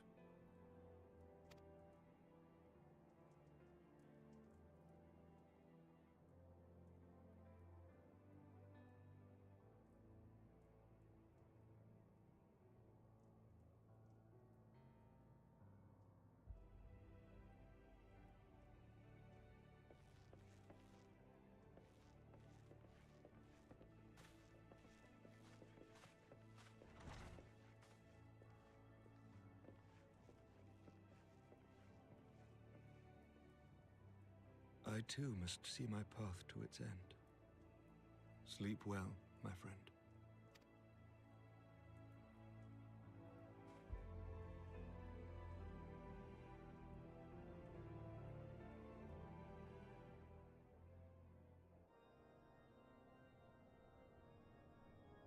Following the battle with Nidhogg on the Steps of Faith, Sir Emeric called an assembly that he might make his final proclamation as acting head of state.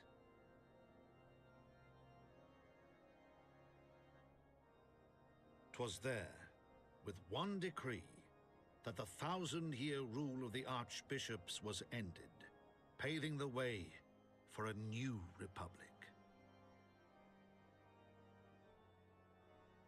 The governance of Ishgard would now be placed in the hands of high and lowborn alike, their ranks represented by the newly founded House of Lords and House of Commons. Church was separated from state. The foundation for change had been carefully laid, and the reforms proposed by Ishgard's new government passed into law without incident. His duty done, Emeric de Burrell gladly stepped down from the Archbishop's dais, only to be raised unto the highest seat in the House of Lords.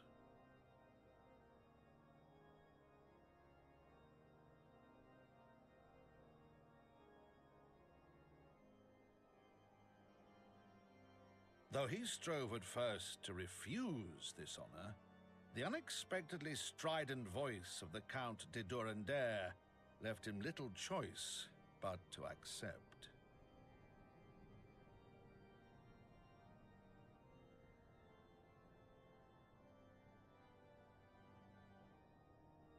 And so it was that the winds of gentle revolution came to stir.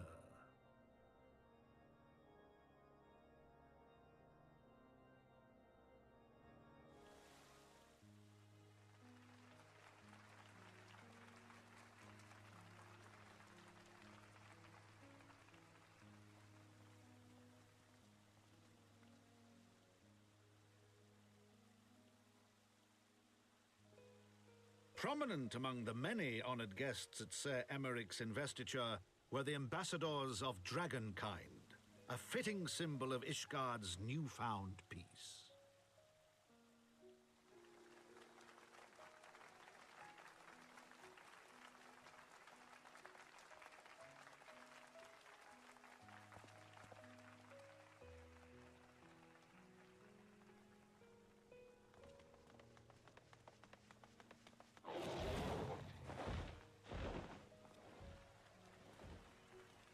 The people looked on in awe as he soared through the heavens on Dragonback, and by their cheers did they hail him an Azure Dragoon for a new age.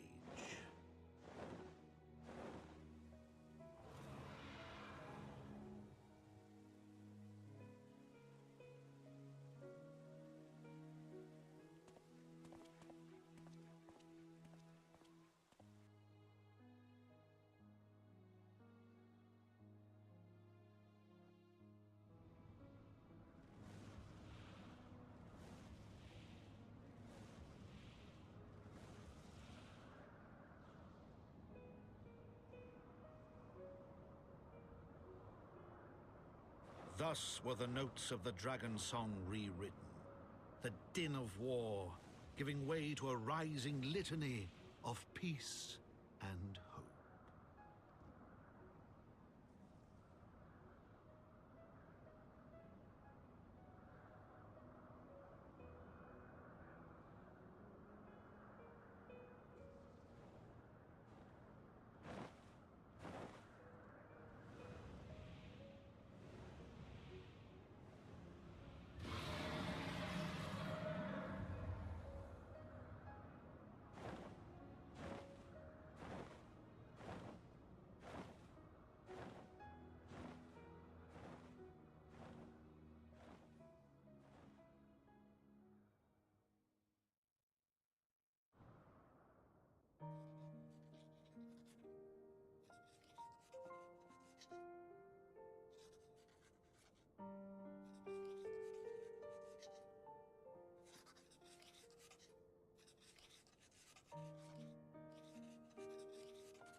Alright, here we go.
This is it.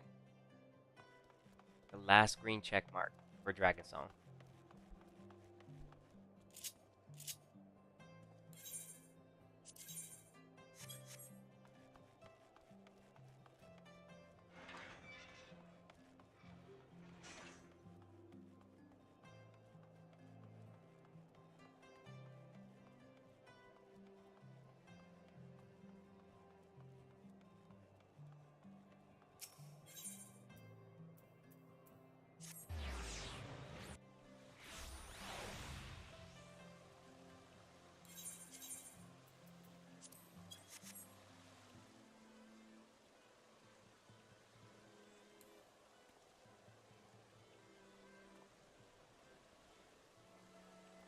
Takumi looks mean.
And there you have it.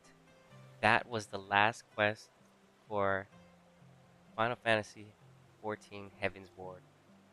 Dragon Song, baby. Tomorrow we will finish the rest of Heavensward. I believe it's, I think, like 14 or 15 quests, I think. And yeah, so tomorrow's stream won't be as long. That's why I wanted to get everything out in today's stream, which was, I knew it was already going to be a long stream to begin with. But I'm happy that we made it to the end, and I had a great time. Wow, that's all I got to say. I'm excited to see what's gonna happen tomorrow, and I'm having fun. This is good, and yeah. So I want to say thank you to everybody that came and stopped by, and I appreciate it. So I'm not gonna take up any more of your time. I just wanted to say thank you again, and as I usually say, stay safe. No, I usually say, see you soon, stay safe, and stay smooth. Later, y'all.